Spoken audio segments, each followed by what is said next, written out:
The Crime Commission will come to order. I want to welcome everybody, commission members, public officials, members of the public, presenters, and those who are watching on live stream as well. Today, we have a series of presentations that have been lined up by staff. I want to thank staff and presenters in advance for your efforts and making yourselves available. I want to say a couple of words about the process that we are undertaking and the purpose and role of the Crime Commission. I want to point out that the Virginia State Crime Commission is a criminal justice agency that was established by statute in the legislative branch of Virginia's government.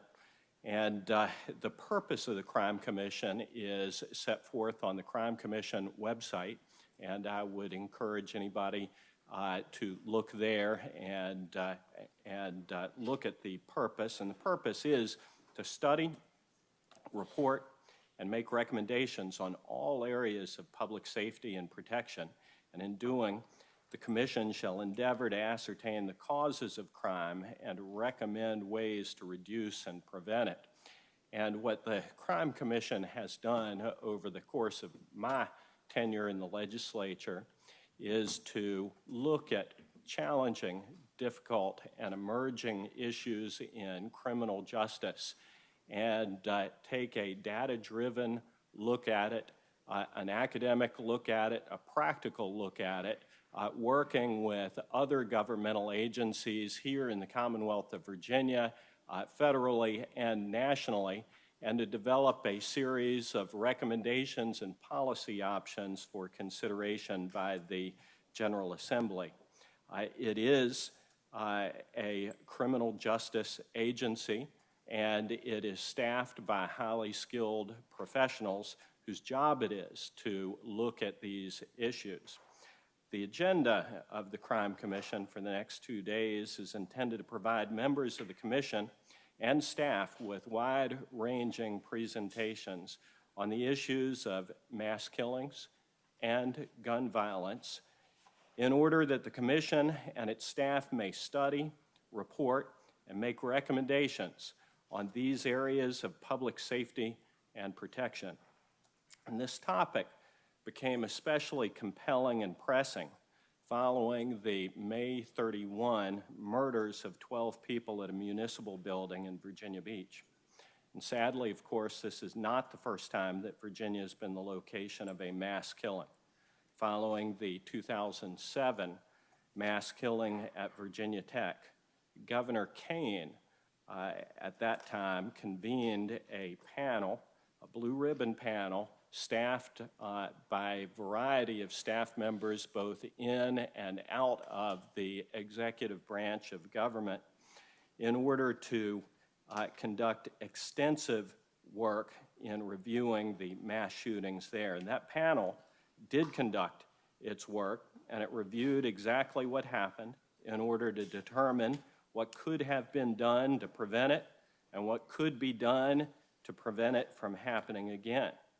And that panel and its professional staff did its work, it conducted hundreds of interviews, and it made recommendations. And those recommendations from the Kane Commission received broad bipartisan support and were largely implemented.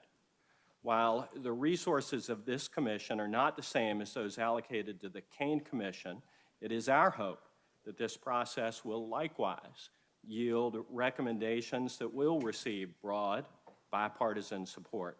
And there are certainly many highly politically charged policy options that have also been advanced for consideration. And it's my expectation that the Commission staff will study this issue and will consider all of the inputs, including all 78 bills that were introduced by members of the General Assembly during the special session called by the governor, and that the Commission staff will do what it has always done, and that is deliver a high-quality report for consideration by members of the Commission. And that report will have recommendations and it will have policy options. And the Commission members will then vote on those recommendations and policy options. And these proceedings over the next 2 days, I will remind you, are being streamed live for all to see. The speakers selected today will provide some background and interesting perspectives. Tomorrow, we're going to hear from speakers invited by members of the Executive Committee of the Crime Commission, both by Democrats and by Republicans. And then we're going to hear from groups interested in these issues as well as from members of the public. And finally, we've offered an opportunity for members of the General Assembly who were patrons of the 78 bills that were introduced during the special session to briefly, and I regrettably emphasize briefly, address their bills and make a presentation to the members of the commission. We're going to be receiving public comment also, even after this meeting, by writing. And tomorrow, of course, we're going to receive public comment during the course of the proceedings. We have a limited period of time that's been set forth during the course of the meeting tomorrow for public comment, but we are going to hear public comment from as many people as time will permit, and following that, we will continue to receive written comments which will be made available to every member of this commission for review and consideration in conjunction with the work that we are doing.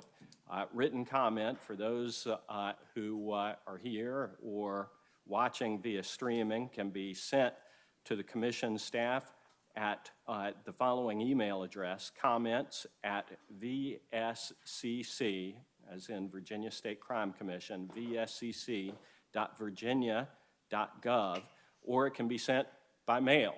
And if you look at the Commission's website, you will find the Commission's address where written comments can be addressed. At this point, we are going to jump straight into the presentations. And the first presentation is by members. I'm sorry. I do have Delegate yes, I do have a quick question yes, and ma'am. comment. So, Mr. Chair, I want to first thank you and thank Commission staff on the hard work on building something that's comprehensive for us. I know after the first executive meeting, the composition of these hearings has changed, and I say for the better. I think it's comprehensive, and I appreciate that. And thank you for reminding everybody the typical process of how legislation comes to us, studied and endorsed. And I'm glad to hear that is the intent of the commission, that we will consider and endorse some legislation. My question, Mr. Chair, though, is on timing on the process. I know that we have 2 days of hearings, and then typically we receive the legislation, the staff works under, it does a study under our direction, comes back with policy recommendations, and then we endorse. This situation, we have legislation that's been filed, some of them many years before. So when is the studies going to be conducted, or have they already been conducted? And is in your anticipation, Mr. Chair, that we will endorse legislation at the end of tomorrow night's meeting or in the next meeting in October? Well, thank you very much for these questions. The work of the commission has not even begun. The staff has not begun its study of these issues. The staff has been consumed with putting together these 2 days of hearings.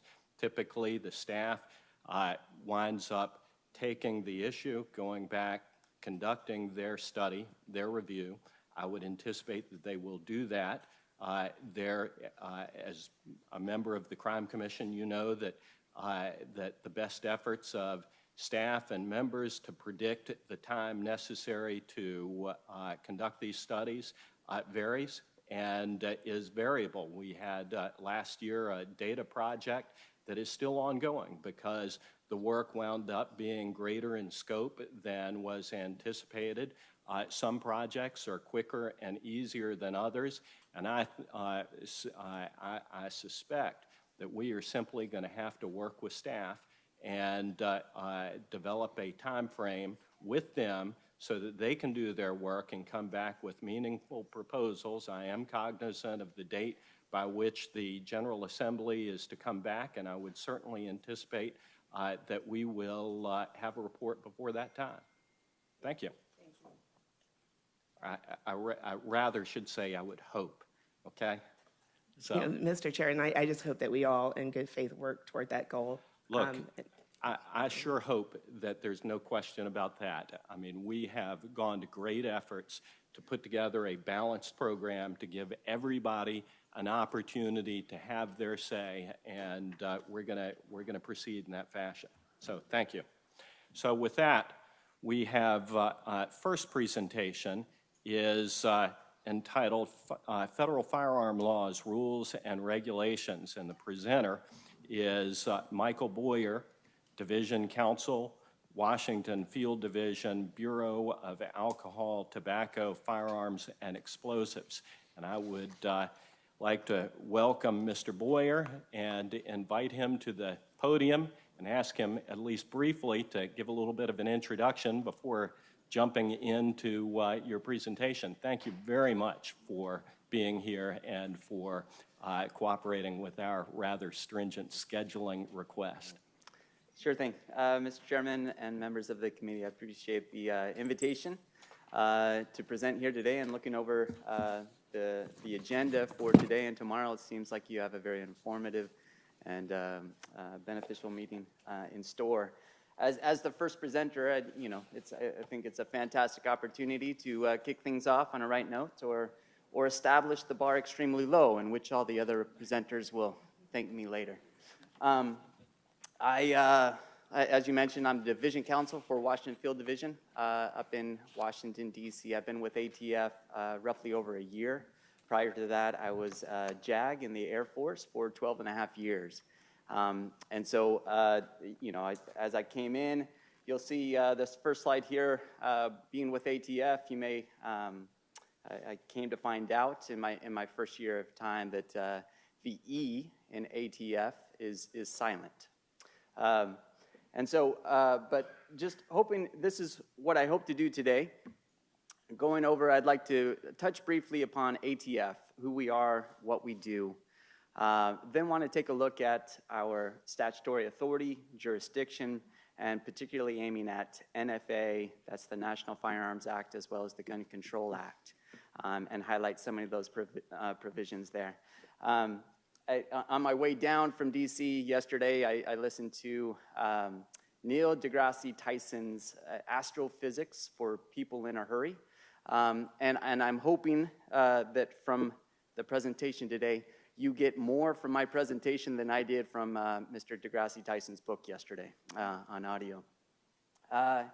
Finally, hope to turn then to some firearms trace data in Virginia and hopefully present some numbers from, unfortunately, the most recent information that I have for you is from 2017, but I'm hoping some of those numbers will be beneficial for your consideration. Looking then at ATF, we can trace our history back some 200 years, but if you go really back to, you may have seen on the previous slide, Elliot Ness and the Untouchables, right? That's where we really start up our history. That's back in 1934 in the era of Prohibition. That's when you have the National Firearms Act passed. That's what gave us our taxation, regulatory, as well as criminal enforcement authority. And since that time, we've bounced back and forth between the Treasury and Justice, and we now find ourselves back under Justice as of 2003. I can say that, as a federal agency, we are somewhat unique from some of our sister agencies in that we are very small and don't have some, maybe the resources and the manpower that some of the other agencies have. And as a result, we're very much reliant upon our relationships with local law enforcement in order to carry out the mission that we've been given. Here's kind of a look at what we do as an agency, and as you'll see, our resources are allocated based on our goals and priorities. You see here that the bulk of our effort is aimed at reducing firearms, right, and aimed at reducing firearm or violent crime, We also have a mission in investigating and combating violent crime when there are explosives and fire-related crimes involved. We also, a small part of our mission, of course, is the, combating the trafficking of alcohol and tobacco. Jumping then to the statutory authority. Here's a look at the statutes that give us authority as an agency and what established our jurisdiction. And today, as I mentioned earlier, I want to focus in on the National Firearms Act as well as the Gun Control Act. Beginning first with the National Firearms Act. The first thing I would like to note is that you may notice that this falls under the 26 USC, which of course is the tax code. Now, the reason why that is significant is because this, again, came about in 1934. The president at that time went to his attorney general and said, what can we do about these gangsters that are involved in the Al Capone, what have you, in the era of Prohibition, looking for a way to combat that. And the Attorney General at the time said, well, we can't criminalize their behavior, but what we can do is tax them. And that caused that's what brought into fruition the National Firearms Act. And so as part of that act, what you had was a tax imposed upon all those who make as well as transfer these, what they classified as gangster-type weapons, right? Gangster-style weapons. And that tax levied upon those weapons was $200. Now, interestingly, since that time, that $200 has not changed.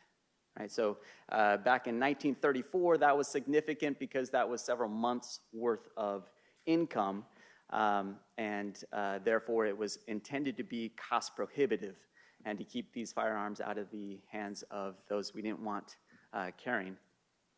Now, of course, today, it's a nominal fee that, but nevertheless continues to be instituted and implemented. Looking also down here, the NFA also established a registry for these types of weapons, which required us to, as an agency, keep a record of all those who possessed these NFA weapons. And you'll note there that in the bullet down at the bottom, that it was the manufacturers and importers who were required to initially register those NFA weapons.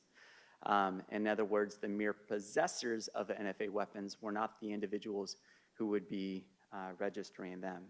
Nevertheless, when they transferred to an individual, of course, that's where you have a registry of those who are in possession of these weapons. Quick look then, at these gangster-style weapons. This is a snapshot of those, the firearms that fall under the National Firearms Act. You've got the short-barreled shotgun, sawed-off shotgun, if you will. The short-barreled rifles. You have machine guns, any other weapon, silencers, destructive devices. And I would note that all of these have specific definitions that correspond to each, right? And just by way of example, I'll highlight here for you a machine gun, right? Machine gun typically as, you've got a picture here of what we typically think of when we see a machine gun. And that, of course, is a weapon that's designed to shoot more than one round with a single pull of the trigger. Interestingly, what you also have within the definition is a frame or a receiver, as well as any combination that would convert, right, a weapon from a semi-automatic into a fully automatic weapon. Now, why is that significant? Well, that's significant because while this may be what we typically think of when we think of a machine gun, in fact, under the definition, this in itself is considered a machine gun, right? As is this. This is a drop-in autoseer, lightning link. This is a piece that when dropped in and when installed on a semi-automatic weapon converts it from a semi-automatic to a fully automatic, and therefore, by definition of law, right, is in itself a machine gun. Now, going to the fact that this does fall under the tax code, one of the interesting challenges that we have as an agency is that we are subject to the disclosure limitations in 26 USC 6103. And what that means is that we are not free to release taxpayer tax return information to the public and nor to even the local law enforcement partners. Right? And so what that means then typically is that if you have a shooting where there is an NFA weapon involved, the first question, of course, that we typically receive is, was this weapon registered, and did he own it lawfully? Right? And what that would require for us to say is that either, yes, he did pay the tax, right, the $200 transfer tax, and he did own it lawfully, or we can say that no, he did not pay the tax. Under either situation, whether affirming that he did pay the tax or he did not pay the tax, would be in and of itself be disclosing return information, and thus we are precluded from releasing that information.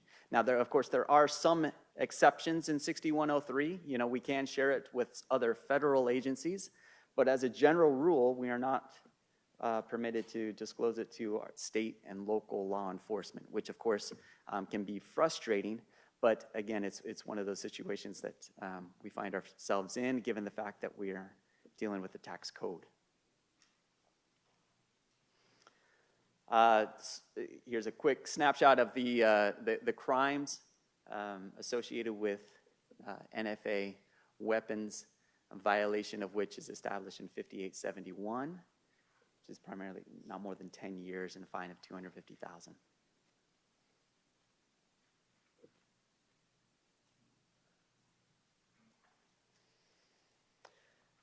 I thought I'd highlight this one case for you, and I think this is significant for your consideration.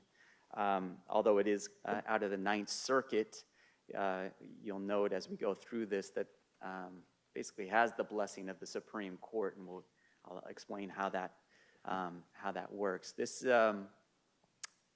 U.S. v. Stewart, this was an individual who owned a machine gun.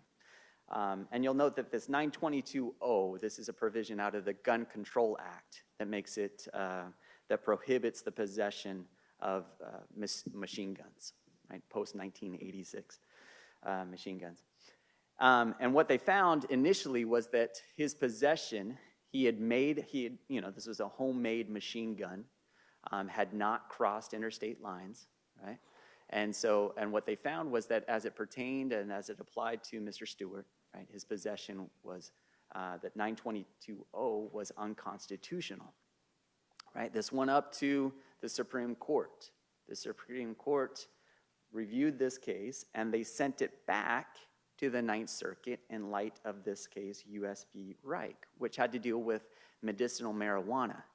Now that case, the Supreme Court had ruled that although the marijuana had been grown, it was homegrown, did not cross interstate lines, did not, impede on interstate commerce, what they found was, nevertheless, because it created a competition with that market, right, it thus, in and of itself, satisfied the interstate commerce requirement, right? So in light of that, Supreme Court sends it back down to the Ninth Circuit. The Ninth Circuit, based on the Supreme Court's guidance, found that although that the weapon itself had not crossed state lines, found that 922-0 was applicable, and I've highlighted there that the possession of a homemade machine gun can substantially affect interstate commerce. Right, and we see this, and so this again is in 2006, and so this is a significant case that has some implications today with many of the what we call 80% receivers, some of the homemade weapons that are that we see today. Now, before jumping into the Gun Control Act, which is really kind of the cornerstone of firearm legislation, this chart is somewhat helpful in highlighting the fact that while dealing with NFA is kind of a unique beast in and of its own, it really falls under the full provisions of the GCA, right? So it's covered. NFA are treated somewhat differently, but they nevertheless do fall under the Gun Control Act and the provisions therein. Gun Control Act, again, cornerstone of firearms legislation, came about 1968, and it came as a result of the assassinations, right, of Martin Luther King, JFK, Robert Kennedy. That led to the first time, and this is Congress's first attempt to implement the Commerce Clause, right, to regulate firearms. And it did so by focusing many of the provisions at licensees, federal firearms licensees, as well as establishing categories of those who we consider prohibited from carrying. And we're going to take a look just at a couple of the major provisions within the GCA. Beginning first with the 922A1A. Right? This establishes essentially that if you are engaged in the business, again, it's going to be a definition, and that's where the principal aim of the endeavor is for livelihood, then you must have a license, right? A federal firearms license. If not, you're in violation of the GCA.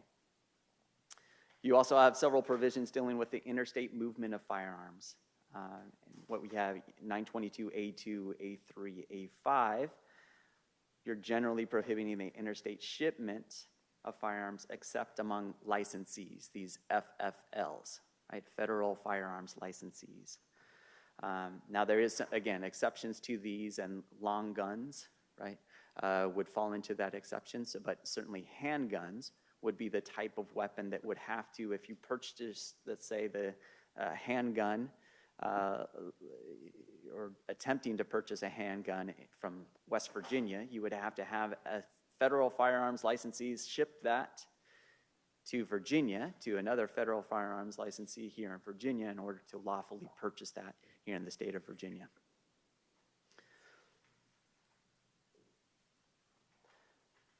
Now, there are several provisions within the GCA that are aimed specifically at these federal firearms licensees, these FFLs.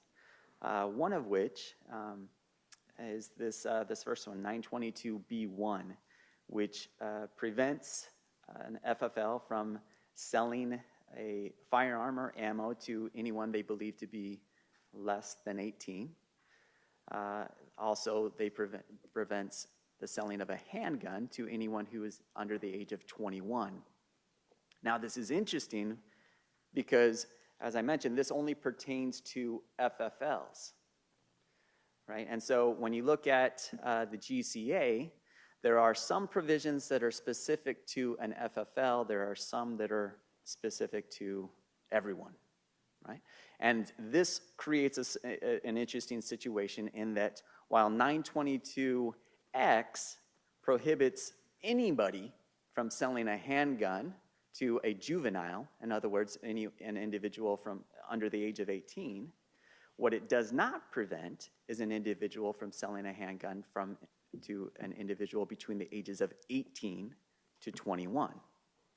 So you have an interesting situation where you have an FFL who cannot sell, right, a handgun to an individual between the ages of 18 and 21, yet you have an everyday citizen who possesses a handgun can, right, complete that transfer and sell that to an individual in that same age bracket. It's kind of an interesting situation, dynamic, but that's the case. 922T, right? This is came about from the Brady Law, right? This is implemented the NICS background check, where you're going to be looking to see whether the individual is in fact prohibited, it is lawful for them to possess the firearm and FFLs, when completing a transfer within their building, right, within their facility, must perform that NICS background check before completing that transaction. That, again, is another one of those that only pertains to the FFL and not to private sales. Looking at straw purchases, obviously, if an, the issue, of course, is if an individual is prohibited and cannot go to an FFL and purchase a firearm, oftentimes what they will look to is to a friend, family member, what have you, to go into that FFL and purchase a firearm in their behalf, right? And in order to combat that, there are two provisions within the GCA that are aimed at this specific behavior. That's 922A6 as well as 924A1A. The difference between the two is that when dealing with 922A6, you have two elements. One of it intending to deceive the FFL. You're providing information intended to deceive, as well as the information that's provided is material to the transaction, right? There's no such intent, right, to deceive, nor the materiality element in 924A1A. As a result, it's slightly lesser burden, and that's reflected in the maximum punishment for the two, where you've got 10 years for the A6, 5 years for the 924A1A. Now, we've talked about the prohibited persons, and I just would like to briefly go through and touch upon, what is categorized as a prohibited person. Now, before doing so, I think I want to quickly highlight for you a recent case from the Supreme Court called Rehafe versus United States. This is just came out within the last several months, and so the implications of this have not yet been materialized. We've yet to see how it's going to affect things. But what we had in Rehafe was you had an individual who was, at the time that he was found in possession of a firearm, he was unlawfully in the United States. And he had previously been lawfully in the United States, but due to the lapse of his visa, right, he became unlawfully in the United States. However, his transition from lawful to unlawful was unbeknownst to Rehafe, or at least the government could not prove that Rehafe knew that he was unlawfully in the United States. This went to the Supreme Court, and the issue before the Supreme Court was, does the United States need to prove that he simply was unlawfully in the United States, or that he in fact knew that he was unlawfully in the United States? In other words, did the United States have to prove that he knew that he was a prohibited person? Now, in the past, this has been, raised several times over the course, since 1968, and repeatedly courts had found, no. All we need to prove is that the individual knew that he possessed the firearm and that he did, in fact, fall in one of these prohibited categories. The Supreme Court changed course. Now, not only is it required to prove that he knowingly possessed the firearm, it is now a requirement that he knew that he was a member of the prohibited category. Right? Not that his carrying the firearm was necessarily unlawful, but simply that he knowingly, right, he knew that he was a member of one of these 9 prohibited classes. Again, remains to be seen how this is going to affect, the GCA and enforcing it. 922 G1 is the most common of the prohibited categories, often referred to as convicted felon, although felon in it is not mentioned within the statute. What you do have is an individual has been convicted in any court of a crime punishable by imprisonment for a term exceeding 1 year. A couple things to note there. Any court, domestic, would mean domestic court, not foreign courts. It's also a bit of history in this regard. Is at one point early on in the GCA, this was a question of federal law as to what qualified as a conviction. And you had decisions that were interesting because it was a question of law. You had some individuals who had a state conviction who then subsequently had their rights restored under state law, but that was not recognized under federal law, and thus under federal law, they were still prohibited. That changed, right? Firearms Owners Protection Act was sometimes, faux pas. Changed 1986, that changed, and now this is a question of state law, right? And this is significant because what it means basically is that if you have a conviction within the state of Virginia, right, in order to get your firearms rights restored, you seek and go through the process established in the state of Virginia for restoration of those rights. Likewise, if it's a federal conviction, you must follow the provisions to seek relief federally. Now, as it relates to seeking relief federally, I should say, basically there are two options. First option is a presidential pardon. The second option is there is a process to request through our agency. However, there is a limitation. There's a restriction on our appropriations bill that has been in effect since essentially 1992 that has prevented us from providing any relief under federal law. So as it stands today, your only option is to seek a presidential pardon if you have a federal conviction. Okay. Question? I think a couple of people have questions, but I was going to suggest that maybe we hold them to the end. Okay. And if you would save a couple of minutes at the end, Absolutely. That would be wonderful. Absolutely. I'll do my Thanks. best. Yep. All right, this is second category would be the fugitives, right? And this is not only those who, avoid prosecution, they flee the state, but those who know that the situation or that there's a pending misdemeanor or felony charged, and that leads to their fleeing of the state.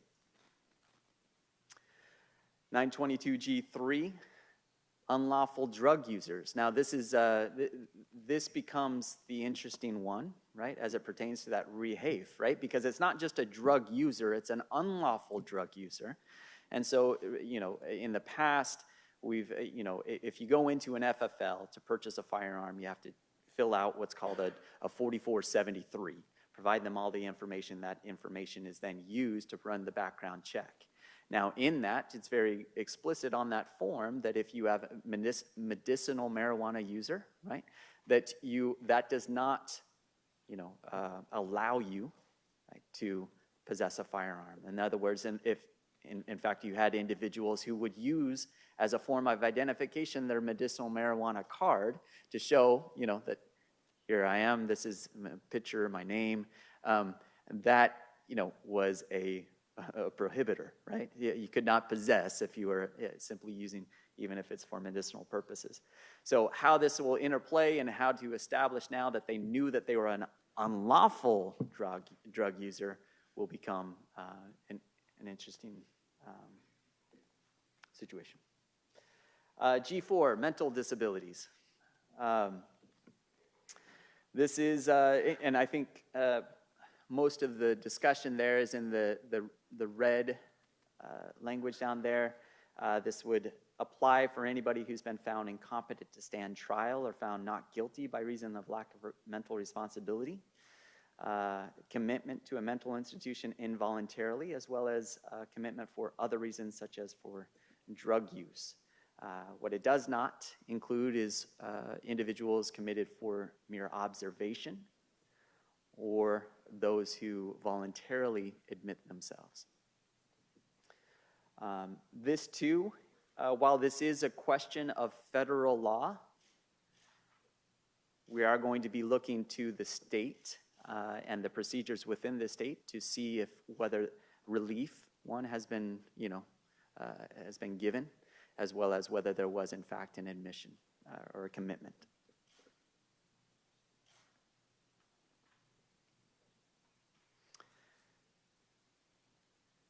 Next is, and this, of course, we touched upon this already, right, with Rahafe, but you had aliens illegally or unlawfully in the U.S. I would note that there is, you'll see in the red note down there, those are illegally or unlawfully in the U.S., or those with non-immigrant visa. Now, there are some exceptions to that non-immigrant visa. And this is one of those exceptions, and what I want to highlight to you is fairly significant, is one of those exceptions is if the individual owns or possesses a hunting license, right, that can be purchased for pretty much anywhere for, you know, a nominal fee of $15 or so. So issued within the United States and in any state in the United States. If that individual who carries a non-immigrant visa carries with them a hunting license, right, that authorizes them or allows them to fall within the exception to this prohibition, in which case a non-immigrant visa holder can possess a firearm.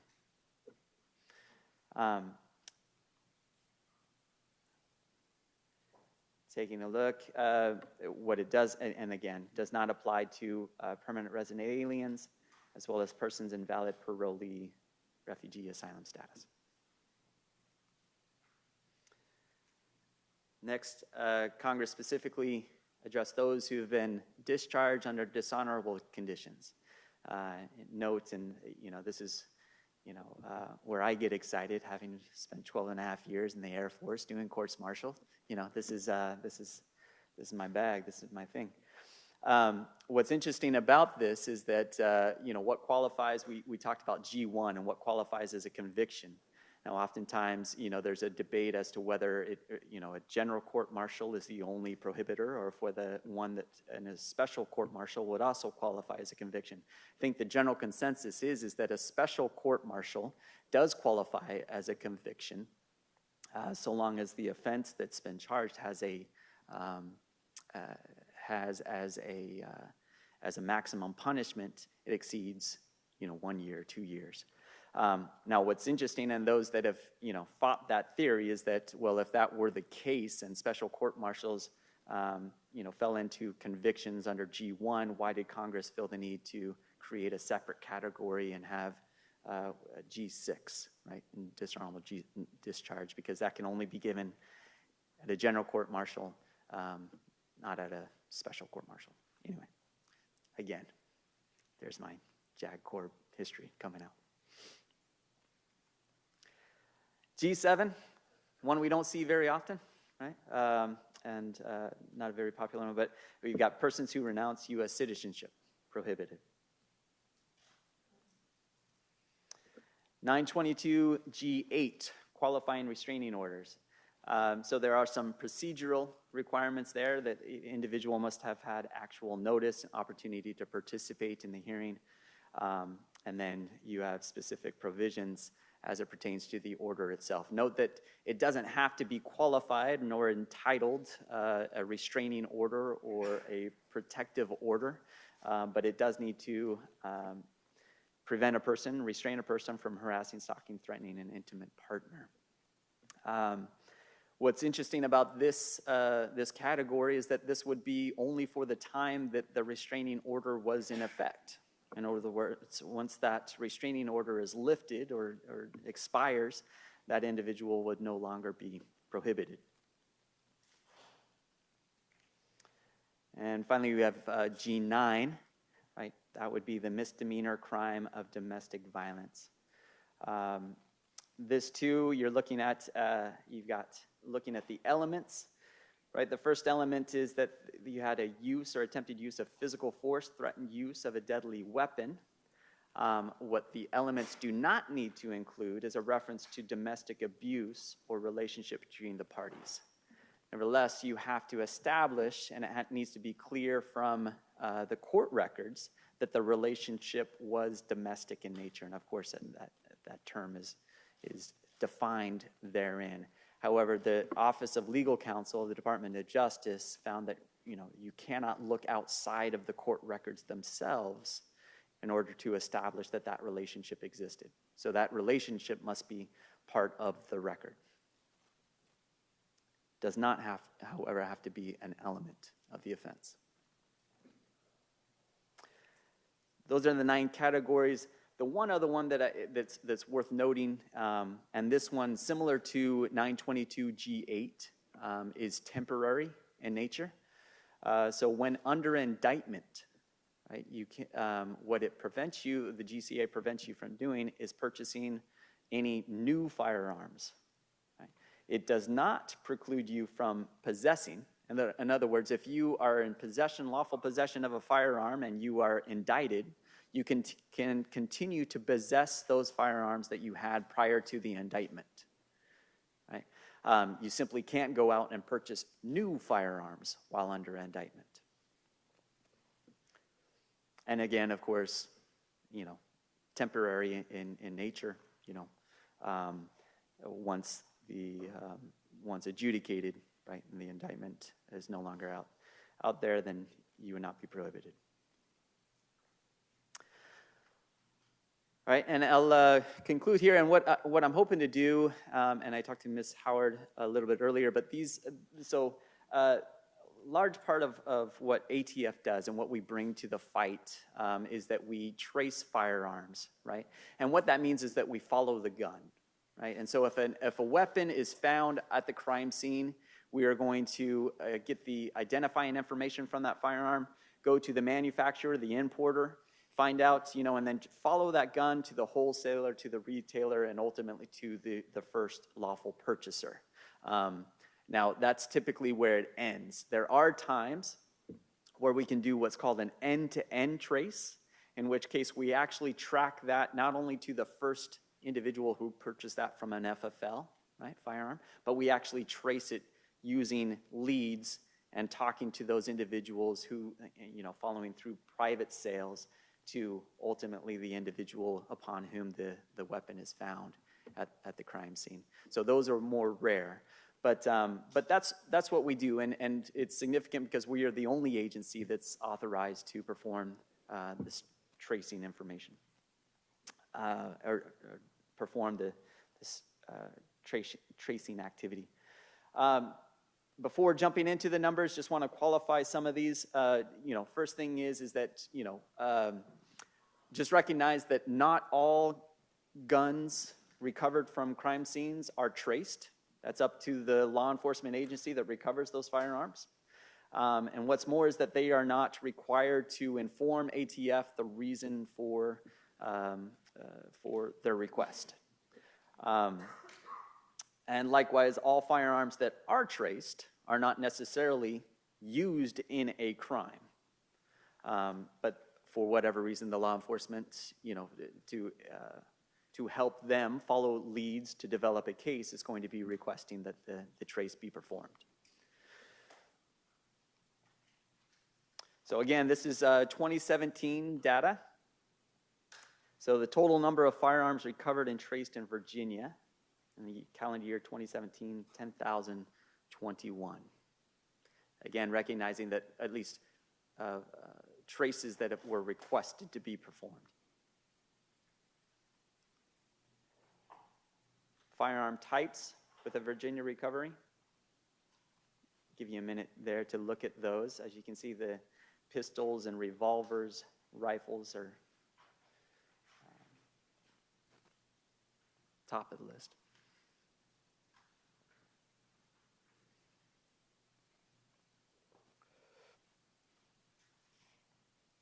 Top calibers reported of those firearms that were traced, where you have the 9mm is far above the rest, followed by the others. I'll give you a minute.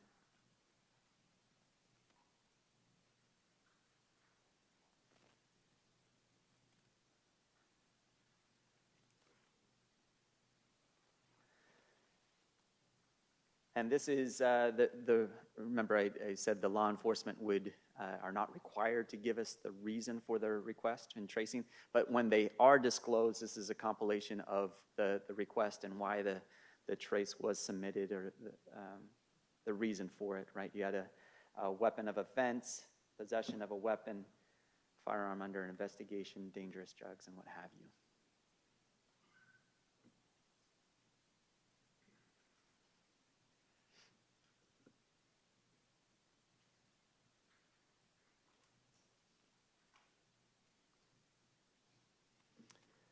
Top 15 source states for firearms recovered within the state of Virginia.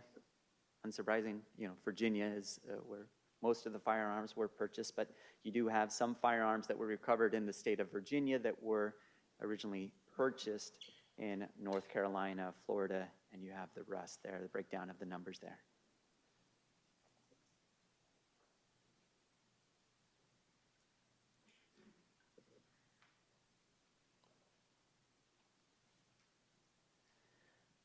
Time to crime rates. You can see the national average there compared to that of Virginia average.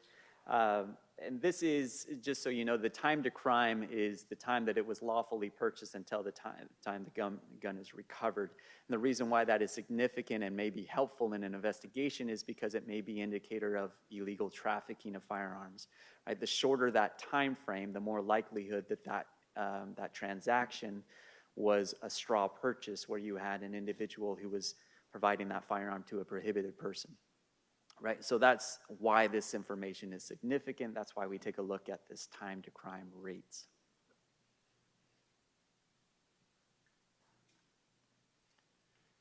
Age of possessors of firearms that were recovered in the state of Virginia.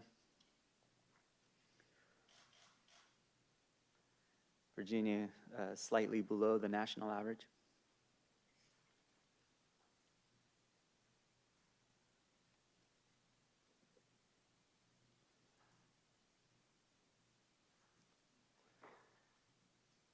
And top recovery cities.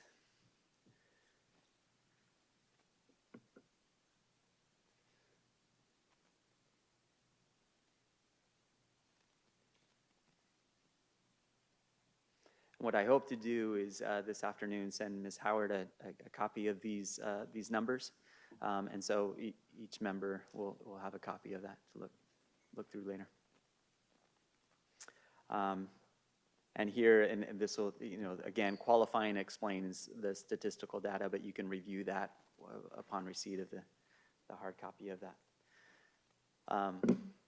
That concludes my briefing, and I'm happy to turn it over to any questions. Well, thank you very much. Delegate Herring. Yes, thank you, Mr. Chair. There was a slide, and I apologize, I can't give you the slide number because I didn't see any numbers on there. I think it was 2 slides before the 9 categories of prohibited persons. Okay. And it had to do, actually, the topic areas with sales. Okay. And there is a distinction I saw on the slide between guns and then firearms. Next one.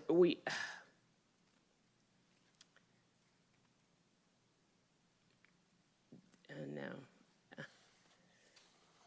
Anyway, I'm sorry. No, it's okay. It just, so let me ask it this way. Yeah.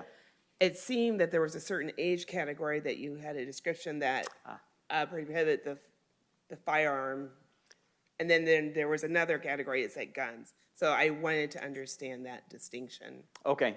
It may have been this, was it the B1 in saying that with private sales, there's, okay, yeah, right. So just to be clear, and maybe,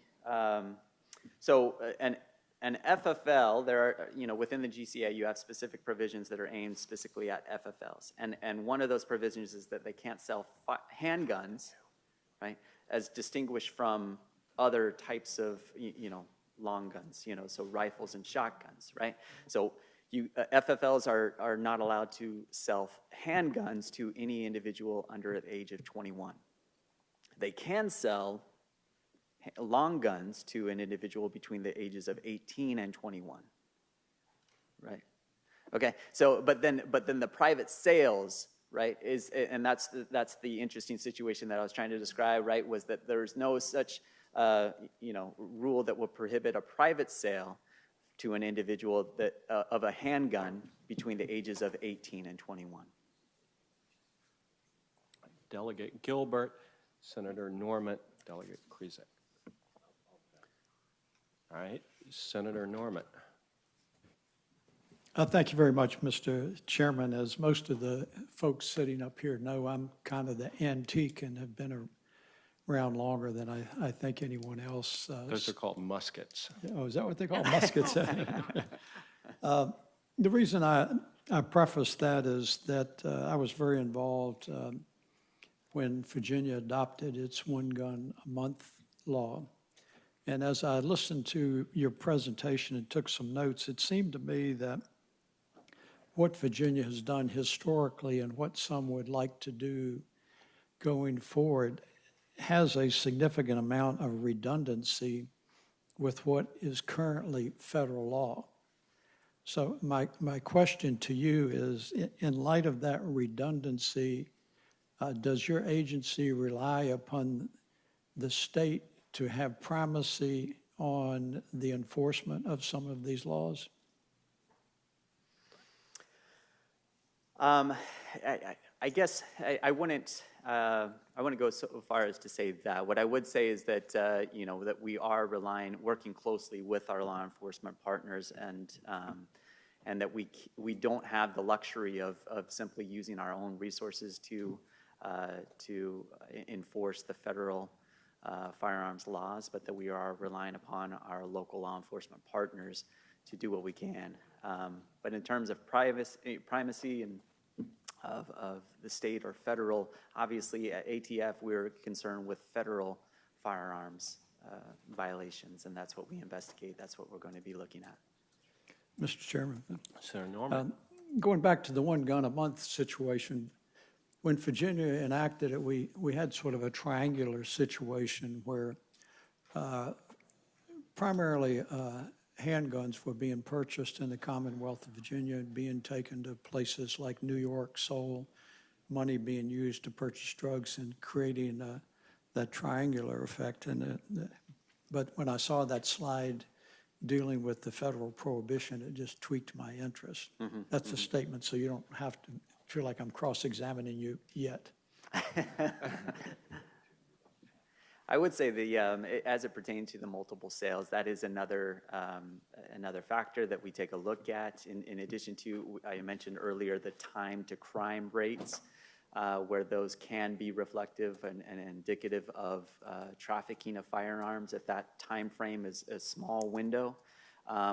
Likewise, if you have multiple sales, then that also is another potential indicator of the trafficking of firearms, which is why firearm licensees are required to report multiple sales of handguns within a certain time frame.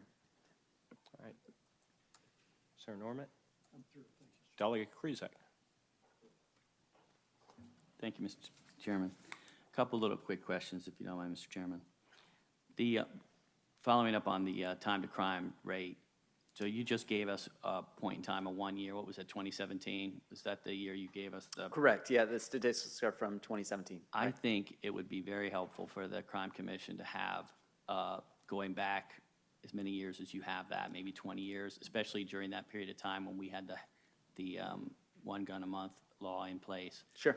Just to see, because right now it looked like we were about 35% below the national average for that 2017, which is a little bit worrisome regarding the indication of firearm trafficking. But it would be something to see that chart and see how it plays out and if that's becoming more of a problem or not. Sure thing. Yeah, I'll try to. I'm sure that information is there, and I can track that down for you, tracing it over the years. I don't know if the 2018 numbers have been compiled yet for calendar year, but certainly 2017 and going back, I can provide you that information. That would be great, Mr. Chairman. One more question. Delegate Krizak. Thank you, Mr. Chairman. When you do these traces, what percentage, so you had a number of about, I think it was 10,021 traces that were done in 2017. What percentage of guns recovered from crimes, or I guess in some situations where it's not the gun that was used in a crime, but a part of the investigation, how often are you called, and what percentage of like, if there was 10,021 that you traced, were there 50,000 or 15,000? What was the number of guns that you weren't called in to do traces on. Right, and that's a number that we're not necessarily privy to, right? We would be responding and assisting those who put in the request, but if they don't put in the request, that, you know, we have to qualify that number. I guess a better way maybe to ask that question is how, when, is there in Virginia anyway, is there a way in which, or is there kind of a, did law enforcement call you in for certain crimes and not for others? I mean, is there some kind of A threshold? threshold? Yeah, that's what I'm looking for. No, it's in the discretion of the law enforcement who, you know, who So it's totally recovers that firearm. It's up to that, you know, to that agency to put in the request. All right, thank you, Mr. Chairman. Maybe that's an answer or question state police can shed a little light on during their presentation. Yeah, right, and they very well may have a, you know, if they have the threshold, they would be more, you know, I guess. At least for their piece of the pie. Exactly. Yeah. Any other questions? Yes, ma'am. Thank you, Mr. Chairman. If I recall correctly, the data that you indicated about recoveries was specific to recoveries of firearms in Virginia and Correct. source states for the purchase of those guns. I would take it that you have other information about how Virginia fares as a source state for recoveries in other states? We do, yes, and that's, it should be available at atf.gov has the resources, and if you go to atf.gov, in the upper, in the top line, there's a link, resources. If you follow that link, it then has a breakdown of states, and you can identify the hyperlinks. By selecting those, you can see where Virginia falls. Thank you. Thank Yep. you, Mr. Chairman. Yep. Thank you. Any other questions, Delegate Bell? Oh, I'm sorry. Hang on one I second. will wait to defer. Delegate I Krizak. just wanted to follow up on the, on that, because that's kind of what I was trying to get to, is like, how many states is Virginia the #1 source state of recovered weapons? Do we know that? Is that on your ATF website?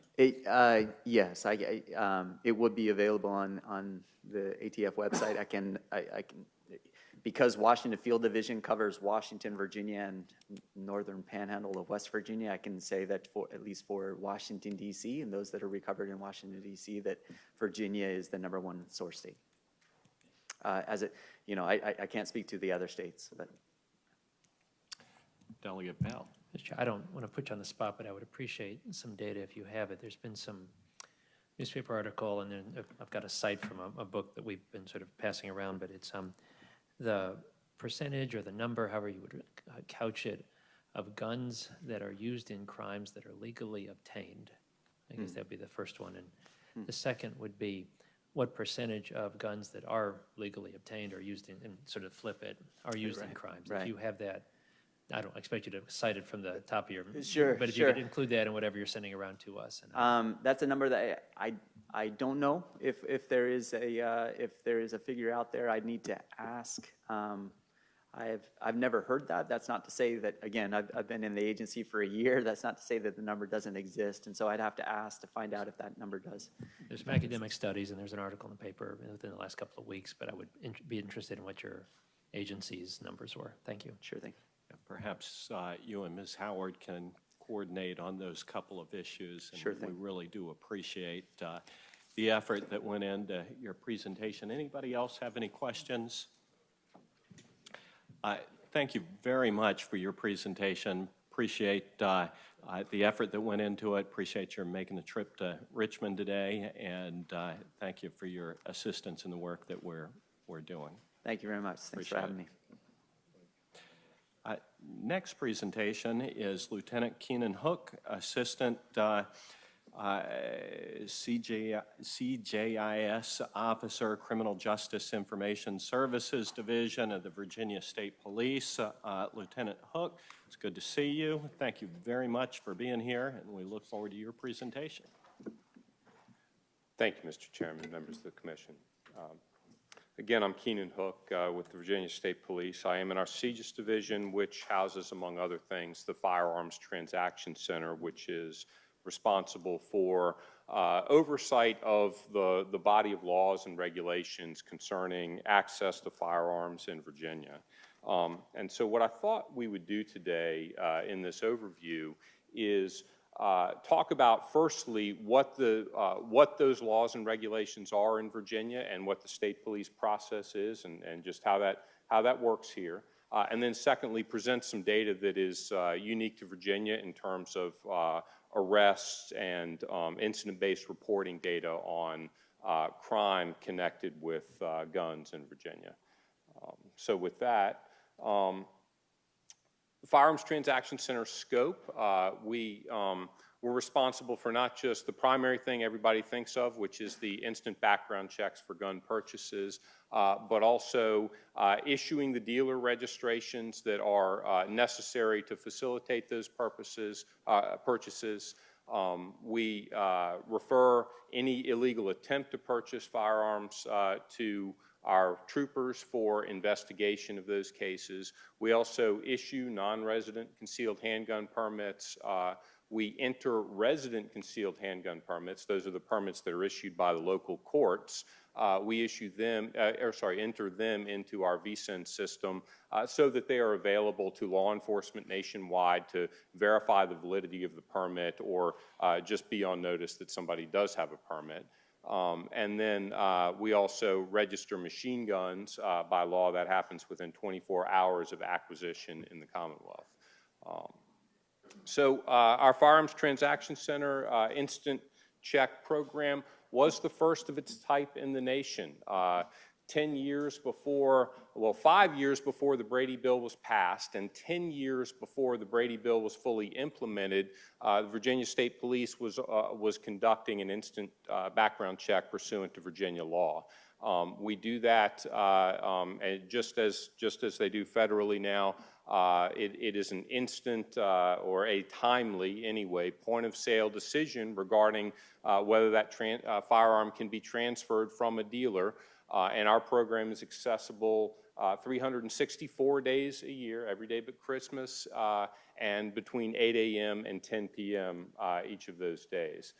Most of those transactions are going through an electronic web portal. The dealers can submit the transaction information through a secure web portal, and it comes to us, and we'll talk in a minute about the process once it gets to us. In terms of volume, this is year over year the kind of transaction volume we see. That is the number of transactions in each one of those bars, not the number of guns purchased. So you could obviously go to a gun dealer and purchase more than one gun in a single transaction. This is the number of transactions. It's also true that we don't know whether any given transaction actually resulted in a purchase.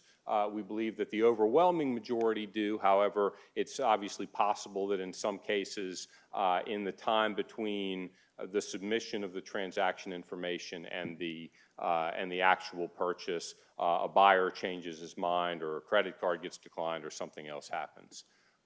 In terms of actual number of firearms, this is our data for the past 3 years.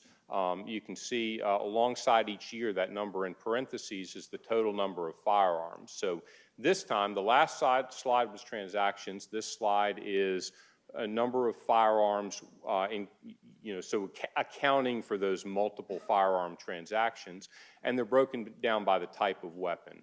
You see for 2016, there's nothing in the other column. Other is an ATF designation that was created that year for lower receivers is the main type of gun that we're going to find in the other category.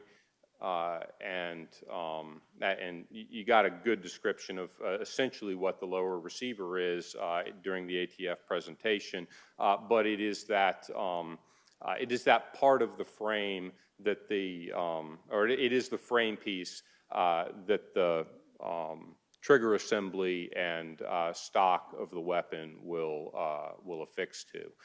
In addition to that, the other category does include some specialty firearms that are fairly unique and hard to classify otherwise.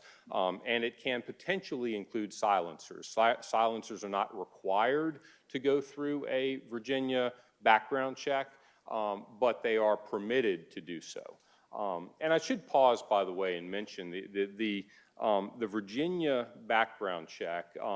If you remember me saying a minute ago, we were the first program in the nation to have an instant background check. And once the federal Brady instant check came into being, states could opt to retain that point of contact relationship with dealers where transactions go through the state entity, or they could be handled directly by the FBI NICS program bypassing the states.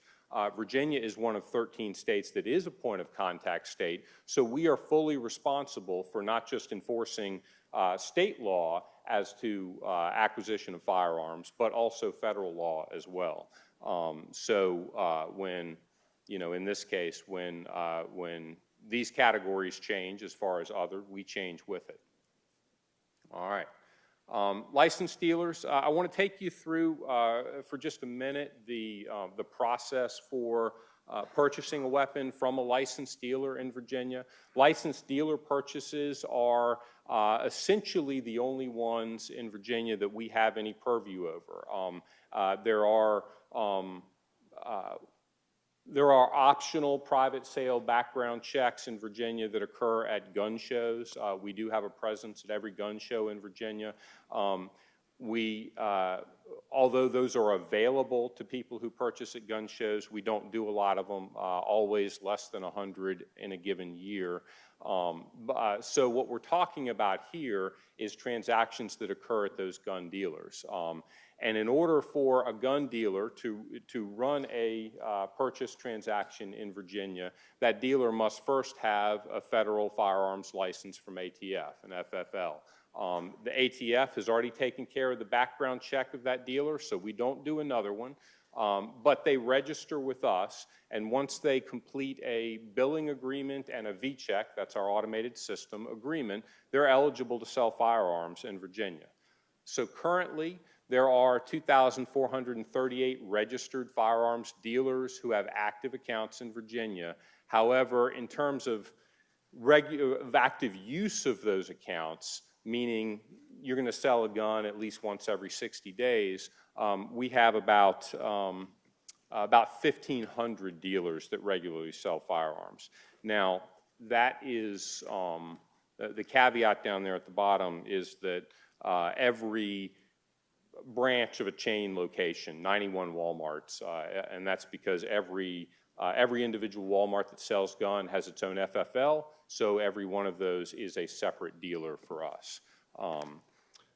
And in addition to dealers, there are licensed sellers. So if you are a firearms dealer in Virginia, you can engage in a transaction yourself to sell a gun. However, if you have employees or others who are working with you who are not named on that FFL, then they need to be a licensed seller in order to complete that transaction. So for that to happen, we take the fingerprints are submitted to us. We run the background check to make sure you are eligible to possess, purchase, transport a firearm yourself. And if so, we will enroll those fingerprints in our Virginia wrap-back system to ensure that that information remains current. If there's a new disqualifying arrest or protective order or something in Virginia, we'll be able to pull that, that seller registration. And currently, we have 19,569 active sellers in Virginia. Now, active just means they're active within our system, not necessarily actively selling guns. We don't have any way of tracking how many are regularly engaged in the sale of guns. All right, the purchasing process. To purchase a firearm in Virginia, you present one valid government-issued photo identification. Typically, that's going to be a DMV issued ID or a military ID. Some jurisdictions that issue concealed weapons permits now have a photograph on the permit. That would qualify. But those are the typical IDs that we see. And that information is submitted along with the background check form. So there's the federal form and the state background check form that do two things. They ask a series of questions about your eligibility to purchase a firearm. So for instance, have you ever been convicted of a felony? Obviously, if your answer to that question is yes, the dealer's going to stop you right there. They won't put that transaction through. But the purpose of that is to ensure that people can self-vet their eligibility to purchase a firearm, and they also give consent on that form for the running of the background check. That information comes to us usually through our automated system, and most transactions are instantly approved. By instant approval, we mean typically within 2 minutes if there are no potential hits. Now, if there is anything on an individual's criminal record, it doesn't have to be a disqualifying offense because the system isn't smart enough to discern every disqualifier, and a system really couldn't be. It takes human intervention to determine whether somebody is disqualified or not if they have a criminal record. Or in some cases, people will have their transactions delayed for human intervention because their name and date of birth are close to the name and date of birth of somebody else with a criminal record. Remember, this is a name-based search. It's not a fingerprint search, so there is no exact precision to what we're getting in. So if a transaction is delayed, we well, let me say first, when the transaction comes through, what we are checking is VCIN, the Virginia Criminal Information Network, and we're looking for wanted person hits, we're looking for missing person hits and protective orders. Now, obviously, being a missing person is not a firearms prohibitor, but we would like to clear a missing person's case, so we check that database as well. We look at Virginia criminal history records, and we look at our mental health files in Virginia. We also query NCIC for federal wanted persons and protective orders, and the Interstate Identification Index, which are the federal, the 50 states and federal criminal history records. And in addition to that, we check NICS, the National Instant Criminal Background Check System, which has a repository of all of those prohibitors that are not fingerprint-based. So they're not on a criminal history record because that's a fingerprint-based record, but they are a prohibitor, so they exist in the NICS database, and we check that as well. All right. Firearms prohibitors, I won't go over this in too much detail because I think we already got that somewhat from the ATF presentation. I will say that, and the colors are a little subtle here, but those first 6 bullets that are blue are state and federal prohibitors. Those are things that are a prohibitor both under state law and federal law, although the last one there in particular, the respondent on a protective order, is considerably broader under state law than federal law, where it's limited to family abuse protective orders. The next series of bullets, the black ones, are federal-only prohibitors. So these are prohibitors that we, as a point of contact state, are required to enforce on firearms transactions at dealers, but they are not, they're not specifically prohibited under state law. And then the last 2 there, the brown ones, are prohibitors that are prohibitors in the state of Virginia that are not specifically prohibitors under state law. Recent misdemeanor controlled substance convictions are convictions of 2 misdemeanor drug convictions within 36 months of each other within the past 5 years. And the juvenile felonies are, of course, felonies, adjudications from age 14 and up until age 29, except for those violent, most violent felonies like murder and rape that are permanent prohibitors. All right, so having all that information at our disposal to make the evaluation of whether somebody is eligible to purchase a firearm or not, as I said a minute ago, most, specifically 60%, get approved instantly, and the other 40% are delayed for that human evaluation. Delayed transactions, most of them are approved within 20 to 30 minutes. It really is just a matter of a human being looking at the record and determining whether it is the correct person and whether the offense in question is a bar to the purchase of a firearm. There are some that go longer than that. As you know, Virginia law requires or permits a dealer to release the firearm if a determination is not made within 24 hours. However, federal law says the dealer cannot release the firearm until the close of the dealer's third business day after submitting the transaction. So effectively, we have 3 business days before that firearm is at risk of being released after the transaction.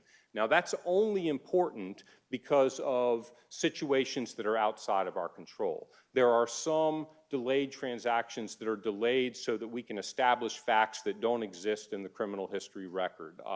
The misdemeanor crime of domestic violence is a good example there. That prohibitor is only triggered, among other things, by certain family relationships. So an assault and battery against a child prohibits the purchase of a firearm. An assault and battery against a parent does not prohibit the purchase of a firearm. So what we have to do in those cases, if it's not apparent on the criminal history record, is reach out to those jurisdictions, often across the country, and try to ascertain those facts. If we get a prompt response, then it's easy for us to meet the 3-day requirement or even the 24-hour requirement. And if we don't, sometimes we go beyond that third business day where the guns are subject to release. Now, that does not mean the dealers are necessarily releasing them. In the vast majority of cases, I don't believe they do. However, they would have the legal authority to do so at that point. All right. In terms of denied transactions, you see here up there just to the right above the pie chart, we average 3,300 denials per year. So I mentioned 40% are delayed. That's roughly 180,000, and 3,300 of those end up ultimately being denied. And these are the percentages that in each of the categories of denial, and the colors aren't always distinct as you go around that pie chart, but the felony to all other column there that identifies them, that's running clockwise, so you can hopefully easily tell what we're dealing with there, felonies being the most common reason for denying a firearms transaction. Now, over the course of that time, 2013 through 2018, and as I told you earlier on, when we are presented with someone illegally attempting to purchase a firearm, in most cases, we refer those for investigation by troopers. There are a few select categories that we don't, and I'll get into those in a minute. But the outcome of that is over that 2013 to 2018 period, we've closed more than 7,000 firearms investigations by arrest by virtue of attempts to purchase at a gun store. One handgun a month, I wanted to talk about that a little bit here because that does affect the percentages that I just showed you, where we held those specifically for 2013 forward on that last slide because that is after the one handgun a month law was repealed. Before that, the picture was somewhat different. So just to talk in broad terms, as you know, one handgun a month was in effect from 1993 to 2012, and over that period of time, it resulted in 12,506 denials for violations of that law. And I want to show you on the next slide what the percentages of denials looked like during that period. But I thought it was also worth mentioning to you the multiple handgun picture today. So you see there at the bottom, 2017 through 2019. 2017 is when we started specifically tracking this data. The number of multiple handgun transactions in Virginia on average per month. Now that's a monthly number, so again, for this year and last year, if you do the math on that, you're looking at just north of 45,000 multiple handgun transactions a year. Those, however, are not necessarily the number of times an individual has purchased more than one handgun in 30 days, because the only way we know whether you have purchased more than one gun under current law is if you do it in one transaction, mainly, because dealers are required to report to us the number of guns in the categories in which the rifle, shotgun, pistol, revolver, in those categories. So we can track that, and we can retain information on who those multiple handgun purchasers are for 1 year. So that's the source of that data. Now, it's also true that dealers are required to report if somebody goes into an individual dealer twice within 5 days for a separate transaction. Those are also required to be reported. However, we don't get a lot of those. Big picture, 45,000 a year occurring in multiple transactions, but we can't tell you a lot more than that simply because of the limitations on the data that we can keep. Where, as I said, we cannot keep records of firearms transactions in general more than 30 days. The only thing we can keep is a name, a dealer, and a date it was purchased from, and an approval number for a transaction. So there's no way, if somebody goes to multiple stores within a 30-day period, there's no way we can tell, okay, this is the same person making multiple purchases.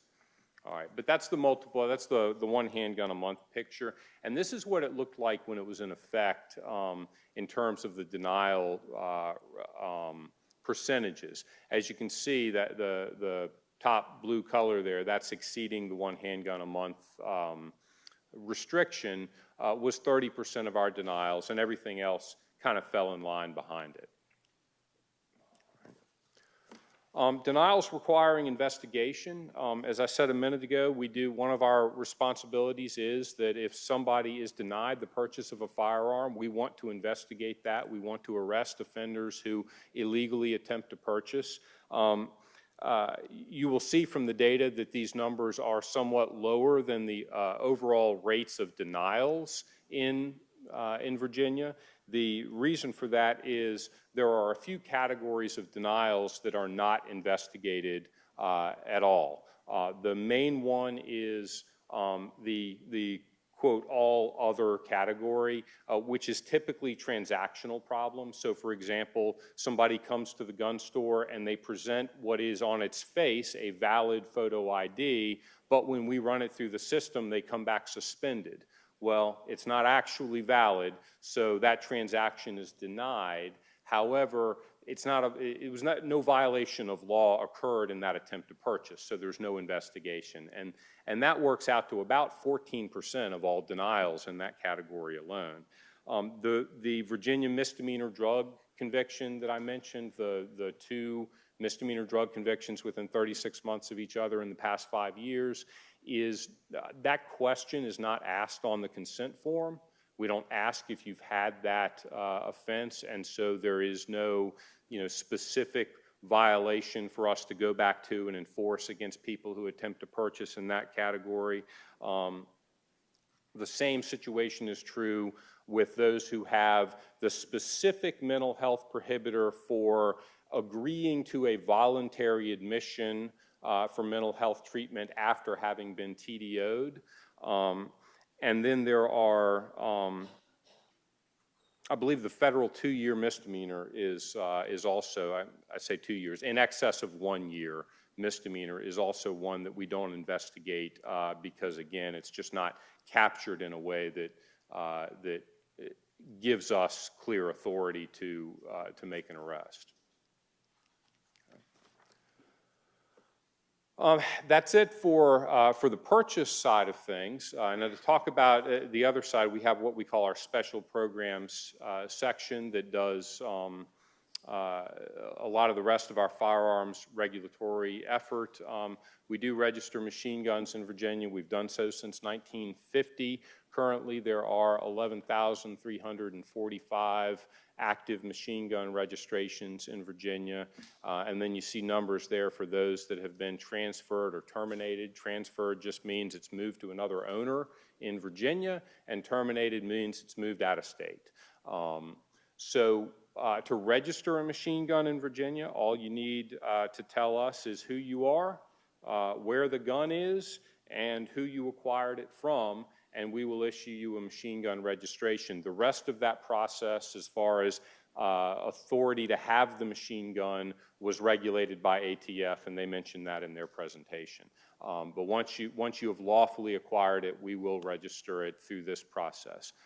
Notably, there is no requirement in Virginia for those machine gun registrations to be updated when somebody moves. Many gun owners will tell us when they move to a new address, but they're not required to do so.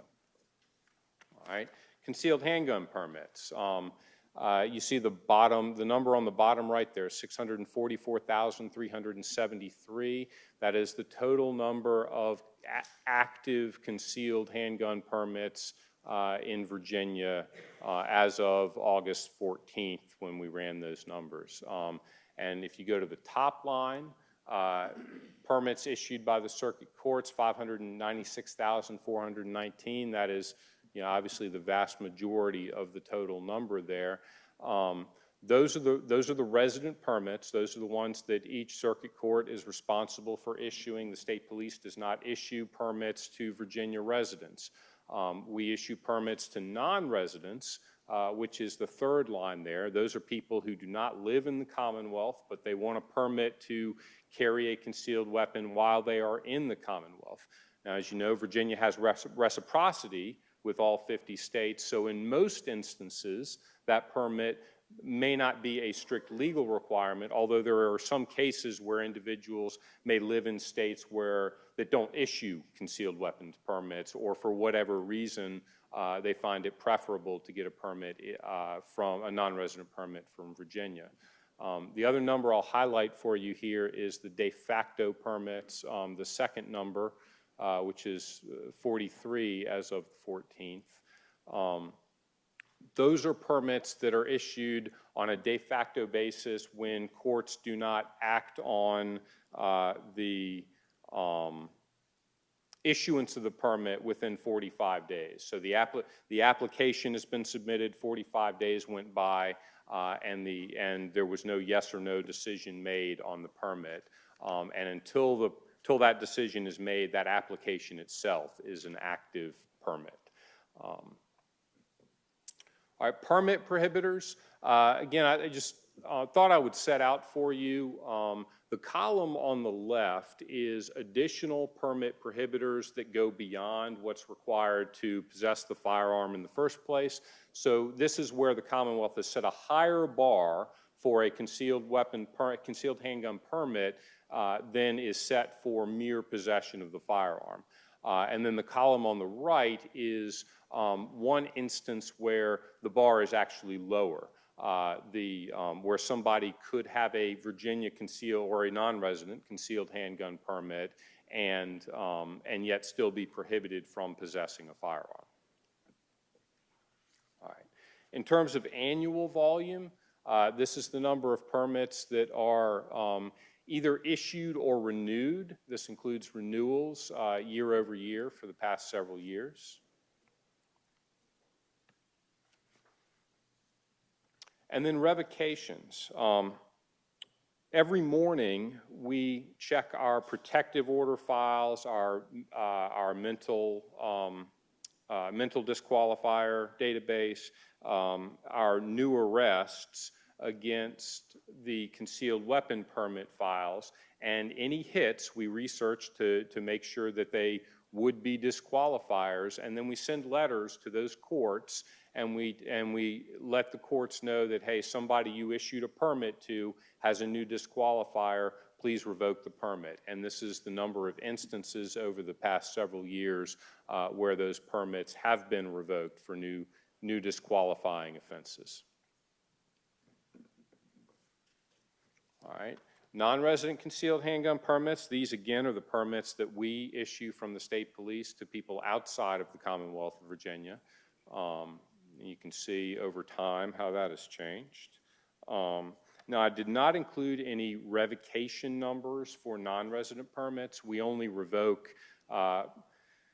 probably no more than a couple dozen of those a year.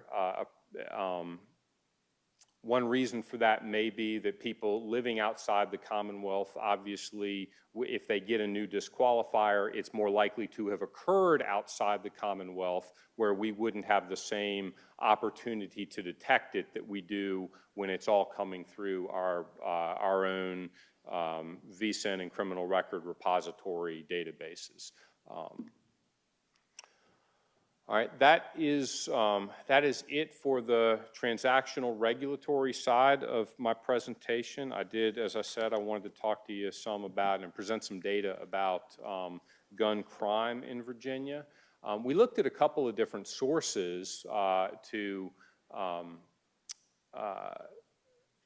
gun crime. The first being certain offenses, and they're listed here, for which arrests were made in the Commonwealth over the past several years. And I'll just go through one by one these offenses so that you can see those numbers over time. So this is arrests for felons in possession of a firearm. This data and the next several slides come from the Central Criminal Records Exchange, the criminal history repository for the Commonwealth of Virginia. So this is all Virginia law enforcement agencies making arrests for felons who were in possession of a firearm. And you can see those numbers over time. And I don't want to move too fast for anybody, but I do believe you have the slides in front of you too if you want to refer back. Use of a firearm in commission of a felony, again, same source for the data, and you see those numbers year over year there. Mr. Chair, do you want to have the same as last time? Wait, that's fine. If you don't mind, let's wait until That's the presentation's complete. I suspect we'll have a little bit of time. We're running a few minutes ahead.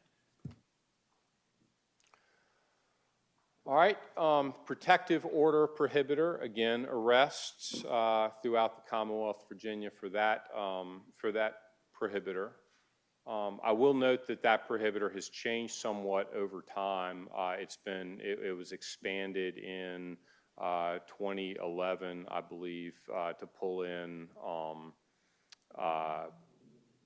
emergency protective orders that weren't previously prohibitors, and in 2016 it was expanded again to include to make the protective order a bar to possession rather than just purchase or transportation of the firearm.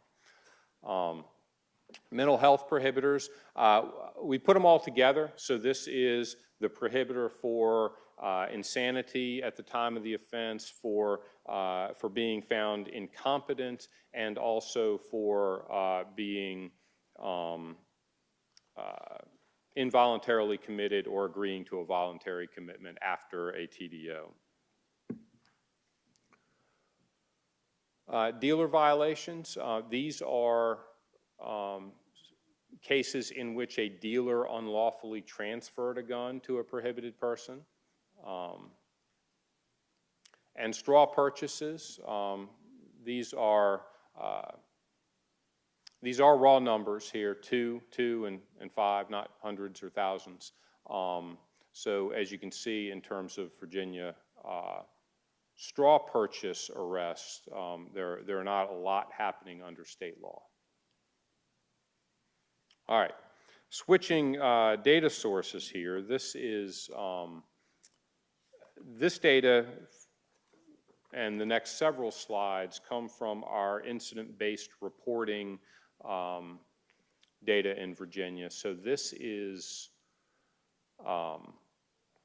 every law enforcement agency in Virginia is required to report when they, not when they make an arrest, but when they receive a report, when they take a report of a crime, they're required to capture certain data about that crime and submit it to us for inclusion in our annual Crime in Virginia report. We submit that data on to the FBI for inclusion in crime in the United States.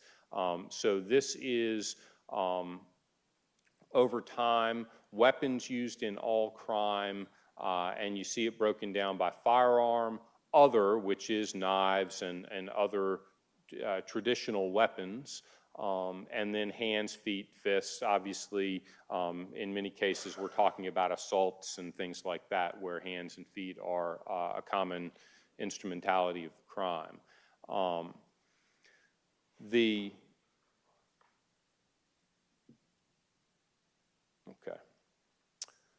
This is that same data broken down just so you can see proportionally and the categories have changed a little bit. Now we've still got personal weapons taking up 68%, dangerous weapons being 12%,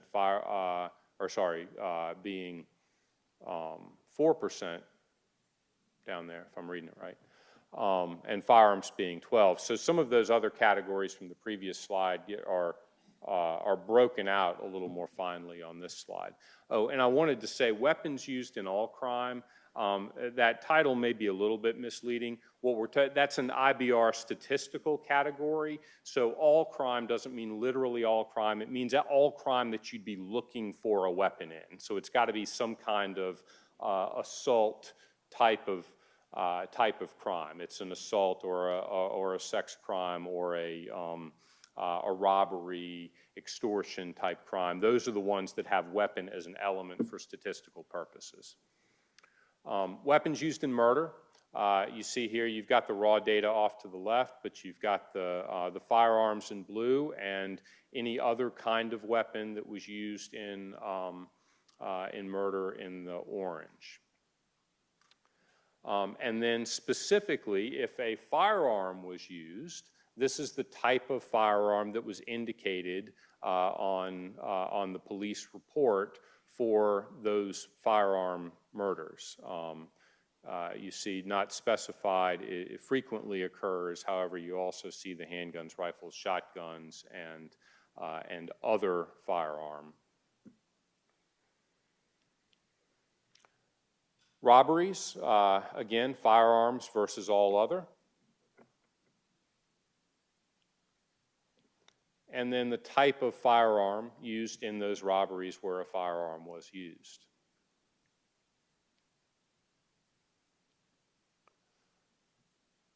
Aggravated assaults, again, firearms and all others.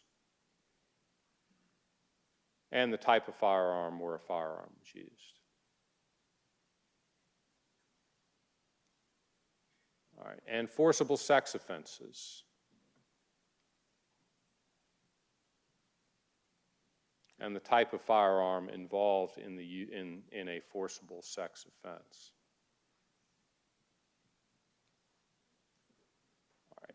Now this is weapons during arrest. So these are situations where somebody is arrested and it could be, but it may not be, for a violation that had anything to do with the presence of the weapon in the first place. The question is just, when you arrested this person for whatever violation, were they armed or were they not armed? You see to the left up there, more than 98% of arrestees are unarmed at the time of the arrest. So the chart reflects those 2% of arrestees that are armed when they are arrested, and what they were armed with. Roughly, year over year, there 70% roughly are armed with a firearm versus some other weapon they had at the time of the arrest. And I will say, too, that is, again, the question there is, did you have a weapon? Not did you have a weapon that would be a violation of Virginia law. So this is not keying off of the concealed weapons statute, for instance. This is just, was the person armed or not for statistical purposes. And then if you did have a weapon at arrest, this is that breakdown: handguns, rifles, shotgun. Sorry, if you had a firearm, not just a weapon, if you had a firearm at arrest, was it a handgun, a rifle, a shotgun, or was it an unspecified type of firearm?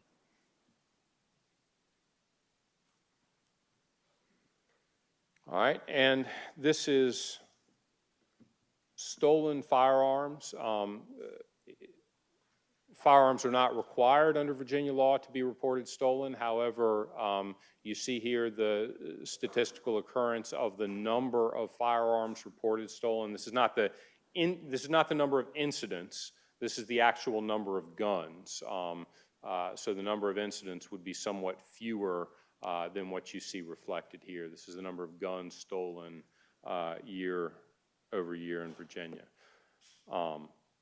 Now, that is my last slide. I did want to mention in response to the chairman's invitation before I started to address the tracing of firearms in Virginia.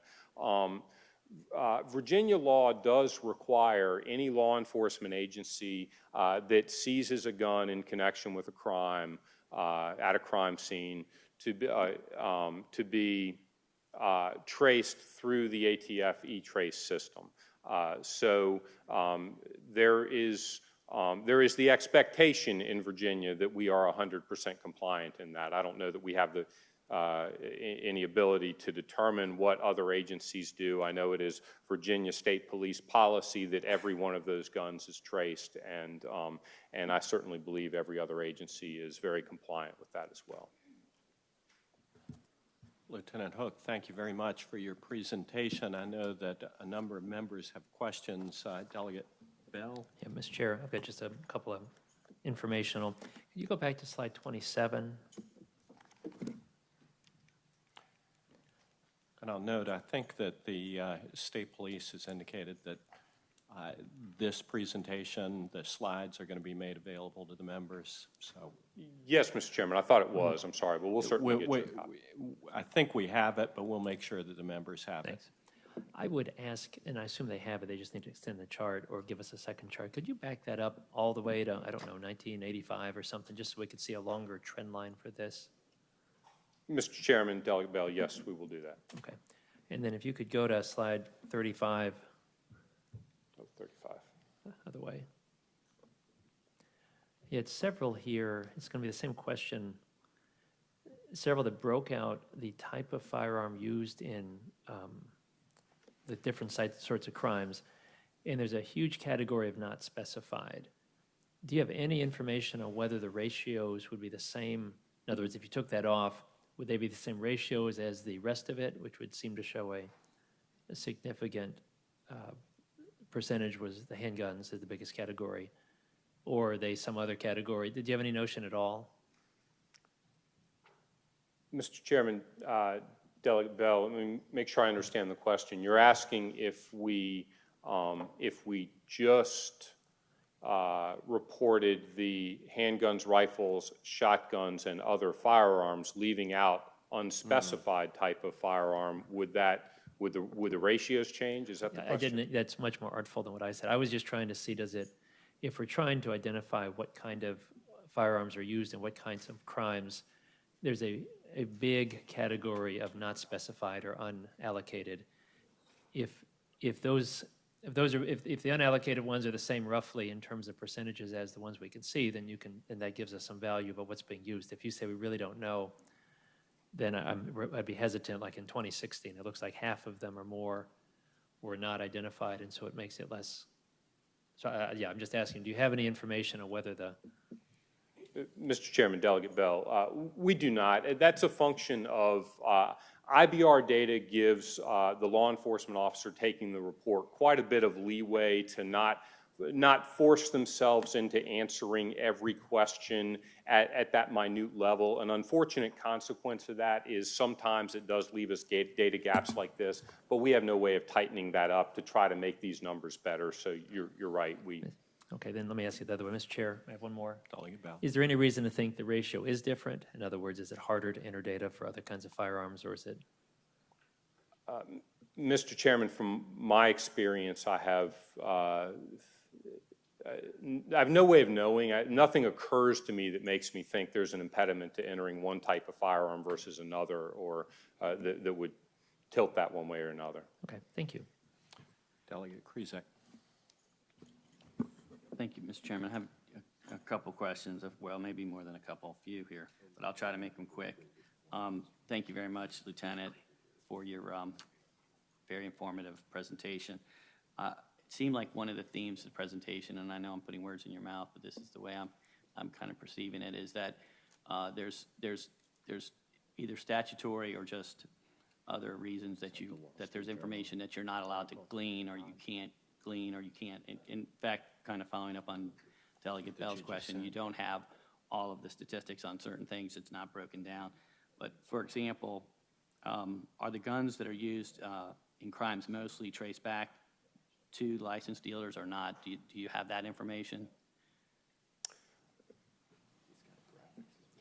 Mr. Chairman, Delegate Krizek, a gun that is traced is only going to be traced back to its licensed dealer. I guess if the question is, and I don't, I think that would be a better question that I can collaborate with our ATF friends on and get an answer back to you. But the trace is only going to take it to the last purchase from a dealer. So what we would be able to do, presumably, is tell you how often a traced firearm, a firearm that was recovered from one person is not the same person who last purchased it from a dealer. I don't have those statistics, but we can work on getting those. Okay, but I guess the flip side is how many guns can't be traced because they weren't through a licensed dealer? So you don't have the background check. Mr. Chairman, Delegate Krizek, I think ultimately at some point in the process, I don't know how far back ATF's system goes, but presumably for the vast majority of guns, somewhere in the process there was a licensed dealer involved, right? At least once that gun made it to retail at a licensed dealer. So again, with this theme of not having enough information, you mentioned a number of times that you don't have a fingerprint-based background check process. Is that something that would be helpful?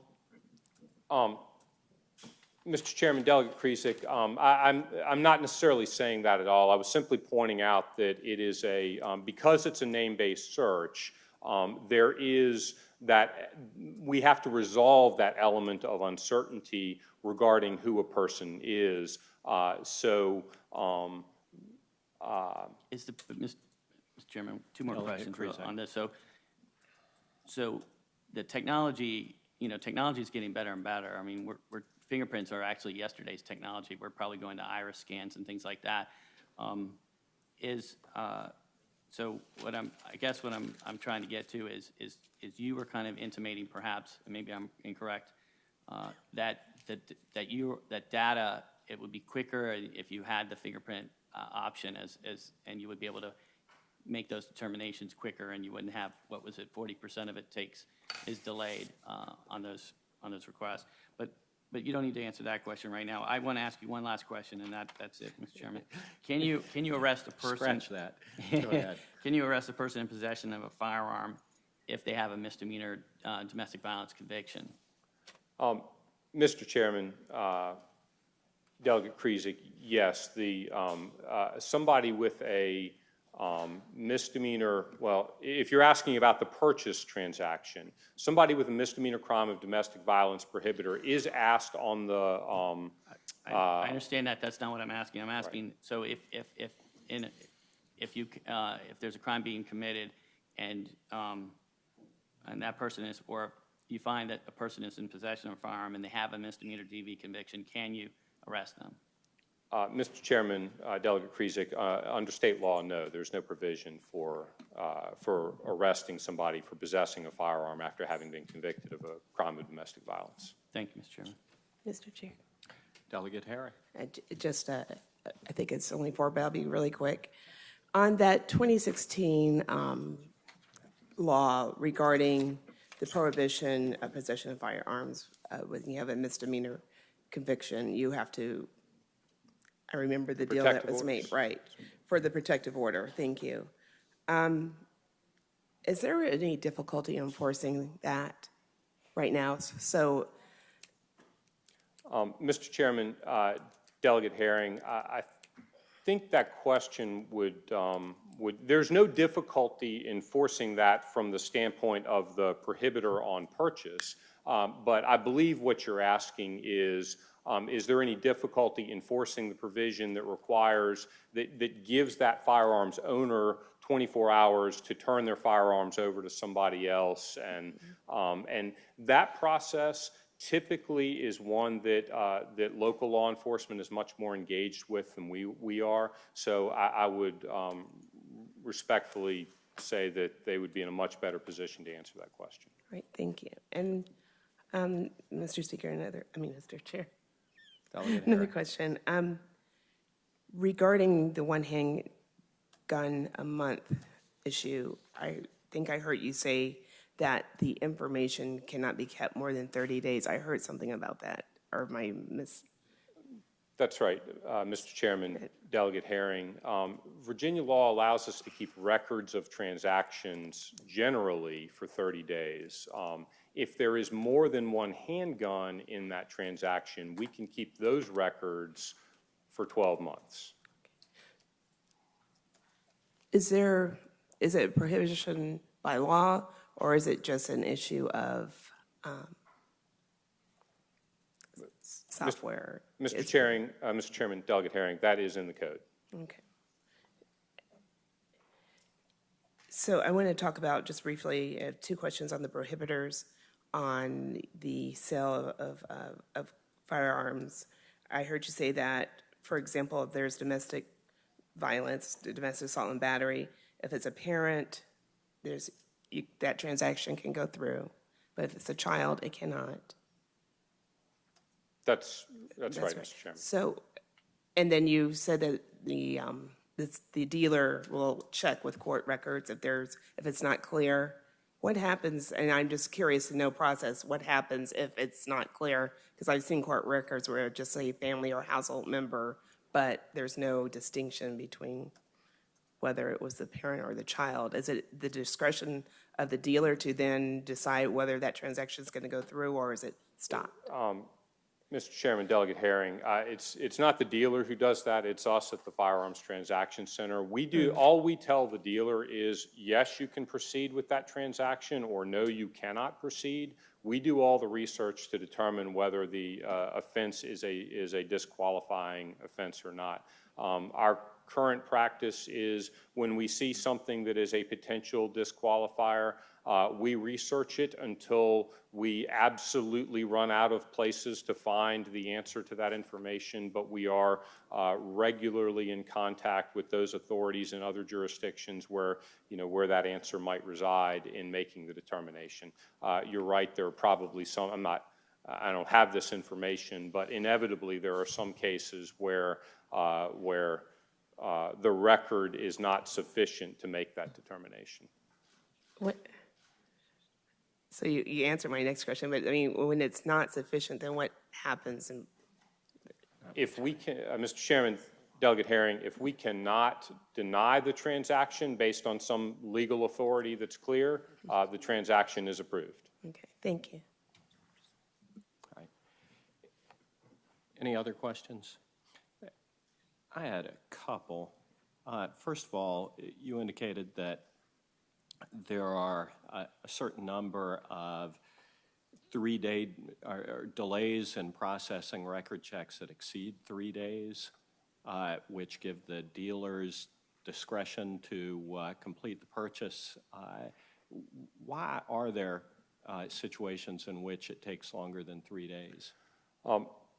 Mr. Chairman, there are, particularly outside the Commonwealth, I don't believe we run into that problem with our courts and law enforcement partners in Virginia, but outside the Commonwealth, there are simply some governmental entities that take a long time to respond to us with the information. We do stay on them. We try to be persistent. Quite frankly, we know in advance the ones that are going to typically take longer than others. Also, the de facto permits, my understanding is that if a judge waits longer than 45 days to process a concealed weapons permit, the permit becomes effective as a on a de facto basis. My question is, after that, say 50 days after the application, if the judge determines that there is a reason why the permit should not issue and the permit is denied, does the de facto basis evaporate and that permit is no longer in effect, de facto or otherwise? Yes, Mr. Chairman. Okay. Also, my understanding is, well, on the one gun a month issue, do you have any statistics on crimes that have been committed by purchasers who have purchased more than one gun a month? Mr. Chairman, no, we do not. And from the slide on that, it appears that, if I understood your slide, at some point, was it in 2012 or 2013, the law changed and allowed concealed weapon permit holders to purchase more than one gun a month without seeking the waiver. Is that right? Mr. Chairman, I believe that change occurred in 2004. Okay, yes, sir. 2004. And if I read that slide correctly, it indicated that after that, well, before that date, there were a considerable number of waivers requested. After that, very few waivers, no waivers were requested, essentially. Is that right? That's correct, Mr. Chairman. And so I gather from that, and I may be wrong, but most of the multiple purchases during a month, they are transactions by concealed weapon permit holders. Is that fair to say? When one handgun a month was in effect, that's how the data looks to me as well, Mr. Chairman. But how about now? After the repeal, does it appear that most of the multiple transactions are by concealed weapon permit holders? Well, currently, Mr. Chairman, we don't have a process to compare concealed weapon permit holders against multiple purchase transactions as they're coming in. So I don't have the answer to that question under current law. Okay. And finally, you went over your statistics for the number of arrests and prosecutions for possession of firearms by felons. And I'm curious as to whether you have data that shows how many of those weapons were originally legally obtained by the person being prosecuted. I'm not talking about going back to the original purchase, as I think was one of the questions earlier asked, but by that person being prosecuted. Mr. Chairman, no, we do not have that data. Would it be fair to say that the vast majority of those were not legally purchased? I don't know, Mr. Chairman. Right. And I guess I'd seen an article recently, and maybe it wasn't state police statistics, but indicating that it's a very small minority of those. Most of them were obtained on the black market illegally. I mean, would that surprise you? I don't have enough information to say one way or the other, Mr. Fair Chairman. enough. Thank you. Any other questions? Mr. Chairman. Delegate Gilbert. So these, we'll stay on the same slide if you don't mind.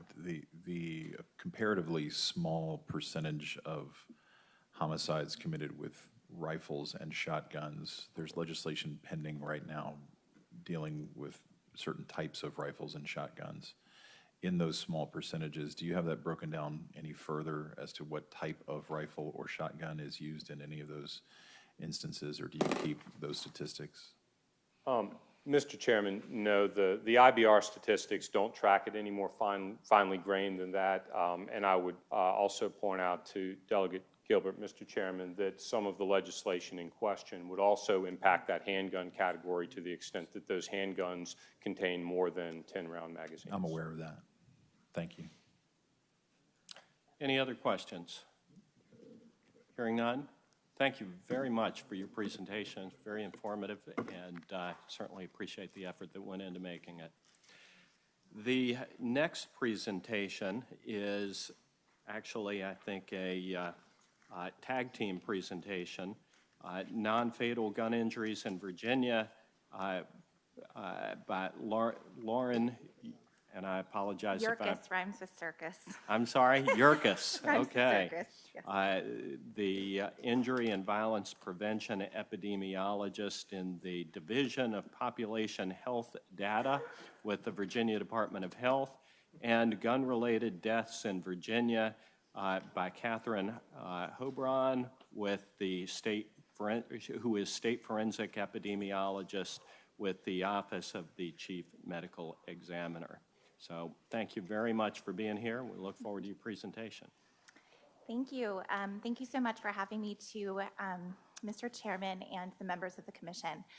Today we are going to talk about gun violence in Virginia using our Virginia Department of Health data that we have.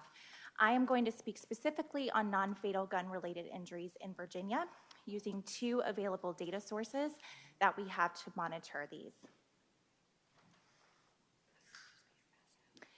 So the first data source that I want to talk about is our emergency department visits for gun-related injuries in 2018. Our emergency department data that we have is called syndromic surveillance. It's essentially a real-time data source that is updated daily that looks at emergency department visits that occur for any type of health condition or injury within the state. 100% of our hospital emergency departments participate in these data, as well as 19 freestanding emergency departments and 61 urgent care centers. Due to the gun-related non-fatal injuries, we are not going to use urgent care centers data because typically when a person is injured due to gun violence, they do not receive care at an urgent care center. So specifically, we're looking at the left-hand corner is the chart of the rate of emergency department visits for gun-related injuries for the past 5 years. So we do have 2019 data, but we did want to show the most recent full, complete calendar year of data of 2018. Rates are per 10,000 emergency department visits, meaning that we are to expect, if we're looking at 2018 at 5.1, that would be 5.1 gun-related injury visits per 10,000 emergency department visits. From 2014 to 2018, there was a 19% increase in the number of emergency department visits that were due to gun-related injury, from 4.3 to 5.1. We did peak in the past 5 years in 2016 at 5.8 gun-related injuries per 10,000 emergency department visits. If we are looking at the right-hand side, this is our 2018 data. In 2018, there were 1,667 emergency department visits due to a gun-related non-fatal injury. The vast majority of them were male at 87%, with the highest proportion among 20 to 29-year-olds at 41%. Black African American patients accounted for over half of these gun-related injury emergency department visits at 53%. And again, the rate of gun-related injuries has increased 19% from 2014 to 2018. Some limitations that we do see in this emergency department data is that it is based on chief complaint. So what is the primary reason for why the person sought care at an emergency department? Typically, this chief complaint is in free text, so it might have misspellings or lack context. And we also do get diagnosis information, but only on about 80% in 2018 of diagnoses for the emergency department visits. So there's about 20% that is incomplete for diagnosis information. And that is based on ICD-9 and ICD-10 coding structures. So in talking about the continuum of gun violence, we're looking at non-fatal injuries for emergency departments. But what I'm really going to focus on more in depth is looking at our inpatient discharge hospitalization data. I do want to make a few points about what we look at when we're looking at inpatient hospitalization data. The Virginia Department of Health receives data from our Virginia Health Information, which is the main entity for hospitalization discharge data. It encompasses all of our Virginia licensed hospitals, so all of the data that we see includes all non-federal acute care inpatient discharges. So it does not include federal entities like the Veterans Affairs Hospital or other federal entities in Virginia. And it does not include rehabilitation or psychiatric discharge hospitalization data. We do receive these files on a quarterly basis from the Virginia Health Information, and then it is uploaded into our secure service at the Virginia Department of Health. We do say that we do have a little bit of a delay in the hospitalization data that we receive for about 12 to 18 months. So therefore, the data that I'm going to present today is on 2017, which is our most recent calendar year. So the inpatient discharge data is also not deduplicated. So what that means is that if a person comes into the hospital and stays in the hospital for the same condition or injury, then they would be potentially counted twice in the data. The causes of injury are counted within the record as well as the intent. So what I mean by intent is that our injuries are typically looked at based on if they are unintentional, meaning that they did not mean to happen, or they were accidental, or they were intentional, such as self-harm or assault. We do have some undetermined intent as well as missing intent in the data as well. The cause or mechanism that is located in the inpatient discharge data is why did the injury happen or how did it happen? And for the purposes today, our cause is, of course, due to guns. Okay. Some data limitations that we do have in the inpatient discharge data, other than the delay, is also the ICD-9 to ICD-10 medical coding transition that occurred in October of 2015. So because of that transition, the ICD-10s have much more codings and classifications to identify an injury or a health condition. Thus, we cannot look at trends that occurred prior to 2015 compared to 2016 and forward because of the transition that occurred about 3/4 through the year of 2015. So the data that I'm going to present, we will look at a 10-year trend, but I will not report 2015 data due to CDC recommendations because the transition happened during that time. Additionally, hospital provider reporting on diagnoses may result in variations in case counts.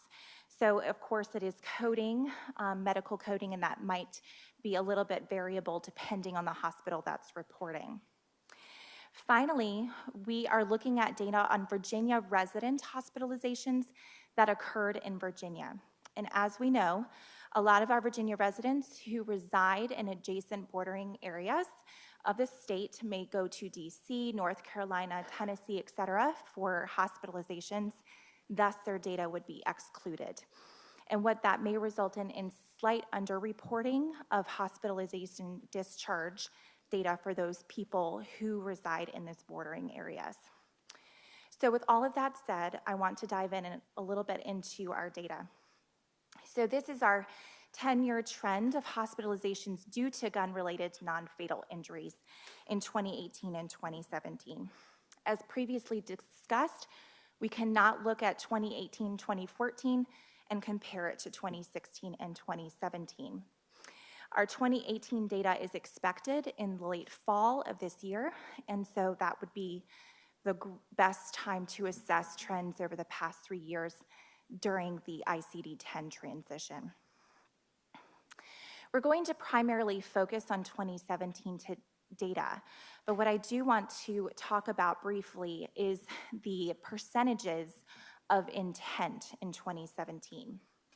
So if you look at the tan bar there, that is the percentage of unintentional gun-related non-fatal injuries, and that is at 48%. So almost half of the injuries that occurred in 2017 were considered unintentional.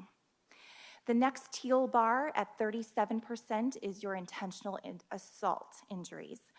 And then the smaller bars are self-harm, undetermined, and missing, which there was 0 missing intent in 2017, and in fact, 0% for the past 10 years. 9% of the non-fatal injuries were due to self-harm, and 4% were due to undetermined intent.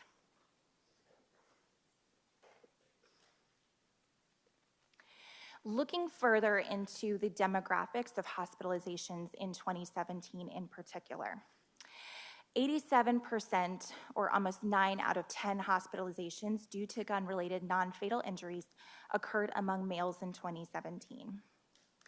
And then by race ethnicity, 67%, or a little over 2/3, were among Black African American patients, followed by 23% white, 1% Hispanic, Latino, Latina, or Latinx, all races, 4% other race, and 5% non-reported or missing.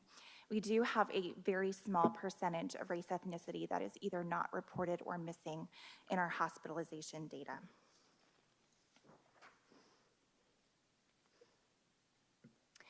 When we look at age at discharge, you can see that 72% of the injuries due to guns that occurred in 2017 were among the 15 to 34-year-old age group. Then there is a very, very sharp drop-off after the 34-year-old age group. So 38% were 15 to 24 at the time of hospitalization, 34% 25 to 34, and then it gradually decreases. But interestingly enough, when we look at the next slide, we can see that the age at discharge can vary based on the intent. So there are 3 bars that I want us to talk about today. So the first bar, or the brown bar, is assault. That's 1 intent. The light blue is unintentional, or the accidental injuries. And then the darker teal is the self-harm. So again, when we look at the 3 main intents of hospitalization due to gun-related non-fatal injuries, you can see that the 15 to 34-year-old age group carries both of the assault and the unintentional injuries in Virginia. And then there's a very sharp drop-off after the 34-year-old age group, particularly for people who are hospitalized for assault. However, when you look at the self-harm bar, or the darker teal, there is about a quarter of the self-harm injuries are among 15 to 24-year-olds, but there's less of a sharp drop-off. So really, the self-harm injuries affect many and multitudes of age groups. In total, there were 72 self-harm injuries In 2017, 287 assault injuries and 375 unintentional injuries.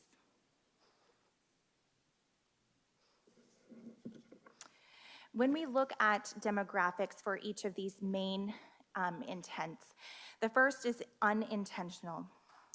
Almost 3/4 of the gun-related unintentional injuries were among persons aged 15 to 34, so a very young age group that is being hospitalized for unintentional gun-related injury. 88% were male, so almost 9 out of 10, and 69% were Black African American. 41% occurred in the central region, and we measure our health regions. There are 5 of them at the Virginia Department of Health. The central region is primarily the Richmond area and surrounding, all the way up to Hanover, down to the North Carolina border, all the way west to about Prince Edward County. So that is what we consider the central region, or the central health region, followed by 37% in the eastern region. And the eastern region is defined as the Eastern Shore, all of Hampton Roads, and Northern Neck area. For self-harm, a little over half of these self-harm injuries were among persons aged 25 to 54 years. So as we talked a little bit earlier, it's a slightly higher age group that we see that come to the hospital for a self-harm injury. About 3/4 were male and 74% were white. 28% occurred in the Southwest region. The Southwest region incorporates Lynchburg area all the way west to the Tennessee border of Wise County. So it's a very large area that is covered by that. However, although health regions were more evenly split with self-harm injuries, so the central and eastern regions that we talked about earlier followed with 24% each respectively. For assault injuries, 79% of these types of injuries were among persons aged 15 to 34 years. So we are looking still at a young age group that is being hospitalized for an assault gun-related injury. Almost 9 out of 10 were male and 77% were Black African American. 47%, or almost half, occurred in the eastern region, followed by the central region at 34%. So in total, these 2 regions encompassed 81% of the total number of assault gun-related injuries in Virginia in 2017.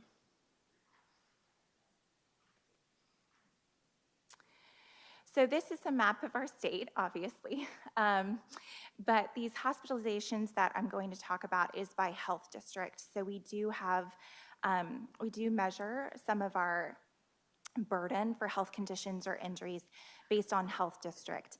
Some health districts are just one city, such as Richmond City is one health district, whereas other health districts encompass a few cities or counties.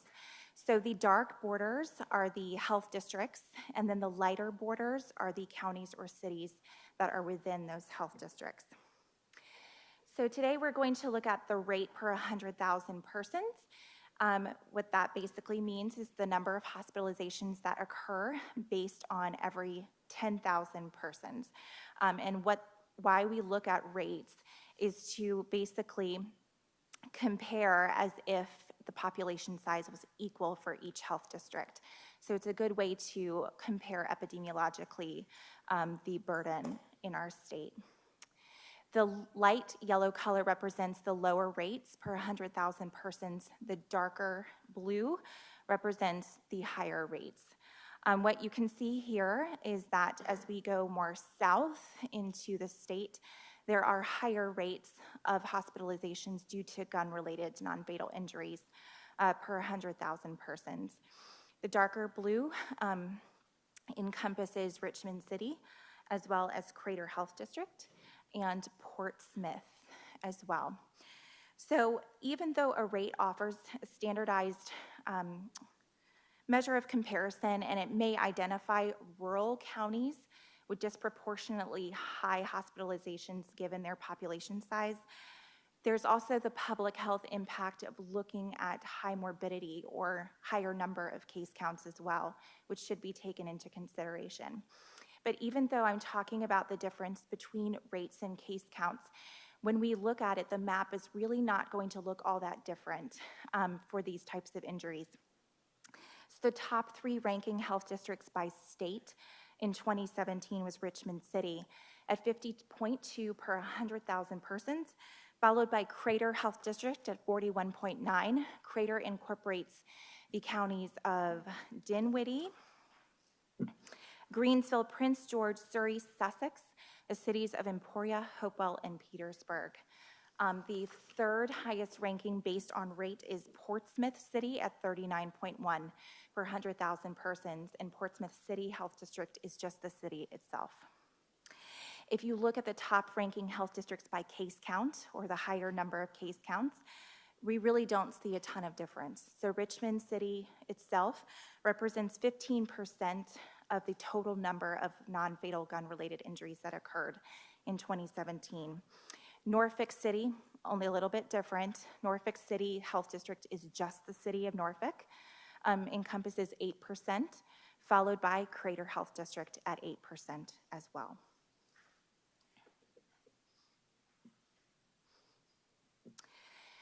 So in talking about these data for hospitalizations, I really want to make a couple of key points here. The gun-related non-fatal injuries really affect all Virginians, as we have seen in the data. Affects all populations, all geographic locations, as well as all age groups. But the intent of these injuries that we looked at a little bit earlier can vary by demographic and geographic population. And although 2016 and 2017 data show higher numbers compared to previous years, so there were 784 hospitalizations in 2017, we can't determine if these numbers yet are based on actual morbidity or higher case counts, or if they're based on the transition in medical coding. So the 2018 data will really show what those trends look like. Finally, continued monitoring of emergency department and hospitalization data, coupled with or paired with injury and violence prevention programming, can lead to more timely prevention and intervention of gun-related injuries in Virginia. So using these data sources together to really show the continuum of non-fatal gun-related injuries can help us understand and how we can intervene together. Thank you. Well, thank you very much. Any member of the commission have any questions? Delegate Bell. Ma'am, if you could walk back, there's a chart that showed, yeah, that one, actually, thank you. So this is it's a rate, right? In other words, it's not. That's correct. Okay. Do you have any, I'm just looking at, I'm looking at Northern Virginia. Obviously, that's a huge denominator on the number, but why, do you have any interpretation of why Southwest, is it, we're hypothesizing up here that perhaps their hospitalizations are being scored to Roanoke or something, Tennessee, or yeah, do you have any reason why that would be so much lower than South Side or even the Valley? It's a great question. These data are looked at based on the patient's residence. So it's not based on where the hospital took them. So that's a great question. I will say that, like we talked about earlier, it might lead to underreporting due to a lot of folks may live in adjacent areas closer to Tennessee and may receive care in a Tennessee hospital, for example, or a West Virginia hospital, and those would not be counted in our data. Okay. Could you back up a couple more where you talk about the ages of people? Yeah, so that one, is that, I'm having trouble reading, is that a percentage on the left or is that raw numbers? It is the percentage on the left. Okay. And then, did you have another one that showed the raw numbers, I think? Right, okay. Yeah, it was the one, right, just the ages of people in which, I don't know if there'd be a way to do that chart that's the percentages and raw figures just so we could see the absolute numbers, because I think, if I'm reading this right, there aren't as many people in the older age brackets, and then it changes the percentages in which they are the type of injuries. Is that right? So what we see here is that really the percentages of the younger age group, they're driven by the unintentional and the assault-related injuries. So there are 287 assaults and then 300 and 75, I believe, unintentional. So when we're looking at self-harm, which is only 72 hospitalizations, it's really driving the younger age group. So I'm happy to provide absolute numbers so we can take a further look into that. Is there any data, I understand some of this, but is there any data on why the assaults are that much higher for the younger people? This is not the perpetrator, this is the victim. Right? This is the victim, yes. Yes. We do not in the hospitalization data. Okay, thank you. Sure. Is that it? Yeah. Delegate Herring. Thank you, Mr. Chair. Am I correct to understand that your definition of injury is physical injury and does not include emotional and psychological trauma? That's correct. It is just physical injury. And does the state collect any data on the impact of whether it be death by suicide with a gun or anything else, data on that type of injury, emotional or psychological injury? It's just a great question. We don't have data in the hospitalization discharge data. However, we do have a few population-based surveys that we do that ask questions about a person, has they been affected by suicide or have they attempted suicide. Behavioral risk surveillance system or BRFIS is one, as well as the Virginia Youth Survey. So that's a Virginia Youth Survey is middle and high school students, whereas BRFIS is a population-based telephone survey that is conducted yearly. So there are questions, but we can't connect the dots based on who those people were asked and if they ended up here in the hospitalization data, if that makes sense. Yes, it is. All right, thank you. Any other questions? I did have one. Do you all have a breakdown as to the causes of the unintentional injuries? I mean, was it, hunting? Was it I accidentally, shot myself? I was, he didn't mean to shoot me. And is it all based on self-reporting? I would love if that were available. So in our data, we're looking at ICD-10 medical coding. So the unintentional injuries is just a code that says it was an unintentional gun-related injury. There's no difference if it was hunting or accidentally happened, somebody else shot me, et cetera. So even though the classifications have increased, there isn't any differences between that, unfortunately. But thanks, that's a great question. All right. Any other questions? Well, thank you very much for your presentation. And I think next we have the presentation from the Office of the Chief Medical Examiner. Good afternoon. Thank you, Mr. Chair and members of the committee. Thank you. My name is Rosie Hobrin. I'm the forensic epidemiologist with the Office of the Chief Medical Examiner. Lauren just presented on non-fatal data, and I'm going to speak to the fatality data that we collect in our investigations. So a little bit of an overview of the OCME. There's 3 different types of death investigation systems across the country based on state. There's medical examiners, coroner-based systems, and then a medical examiner hybrid, or medical examiner coroner-based hybrid system. Medical examiners employ board-certified forensic pathologists in their office to do their investigations, whereas coroner-based systems, they're elected officials which may or may not have a background in medicine. Here in Virginia, we are a statewide medical examiner system.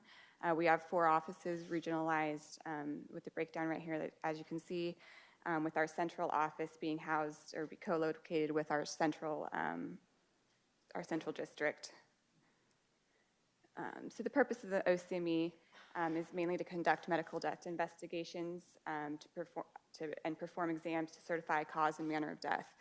And then take these medical insights and present them in court proceedings for OCME cases. We also have a mass fatality component for planning. We provide statistics on unnatural death like I'm doing right now. We have a fatality review and surveillance piece, as well as administer the state anatomical program, which is bodies donated to science. And so what type of death becomes an OCME case? Well, first off, the death must have occurred here in Virginia. That's because we partner with law enforcement for all of our investigations. So you can have, transient people, motor vehicle accidents. We're not going to outsource to the place of residence. Those investigations happen here. And outlined in code, we take any death that's an unnatural death, meaning anything that's an accident, homicide, suicide, so anything that's injury, violence, poisoning, anything that's unnatural. We do take jurisdiction of cases that are of people that die in state custody, whether they're in the jail or prison system or in a mental health facility here. And to provide some context on the number of cases we take, the line in black is the number of deaths by year that occur in Virginia. In 2017, there was about 70,000 that occurred in Virginia, but we only took about 10% of those as OCME cases. And of that, about 7% of those were certified as unnatural accidents, homicides, and suicides. So the remaining 90% of deaths that occur in Virginia, they're natural causes, heart disease, cancer, your common causes of death. And to provide national statistics, this is the leading causes of death in the United States.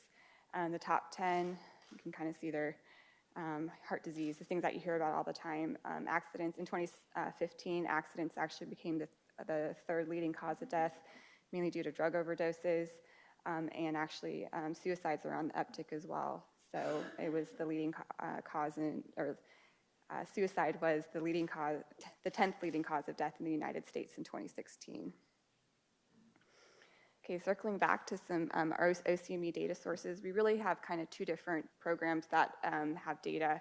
We look at what we're going to just call forensic epidemiology. That's what I do. I provide statistics on all of the OCME cases that we have. Again, accidents, homicides, suicides, and undetermineds. We have more recent data. It's based on all the deaths that occur in Virginia, but we're pretty restricted on what we collect. It's mainly to answer the who, what, where, and when components. But we also have a death prevention piece and or division, and they look at fatality review and surveillance. So these are more comprehensive reviews. They're legislated or grant funded to specific types of deaths, and they do overview. So they're residents of Virginia. They're a little bit delayed, but they have a much more strong data collection on risk factors, contributors, circumstances of the death, and so much more detail. Today I'm going to be talking about the forensic epi piece. You may have heard about fatality review.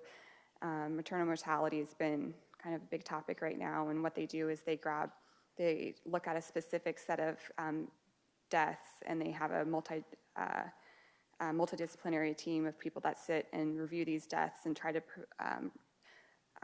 suggest potential preventative measures to prevent future of these kinds of deaths. Surveillance projects, those are usually nationally grant funded. They look at different types of deaths and pull out many risk factors and enter them into a big data system. And that's a piece where you can get some national statistics if it covers the state.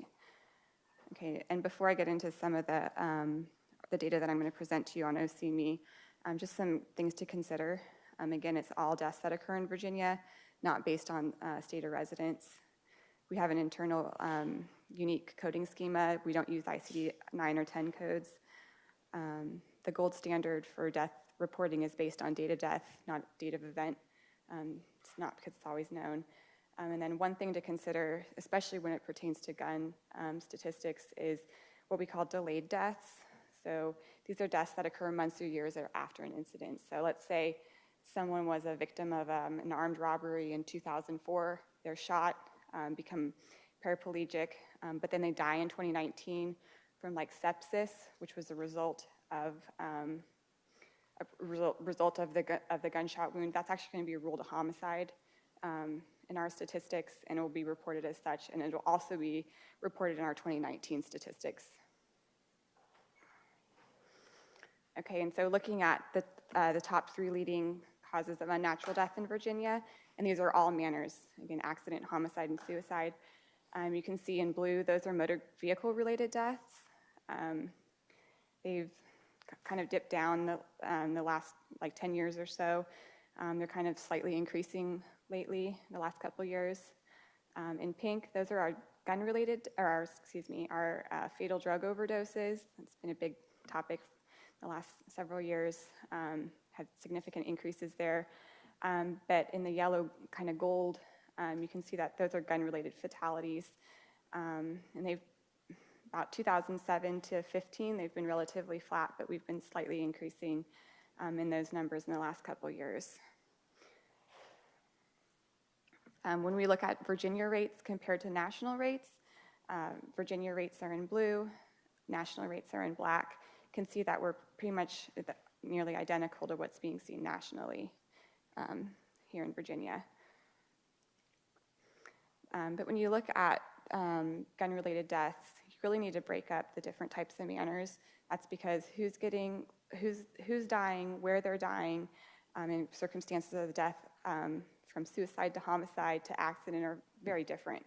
You can really talk about gun-related death for the burden when you look at and group all those together, but you really need to separate them out.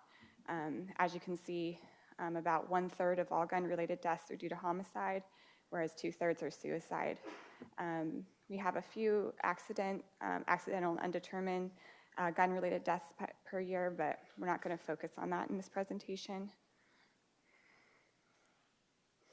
Okay, and speaking specifically to suicides, you can look, this is all suicides different by gun-related suicide compared to all the different other manners. Gun-related are in blue, and all others grouped together are in the orange. So about 56% of all suicides involve guns.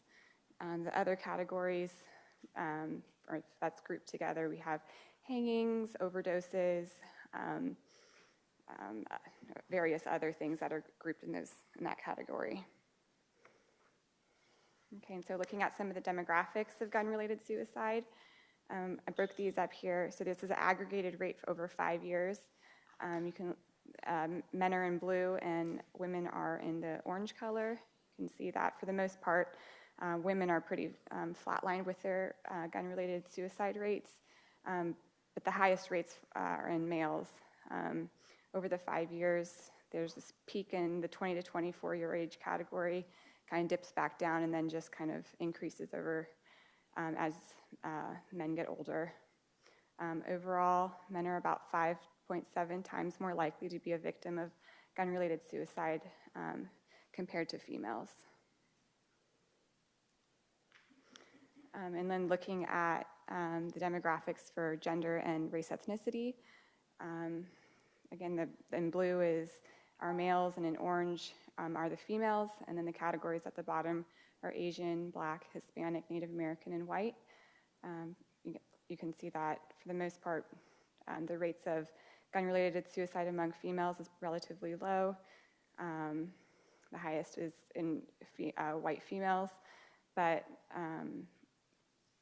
in looking in males, you can see that the white males have the highest rate among any other category.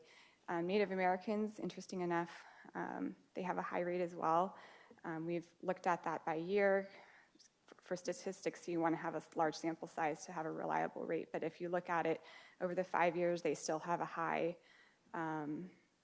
rate of gun-related suicide, so just another thing to take into account. And then looking at the types of gun-related suicide by gun type over those 5 years, nearly 80% were due to a handgun, shotgun 11.4%, rifles 8.3%, and others an unknown with very small proportions.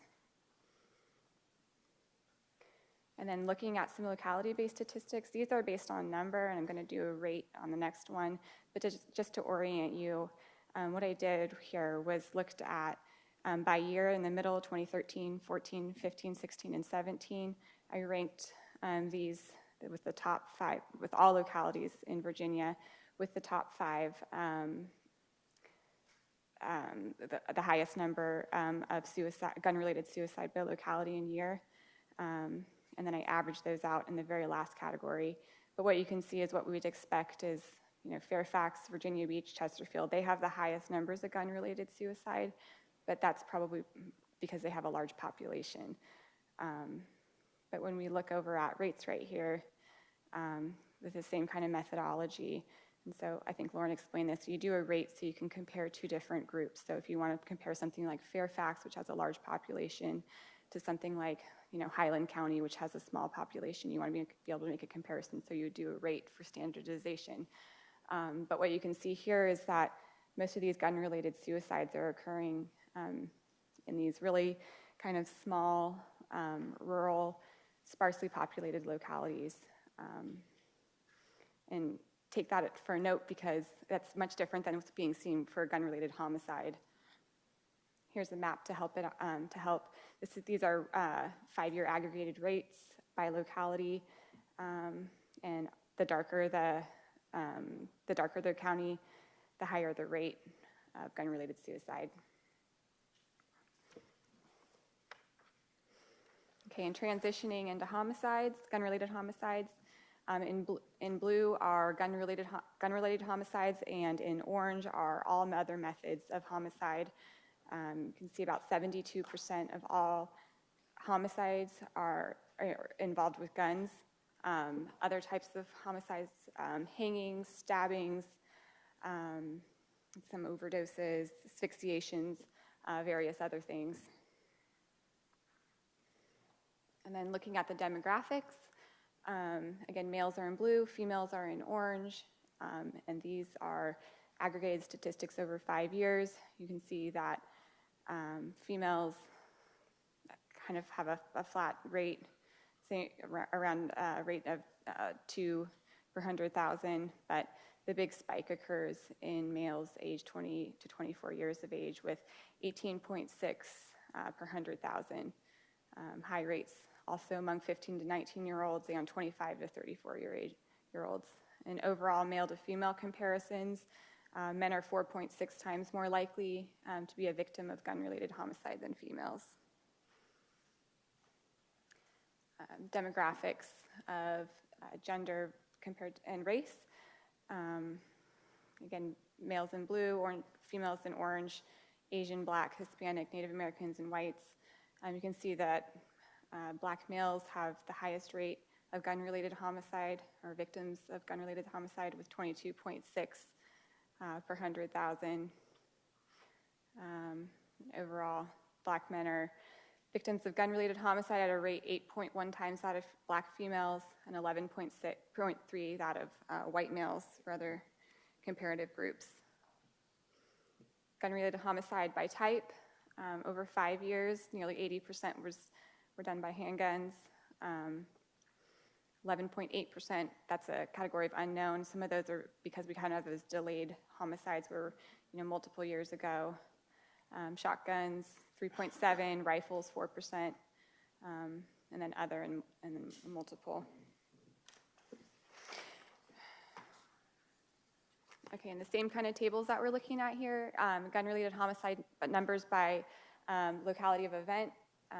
You can see here by individually by year from 13 to 17. Richmond, Norfolk, and Newport News had the largest number. They also had the largest average when you looked over the 5 years. But when you look at the rates here, over the 5-year aggregated rates, Petersburg came first, followed by Richmond City, Danville, Emporia, Norfolk. And then if you look at the map here, these are the 5-year aggregated rates by locality of the shooting. Everything's kind of clustered in the metropolitan areas except for Northern Virginia. Okay, just some of the takeaways. The rates of gun-related death in Virginia are very similar to what we're seeing nationally. Handguns were involved in nearly 80% of both gun-related homicides as well as gun-related suicides. Rates of gun-related suicide among men increase with age. White men and Native American men had the highest rates of gun-related suicide. And black males and males aged 20 to 24 years of age had the highest rates of gun-related homicide. That's all I have. Well, thank you very much. Any member have any questions? Hearing none. I appreciate your presentation. Thank you for the effort that went into making it. At this point, we have scheduled a little break until 1:15. Amazingly, we are running a couple of minutes ahead of schedule. This afternoon, this morning, our presentations were great and very informative. This afternoon, we have some folks who have some compelling presentations. I don't know whether folks have seen the U.S. Secret Service work, but this program is really illuminating. And the second program this afternoon is one that I think is very provocative, that I hope will look at whether media coverage inspires copycat mass shootings. And that is a fascinating topic. I hope it gets a little bit of media coverage as well. And two more presentations later in the day. So with that, we'll rise and reconvene promptly at 1:15.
It is 1:15, and we're going to come back to order, and hopefully more of our members are going to wander in.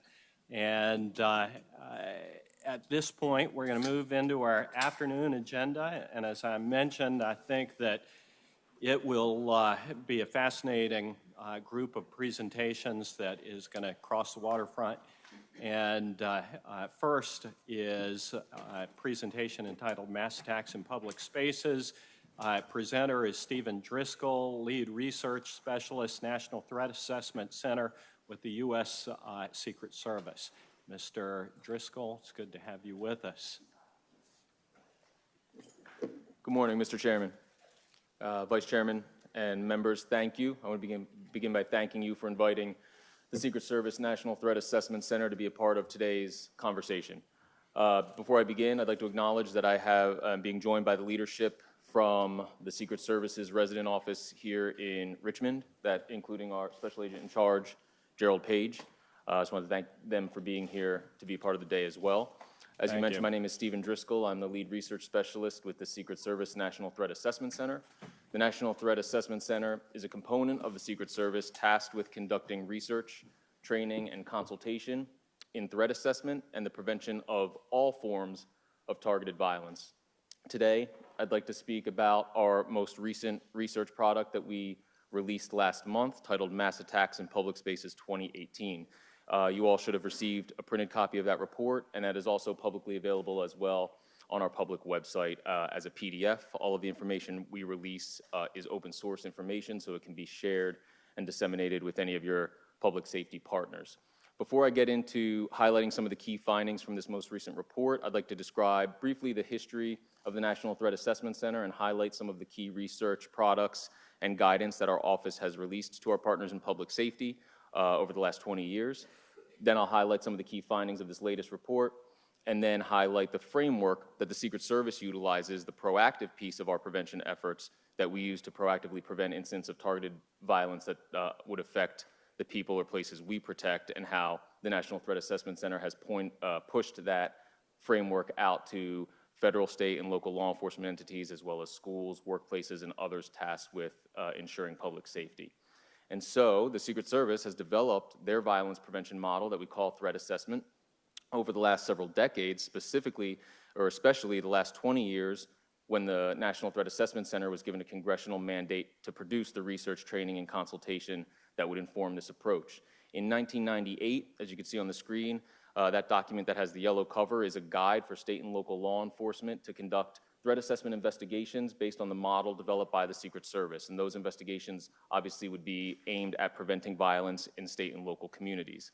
In 1999, the shooting in Columbine shifted or enhanced the focus of the Secret Service onto school safety. The Secret Service has been involved in ensuring the safety of children in a variety of ways. We have close partnership with the National Center for Missing and Exploited Children. We also have jurisdiction involved with various crimes related to child exploitation or child pornography. So the Secret Service has a number of roles in ensuring the safety of children. One of them is the efforts of the National Threat Assessment Center when we started conducting research into targeted school violence. So again, this began just after the shooting at Columbine High School, and in 2002, with the partnership of the Department of Education, we released this report that to date is the only, or I should say is the most comprehensive analysis of the thinking and behavior of the students who perpetrate these types of violent acts in their schools, in K-12 schools specifically. So what it really does is provides not only law enforcement, but also school personnel, mental health, and others in public safety with an understanding of why would students perpetrate these types of incidents or bring this type of violence to their schools. One of the key findings from that report in 2002 was that in most cases, other students knew of the attacker's plan before the act of violence took place. So we actually dedicated an entire follow-up study called the bystander study to understanding that. Why would students who have this information, this concerning information about their classmates, not bring that information forward? And to consolidate a report's worth of information into one answer, the answer is school climate. And so we've dedicated additional resources to analyzing the nature of school climate, what makes a positive or a safe school climate, and what are some resources that schools can utilize to enhance or increase their school climates in a more positive direction. Of course, a few years after the tragedy here in Virginia, the shooting of Virginia Tech, we released a similar study looking at incidents of violence that have affected institutes of higher education. We continue to focus on those as part of our efforts today. In 2015, we released a report looking at all of the attacks that took place targeting the federal government from 2001 to 2013. And again, that informs, the reports like that continue to inform not only our protective efforts, but also the efforts of our partners in federal law enforcement. The National Threat Assessment Center will also release what we call spot reports or individual case studies on specific incidents. So one example that we released in 2017 was a report on James Hodgkinson. He was the congressional baseball shooter that you would remember from a few years ago. And then we're very proud to say that just last year, about a year ago this month, we released an updated school safety guide titled Enhancing School Safety Utilizing a Threat Assessment Model. Again, that not only is that report available on our public website in PDF form, but printed copies of that report were mailed by the Secret Service to every school district in the country and every private K-12 school in the country as well. And so what that guide offers is an 8-step process for K-12 schools to implement a threat assessment program based on Secret Service research and Secret Service's own investigative methodology, with the goal of identifying at-risk students as early as possible and preventing incidents of targeted violence before they occur. Other ways that the Secret Service National Threat Assessment Center has been involved with school safety: we were participants in the President's Federal Commission on School Safety. That was a grouping of the Department of Health and Human Services, Department of Education, Department of Justice, and Department of Homeland Security. They issued the final report that included, I believe, somewhere around 150 recommendations on school safety, running a gamut of different school safety issues. National Threat Assessment Center drafted Chapter 5, which focuses specifically on school threat assessment programs, multidisciplinary school threat assessment programs, again, with that focus on proactive violence prevention and identifying those at-risk students before they become violent. We were similarly involved with the Florida Commission that was brought together after the tragedy at Stoneman Douglas High School in Parkland, Florida, and we assisted them with developing some of their school violence prevention efforts as well. I would applaud the Commonwealth of Virginia in being the first state to legally require K-12 school threat assessment teams, as well as college and university threat assessment teams. As you are probably aware, a number of states have followed suit on your model, Florida being one of them. Just after the shooting at Parkland, part of their comprehensive school safety legislation included a requirement for every K-12 school in Florida to utilize a similar approach that Virginia had essentially pioneered. Maryland, just this school, at the start of this school year, for the first time, will have a statutory requirement for K-12 threat assessment teams in Maryland, and I believe it was announced just last week that South Carolina just passed a similar law again. So I applaud Virginia for really being the leader in that type of effort. The National Threat Assessment Center, the Secret Service, has consulted with some states as they've developed either, if not legislation, at least statewide policy. So one example that's shown there on your screen is an effort we worked with the state of Wisconsin in developing statewide K-12 threat assessment protocols. So at this time, they don't have legislation the way that Virginia does attached to this, but they have rolled out statewide policies, best practices for their schools to follow based on Secret Service recommendations. Also to date, a big part of our efforts relate to training.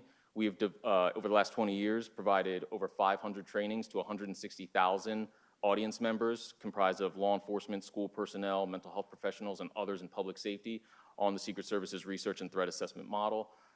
Again, very proud to announce that later this year, we'll be releasing an update to our Safe School Initiative from 2002.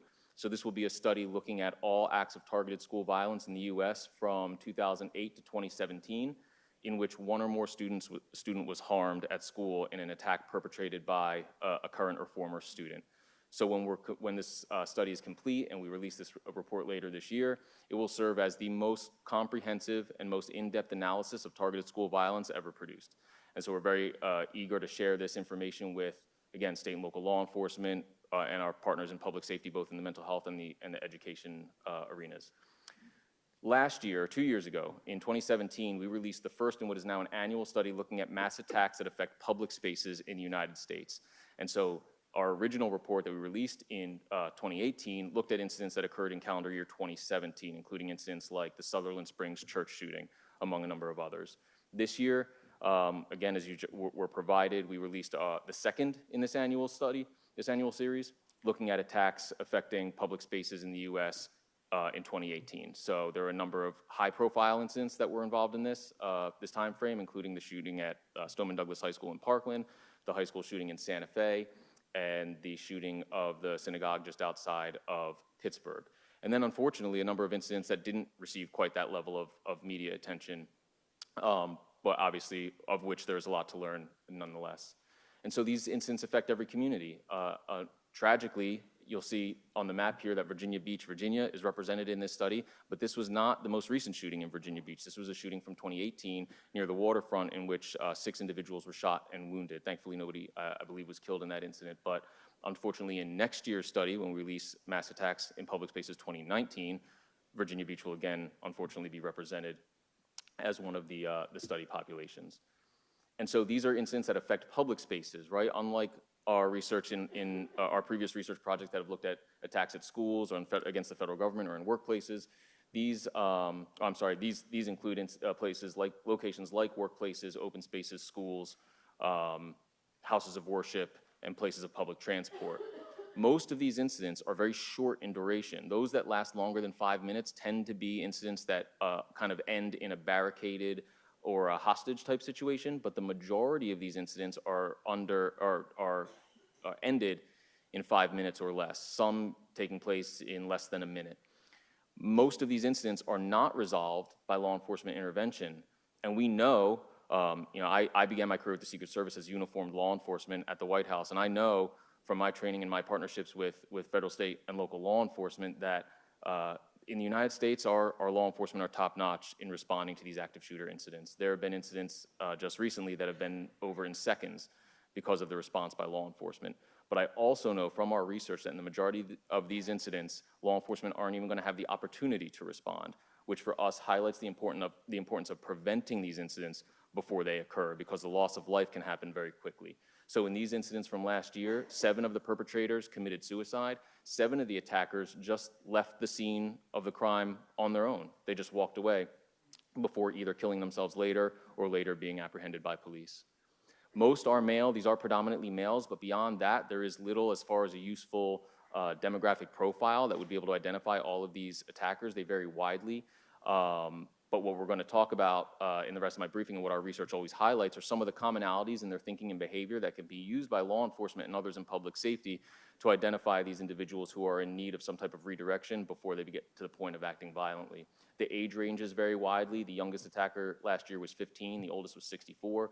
About half had a history of criminal charges. A third specifically had a history of domestic violence, which is something that's been, for us, we've known for years that domestic violence is a very important warning sign in the overall landscape of violence prevention. Speaking about mental illness, and I'll talk a little bit more about mental illness later as well, we know from decades of research from the mental health community that mental illness alone is not a risk factor for violence, but we do see in these incidents, we do see that a number of the individuals had a history of serious mental health issues, things like psychosis or paranoia or delusions that were oftentimes untreated. And so that is part of this comprehensive threat assessment would involve understanding the nature specifically of somebody's symptoms and the nature of the treatment that would help that person to maybe be more stable. Most of the common symptoms that we saw in these incidents were related to severe depression or psychotic symptoms, again, paranoia, hallucinations, delusions, and things like that. And nearly half had specifically received a prior diagnosis and some type of treatment. The Secret Service looks at targeted violence regardless of motive, right? We look at all forms of targeted violence, so we don't look at just one type of motive alone. In looking at these attacks that affect these mass attacks that affected public spaces, we see that ideologically motivated incidents or attacks that were primarily motivated by an ideology represented only 2 of the 27 incidents from this study. Much more common, over half of the incidents were motivated primarily by some type of grievance, either a workplace grievance, a domestic grievance, or another type of personal grievance. Almost 20%, 19% were motivated primarily by the symptoms of an untreated mental health issue, and there was one incident where the attacker was motivated by a desire for fame or notoriety. And so you can see, based on just this preliminary explanation, and there are more details in the report that you were all given a copy of, that none of these incidents are exactly the same. They're perpetrated by a variety of types of individuals, motivated by a variety of types of motives, and they affect a variety of different types of public locations. But there are some things that they tend to have in common. We refer to those as investigative themes that we would want a multidisciplinary threat assessment team to focus on as part of their prevention efforts. And all of these types of incidents, regardless of ideology or regardless of motive or regardless of means of execution, it is possible, they could be prevented with a comprehensive threat assessment program like that one used by the Secret Service. And so when we talk about threat assessment, we're talking about a proactive investigative approach aimed at preventing violence before it occurs. And I stress the primary objective of a threat assessment program is to gather information to assess risk and manage risk. Only a secondary objective would be to investigate violations of criminal statutes, and that's an important distinction to make. Per Secret Service policy, the primary objective of our protective intelligence investigations is to assess and manage risk, and that only a secondary objective would be the prosecution of criminal acts, because we know that in a number of these incidents, a crime may not have occurred. And we want to stress that same approach to law enforcement and schools and workplaces and our partners in public safety, that just because a criminal violation hasn't occurred doesn't mean that there aren't efforts that can be put in place to help reduce the risk of violence. In the community, there could be mental health resources. In a workplace, there could be employee assistance programs. In a school setting, there could be time spent with a guidance counselor or peer support groups. There are a variety of social service-oriented efforts that can be put in place to make a situation present less of a risk of violence, whether or not that situation involves a criminal element or not.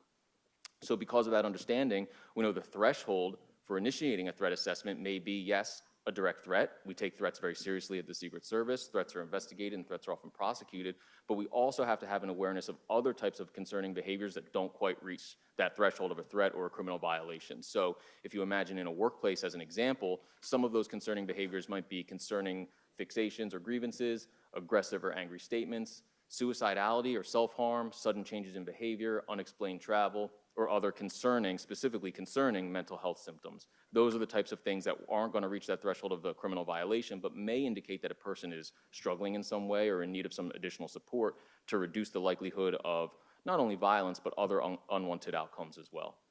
And so what I'm describing here is really the Secret Service's threat assessment model, which is essentially a three-step process that is intentionally broad, because we understand that no two cases are alike, no two individuals are alike, and no two individuals are going to require the same types of supports in order to make violence less likely.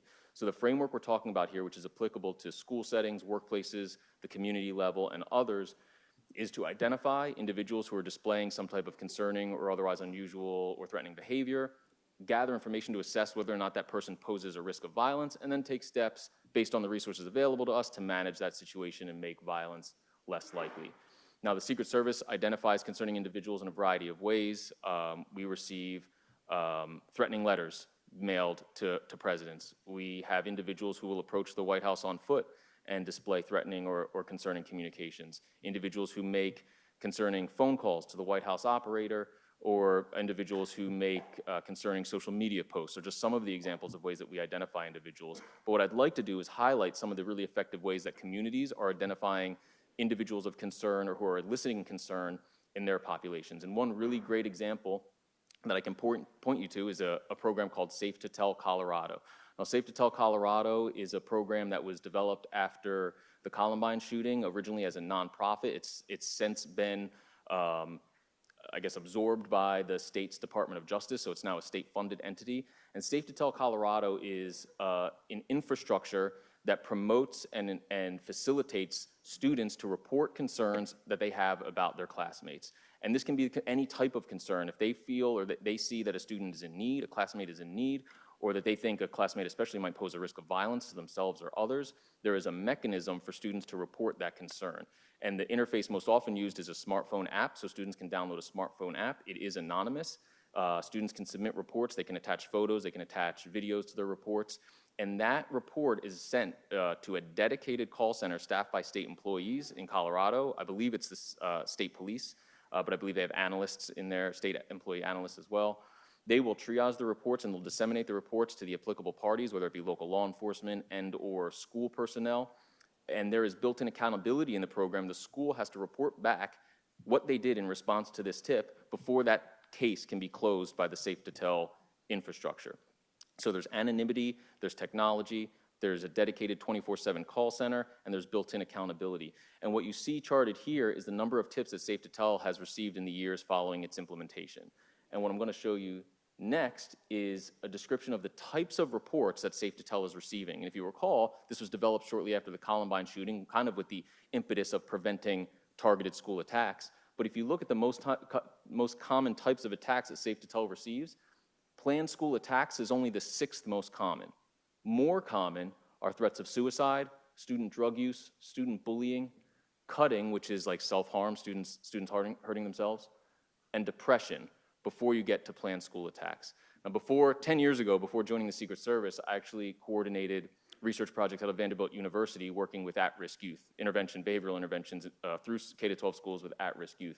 And if you had told me then that there was a mechanism to identify student threats of suicide, drug use, bullying, cutting, and depression in the K-12 population, I'd tell you you're putting your state in a pretty good position as it relates to early intervention with K-12 school populations. And a byproduct of that is going to be preventing the targeted school attacks, because we know from our research that suicide threats, drug use, bullying, cutting, and depression are among the red flag behaviors or warning signs that tend to precede acts of targeted school violence. So this program is now being implemented in other states as well.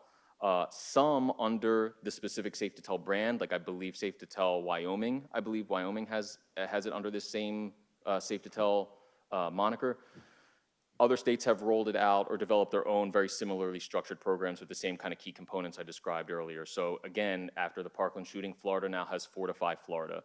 Michigan has OK to Say Michigan. Pennsylvania has Safe to Say Something Pennsylvania. So you can see a lot of states really developing the same infrastructure. To my knowledge, Virginia does not have an infrastructure like this at this time, but you do see that kind of rapidly being developed in other states as the leading mechanism for which students can report concerns about their classmates in the school setting.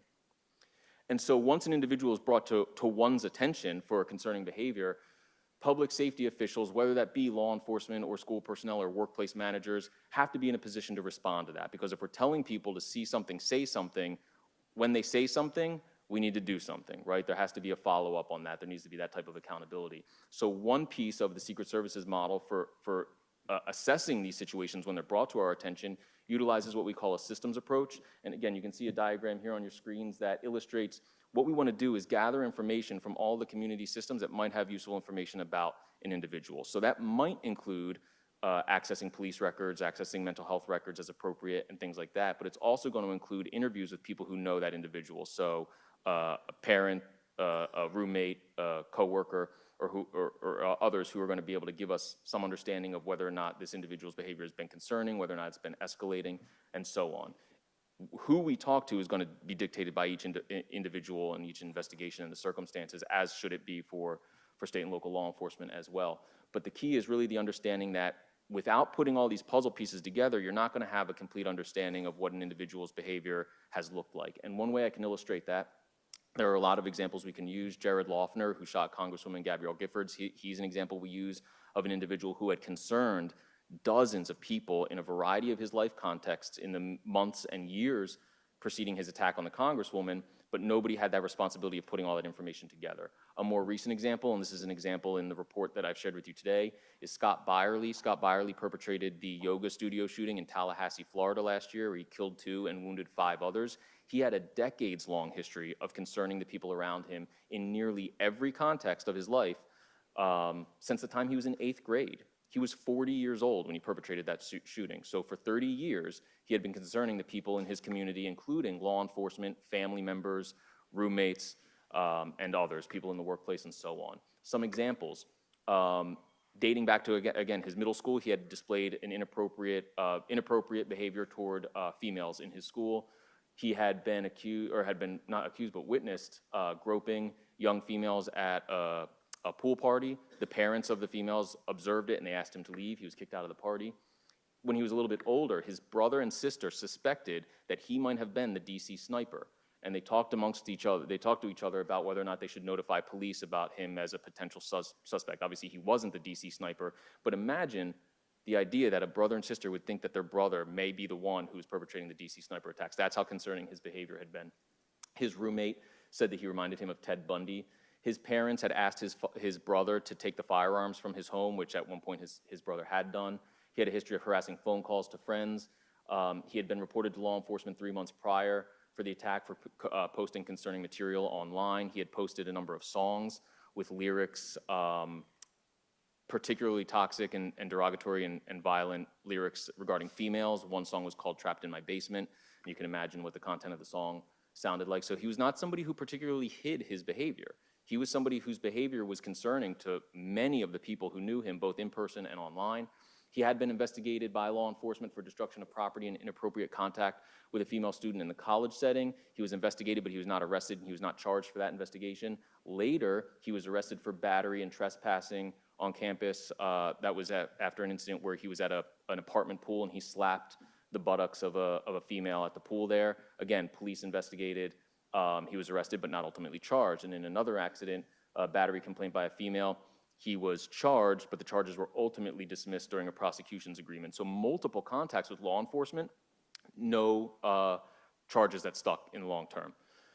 For employment, he had been a member of he was an Army officer. He had been honorably discharged for unacceptable conduct. He had been found guilty of conduct unbecoming an officer. He had been investigated for fraternizing with female enlisted soldiers, so a history of inappropriate conduct in the military as well that didn't go unobserved. But again, at this point later on in his life, nobody in a position to put all that information together as he was posting the concerning stuff online and as he was concerning the family members. He had also been a public school teacher. He had received multiple complaints as a teacher and had been fired twice from teaching jobs for looking at pornography online at school and also for inappropriately touching female students.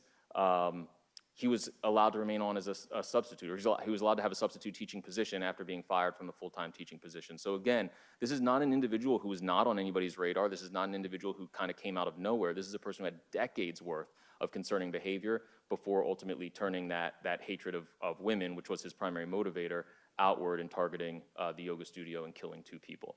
So his case also describes kind of the second piece of our assessment process, which involves looking at investigative themes. We have a lot of investigative themes that our research has identified, and these are always parts of the training that we provide to law enforcement and to others in public safety.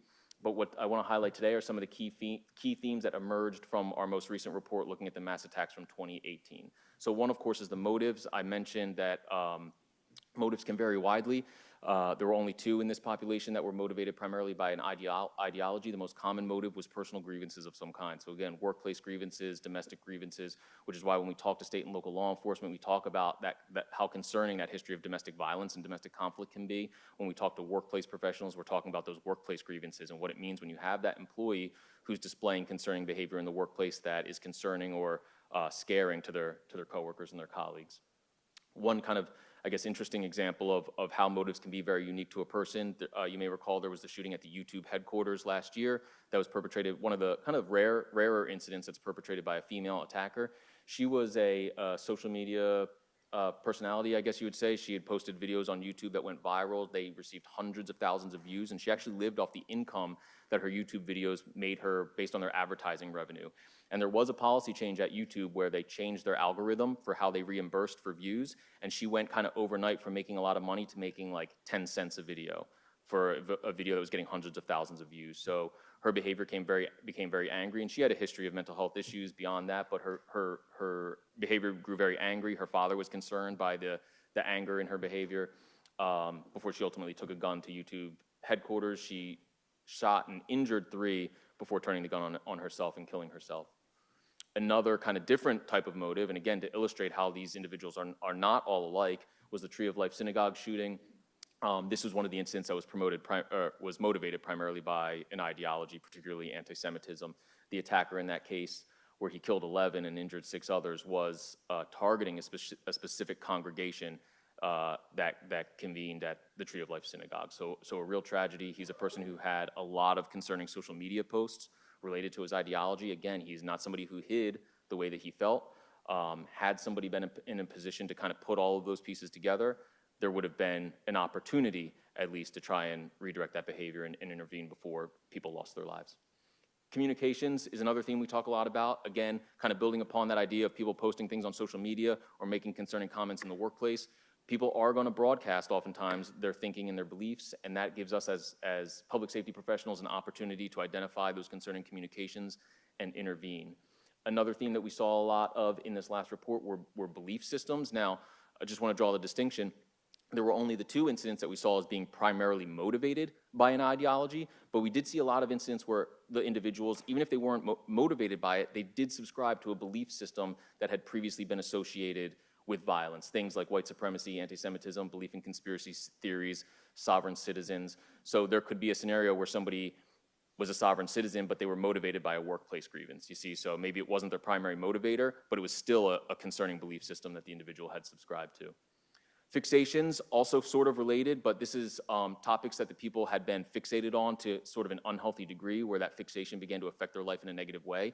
And again, showing that inconsistency is that individuals could be fixated on any number of things. A couple examples: one attack that took place in Melcroft, Pennsylvania, at a car wash parking lot, was perpetrated by a man who had a fixation on an ex-girlfriend, sort of a traditional kind of domestic stalker type situation.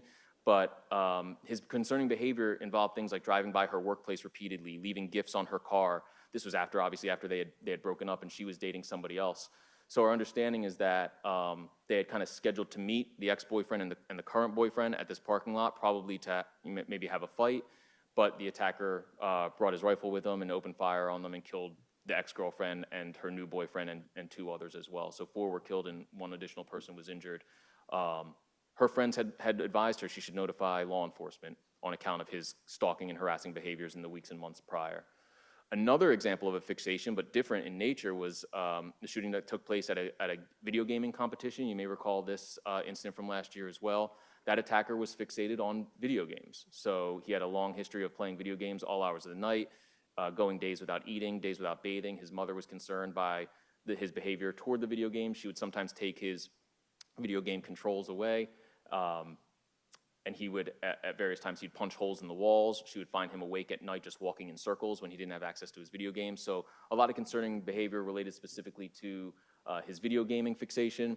And he was involved in this competition in Jacksonville, Florida. He lost the competition. He left. He retrieved his handgun from the car, went back in and opened fire on the other gaming competitors, killing 2 and injuring nine others. So again, not one of the kind of the founding principles of our research that the Secret Service produces is that these individuals don't just snap.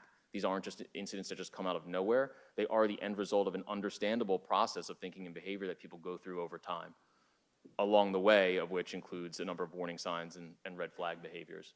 Another theme we saw a lot of this year was harassment, which is consistent with the past research, where we often see harassment and stalking type behaviors. Domestic violence kind of goes along with that, and we continue to see that this year. Mental health symptoms, I touched on earlier. We know that mental illness alone is not a risk factor for violence. In these cases, in these types of cases, we do see higher rates of severe mental illnesses like paranoia, delusions, psychosis, schizophrenia, things like that, oftentimes untreated. So we do want to, we're large, high advocates of accessibility to mental health treatment and partnerships between law enforcement, the mental health community, and others who have that role in public safety. Stressors is, again, another theme that we see across all of our research, kind of regardless of context, whether it be attacks on schools, attacks on workplaces, attacks on government. We see that these individuals are experiencing stressful events in their lives in the months and years leading up to their attacks. One frequent stressor we see, particularly in the mass attacks, is financial stressors. So people experiencing bankruptcy, losing court cases, losing jobs, loss of income. I mentioned I highlighted the YouTube incident as an example of somebody who is experiencing a loss of income. So we see that financial instability as a frequent, specific example of the type of stressors people often experience. Perhaps operationally speaking, the most useful theme is that of concerned others. We just see this time and time again where these attackers in the months or weeks leading up, or oftentimes years leading up to an attack, had concerned the other people, the people around them, the people who knew them, family members, friends, coworkers, classmates, are concerned for the person, oftentimes specifically for their safety. Right? You have incidents where individuals are changing their personal behaviors or leaving work a different way in order to avoid a person. I mentioned Jared Loeffner earlier as the young man who shot and wounded Congresswoman Giffords and killed a number of others at her public event. He's a person who had campus or his faculty at his community college asking campus police to sit in on the classes that he was in, multiple faculty asking campus police to sit in on the classes he was in. And he had a female classmate in his college course that sat at the door, at the seat closest to the door, and held her purse in her lap because she wanted to be ready to run out of the class should he turn to do something violent. So you have people actually changing their behavior around a person because they're so concerned with what that person might be capable of. I believe that the last theme I'll hit on is desperation or despair. We see oftentimes that individuals are kind of at the end of their rope. They're dealing with personal issues that they feel like they have no further recourse for. So again, this is where part of this approach becomes very social services oriented. There are people who are going to be experiencing things in their lives that they're not able to cope with, or they feel like they have no further resource to cope with. So sometimes as law enforcement, we might have an opportunity to connect people with resources that are available to them in their community to kind of de-escalate a situation and hopefully reduce that risk of violence. And so that leads us naturally into the last piece of our threat assessment model, which is the management piece. And this is where we have an individual who is brought to our attention. We've gathered some information from those various community systems to understand whether or not this person poses a risk of violence. And if they do, what steps can we take to manage that person? And that process is very individualized because everybody has different needs and is going to present a different scenario. But we're going to consider the key life factors. What is that person experiencing in their life right now? What specific events and what type of situation do they operate in on a day-to-day basis?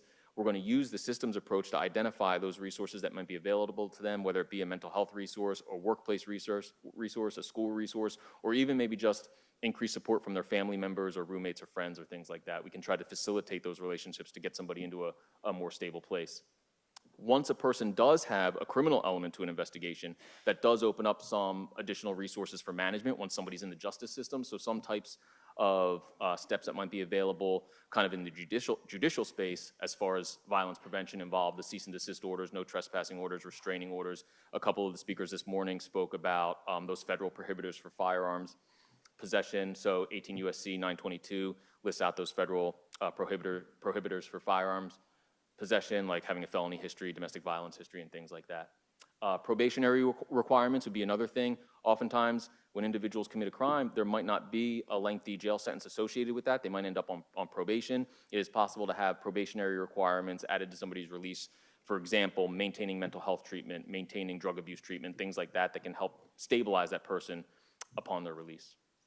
And so some of the specific considerations that we highlighted in this report, and then I'll step aside for the remainder, is first, the importance of understanding mental illness and also mental wellness, right? We highlighted that there's a complex relationship between mental health and this type of violence. We know that mental illness alone is not a risk factor for violence, but yet we often see in these types of attacks serious untreated mental illnesses. But we also see individuals who are maybe not mentally ill, but just maybe mentally not well. And so an example of that might be if you imagine a high school student who's bullied incessantly at his school and he's isolated and he starts reading up on the Columbine shooters and starts developing an idea that he wants to emulate them and achieve the same things they did, that student might not be mentally ill, right? That student, maybe you could say, is mentally not well because maybe he's isolated, he's socially maladjusted, he's being influenced by kind of these violent imageries and other types of things online, but that's not the same as mental illness, right? And so we kind of want to talk about just a general mental wellness for folks, whether they have a mental illness or not, that there are a lot of people who need supports of various degrees to help get them kind of off of that violent trajectory. Another thing we want to stress here with this report is the importance of reporting. I highlighted Safe to Tell as one really effective program that state government has adopted to facilitate that type of reporting specifically at the school level.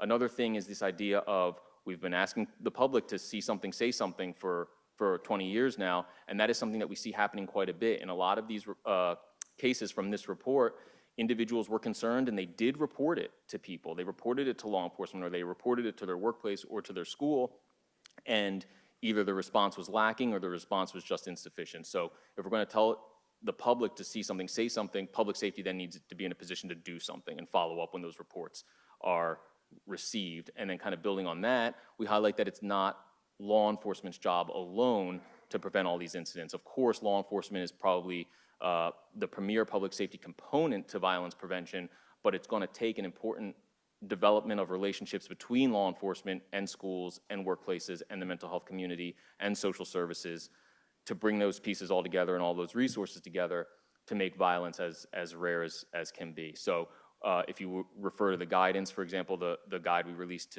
for K-12 school threat assessment programs, we stress the need for a multidisciplinary threat assessment approach, right? A school's threat assessment team should involve teachers and the school resource officer and administrators and mental health and extracurricular leaders and, you know, just about any other facet of the school day as you can imagine, because bringing that expertise together is going to put us in the best position to prevent that type of act. So with that, I will wrap it up. Again, I'll just highlight that the National Threat Assessment Center does have a congressional mandate to continue producing this type of research, guidance, and delivering this training. We appreciate your support, both from a headquarters perspective and here with our Richmond field office.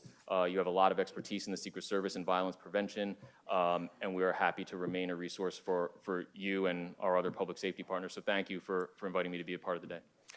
Well, thank you very much for your presentation. I saw your report, Mass Attacks in Public Spaces, the 2018 update, and that is available on your website. Yes, all of our, yes, sir. Yeah. And folks interested in this, I highly recommend that publication. And it was extremely informative and extremely helpful. So I was delighted to learn that you were going to be able to come down and present. And I also thank the members of your Richmond Field office for being here as well. Senator Norman, I think, has a question. Thank you, Mr. Chairman. In recent weeks, I've heard a lot of purported experts offer their observations about what took place at Virginia Beach. And don't mean to put you on the spot, but I would be very interested in perhaps a top 2 considerations that you might think would have been a proactive or a deterrent or proactive threat that took place in Virginia Beach, because a number of law enforcement agencies, including retired FBI, not their term, but it suggested it was a little bit of an atypical type of situation. Yeah, to be completely honest, it's not a case that my office, the National Threat Assessment Center, has analyzed yet. So that will be a case that is in our next year's study, mass attacks from 2019.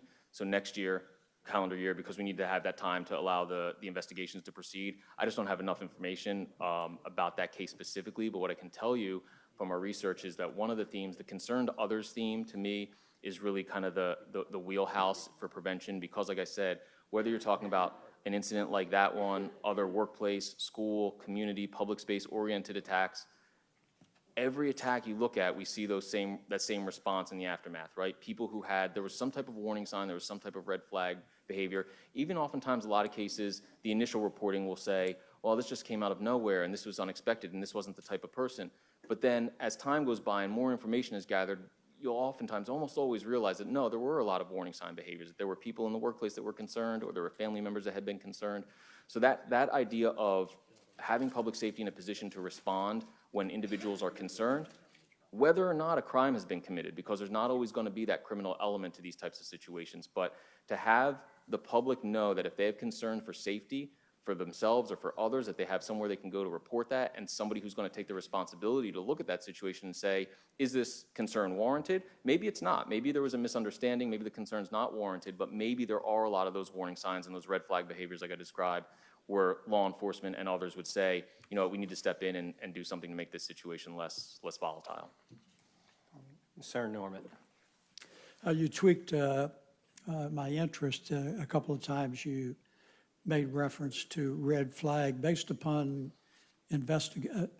study or examination you have done. Can you share with us what state has been able to adopt the best red flag law that does not trespass on probable cause issues? Yeah, with all due respect, Senator, I'm not familiar enough with the individual state laws or their legislative language. I can talk to the research that we produce. I'm happy to do that, but I couldn't comment on specific laws. Thank you very much. Yeah.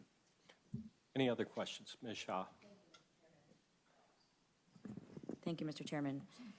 On page 3 of the report, I'm looking, it's titled the incidents, and then under that is the weapons. Does your data include the types of weapons? It's about 90% were carried out using a firearm. I don't know if our publicly reported data is 90%. There were 27 incidents, 24 were utilizing firearms, 3 were vehicle rammings. I believe of those, let me make sure my math is right in my head. I believe of those 24, 18 were utilizing handguns, 8 were using long guns. And this may be a precursor to the question the delegate had earlier. He had mentioned having seen reported a few weeks ago about the number of firearms that were illegally possessed. Our research indicated, I believe, 10 of the 10 of the, let me do my math 24. again. 24 firearms incidents, thank you, that there was some indicator that they were in possession illegally under federal law. So maybe the person had a felony history or history of being adjudicated mentally ill or something like that. Thank you. Delegate Krizak. Thank you very much. Kind of following up on Senator Norman's comments. So You do recommend that Safe to Tell Colorado. You were pretty supportive of that effort, and that's something that I know that we talked about last year in our select committee on school safety, and we had a bill similar to the one in Utah, but it didn't make it through. But I would like to put a plug in to my colleagues that we try to get that through, but next year. However, essentially the red flag or laws or the extreme risk protective order legislation, that is very similar in a macro sense, not a school, but in the general public, to that kind of a safe to tell. So when you said something like 3/4 of attackers have made threatening or concerning communication. So we know, we know who these people are really, and you've done a really good job of making that threat assessment. So in general, I would say that you're supportive of empowering law enforcement to have those kinds of powers for extreme risk protective orders, for example. Is that correct? Again, I can't comment on specific legislation. What we do is we analyze these cases kind of through the lens of how the Secret Service operates and has operated for a number of years, and then present that information to our partners in public safety to inform whatever practices you deem as appropriate for your community. So, like I said, we can provide the research and in some cases the guidance, like in the realm of school safety. But beyond that, it's up to communities to determine what is appropriate for the community based on our understanding of these types of incidents. But let me just try one more time, because I understand where you're coming from. But in general, any kind of, if law enforcement gets more power to pursue these, to take action and prevent this kind of violence, that would be something that your report is trying to push forward. Again, I have to defer you to the report and the findings on the case analysis we provide. We try to provide that through kind of the lens of how we operate, and then leave it to folks like yourself and our law enforcement partners to determine what's best for your community. So can I ask you about one case that I think was part of your analysis, and that is the Parkland case? Is it true that there were significant indicators there present as well that were overlooked for years in that case as well? I mean, that's true of a lot of these cases, frankly. I mentioned the yoga studio shooting as another example like that. The Parkland shooting, the attacker, Nicholas Cruz, had been reported to law enforcement a number of times. He had been reported to his school a number of times. He had posted concerning content on social media a number of times. He had concerned his classmates and parents of his classmates a number of times. So he's certainly somebody who would have, warranted some type of intervention at the community level. So unfortunately, that's consistent with a lot of these cases, though. Yeah. And to that point, in connection with Parkland and a number of these other cases, some of the conduct that should have brought them to the attention of law enforcement, that was criminal conduct that could have been treated as criminal conduct, but it was diverted instead of being treated as criminal behavior. That is true of that case, and again, it's true of other cases as well. Yeah. Right. And in other cases, there were indicators of serious mental illness that made these people threats to themselves, to their safety, and to the safety of others that would have given authorities the ability to take advantage of the mental health process to actually take these people, not just take weapons away, but to force them to receive treatment. Yeah, I mean, what we see as an agency in our experience, and then is kind of reiterated in the research we conduct, is that violence is the result of a variety of factors, right? And it's often a confluence of factors, so that there's not just one cause or one thing that you can always point to, but oftentimes this confluence of incidents and events in a person's life and their circumstances that ultimately, unfortunately, will lead to violence. Yeah. And there certainly are public policy issues that make some of these choices very difficult. I mean, whether the mental illness is, whether it's a civil right for folks to exist outside of the treatment realm, or whether they are going to be involuntarily committed. That's a very sensitive issue, and frankly, is a big part of what we need to deal with. When we talk, I talked a little bit before about the systems approach and how part of the component of this assessment should be kind of touching base with the various systems that a person has contact with. And one part of that goal is to gather information about, how concerning is this person. But another opportunity is to identify support systems that can be put in place for that person. So in the case of talking to an individual's family, we encourage law enforcement and others to make that as positive an interaction as they can, to develop rapport with those individuals, because in the instance like I think you're describing, where you're not able to get a person the mental health treatment that maybe it appears that they need, you at least now have a kind of a positive working relationship with their support system, namely either their family or their close friends, that might serve itself as an impetus for getting that person the treatment that they need. So it might not ultimately fall to law enforcement to, if the policy isn't there to help that happen, then at least there's a relationship building there and information shadowing with the people who know that person and who are there to support that person, that maybe they are able to get them the treatment that they probably need. All right. Mr. Chair. Delegate Herrick. And thank you, Mr. Chair. A quick question following up on the Parkland shooting in Florida. Before that happened, did Florida have an extreme risk protective order in place? I'd want to confirm, but I believe that was part of the laws that they passed after the fact. After the I fact. believe, but I would Okay. want to confirm. All right, thank you. Any other questions?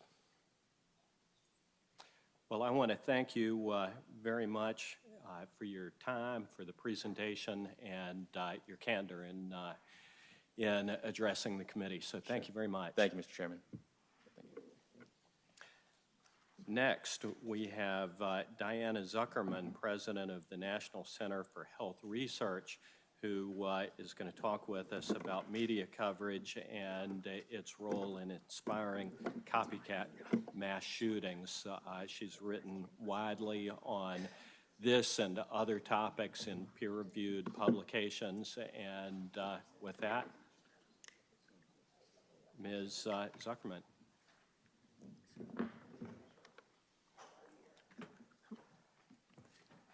Thank you very much. I'm waiting for my PowerPoint to come up.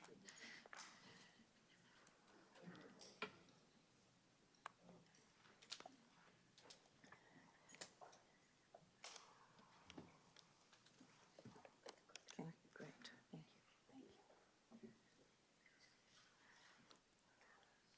you. Good afternoon. I'm Dr. Diana Zuckerman. I'm president of the National Center for Health Research. And I want to tell you a little bit about this center, just so you'll understand our perspective. The National Center for Health Research is a nonprofit think tank. We conduct, analyze, and scrutinize research. And we also look at policies and programs on a range of issues related to health and safety. And we think of violence as a public health issue, and we have no financial ties to this issue. And I'm going to talk a little bit about my perspective so you'll know where I'm coming from. I'm trained in epidemiology and public health and also in psychology. I'm the co-author of books and articles on the impact of media on children in particular and also on adults. I was on the faculty at Vassar and Yale and a researcher at Harvard.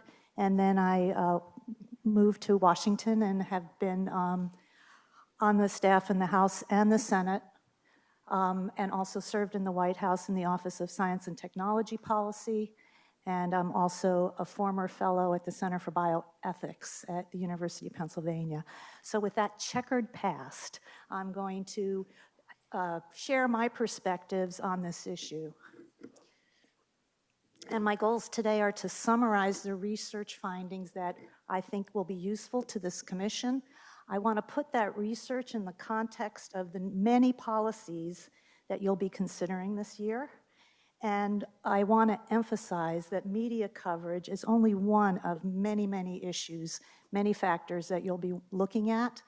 And as you come together and try to find solutions to reduce mass shootings, of course, there is no one cause and there is no one solution. So I want to talk about what we know about media and copycats, and I realize that I think for many people that seems not so important, and my goal today is to explain why I think it is important, although it's just one of many important issues. I'm going to start out with definitions. I want to define a public mass shooting, because I'll be talking about that. Is usually defined as an event with 4 or more deaths in a fairly public location, and with a shooter who selects victims somewhat indiscriminately or arbitrarily, so maybe select is not the right word. I also will be showing some statistics that the FBI uses on active shooter situations. That's defined differently. They define that as 1 or more people engaged in killing or attempting to kill others in a specific area. That area might be a school, might be a place of business. Copycat shootings, which I'll be talking about, are described by researchers in 2 different ways. Sometimes it's looked at as contagious, as if it's a virus that can spread. And other psychologists and others think of it as imitation, how people imitate behaviors that they see or hear about.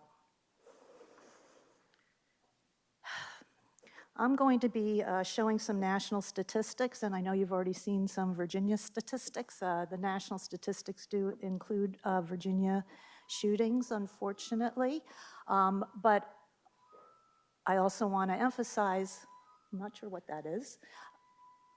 Apparently somebody's cell phone, if Okay. you would Okay. kindly check All your right. pocket. I thought I said something and, wrong, you know. It was not emanating from the chair. Okay, thank you. I appreciate that. So here, these are just between 1966 and 1999. You can see that there were quite a few mass shootings, but they're pretty much spread out, but they're getting closer together the closer you get to April of 1999. And then the next graph is from 2000 to 2015, and you see they're getting a lot closer together. And then the last graph is between 2015 and a couple of weeks ago, and you can see how very close together those are getting. And the height has to do with how many people have been shot. So it's clear, looking at the national data, that these events are getting closer together and getting more devastating. The FBI statistics on active shooters is different. As I said, they define their terms differently. You don't have to memorize these numbers. There will be no test after this. I just want you to see how it's going up. This is between 2000 and 2017. And here's the FBI statistics on casualties those same years. And again, going up a little bit and then a lot in 2017. And I want to emphasize that what I'll be talking about today will show why what's happening nationally affects what's happening in Virginia and vice versa. So, one thing to know about research on mass shootings is that there's no federal database on mass shootings, and that means that analyses that have been done have usually been done by private organizations, sometimes by journalists, sometimes by nonprofit organizations, and there's been a lack of federal funding to determine the causes of the increase in mass shootings and how to reverse that trend.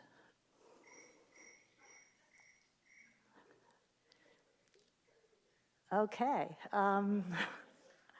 so I think what you want to know is, when are we going to know more? When are we going to have the answers to the questions? And I wish I could answer that question, but I will say that good research takes time. It did take us decades and more than 10 million people dying from lung cancer, for example, before it was widely accepted that smoking caused lung cancer. So think of how long that took, and now we're talking about a much more recent phenomenon and a much more difficult one to study.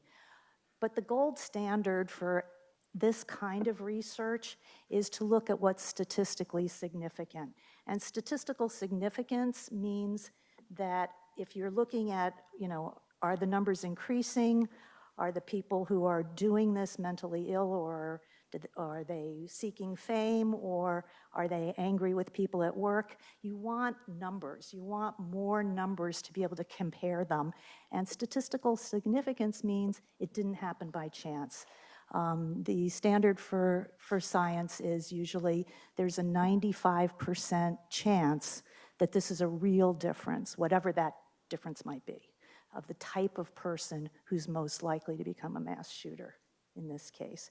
And so you do need larger numbers, and that's why some of what I'll be telling you will be different from the previous speaker who looked at 1 year, and I'm looking at other years. And so that's one of the reasons why it's hard to make policy decisions when different researchers and different experts are saying different things. But we obviously need to know more, and we need to know more because 31% of the world's mass shootings occur in the United States.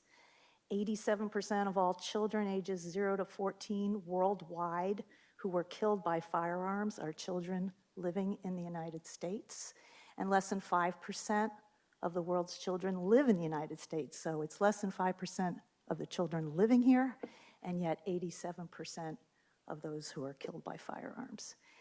And I don't have to tell you, mass shootings result in enormous media coverage. So we need to understand the relationship between people being shot and what the media coverage is telling us.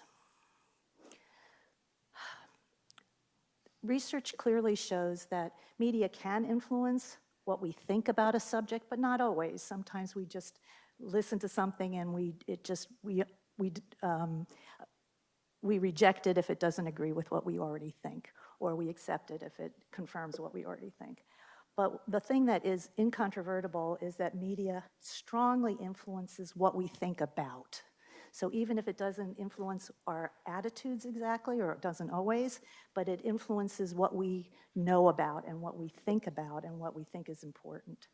So I think you all know, as people in the political realm, that publicity increases the number of people interested in a product or a person or an experience, and that's true for political candidates, but it's also true for actors and athletes, but it's also true for criminals and victims, and that's what I'm going to be focusing on, is how the publicity that shooters get influence copycat shooting.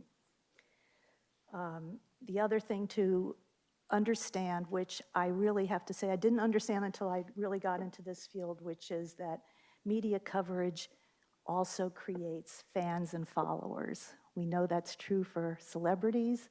It's also true for shooters. So, how does media inspire copycats? There's decades of research on suicide, so that might seem like a different topic, but it's actually very instructive as we try to understand what's happening.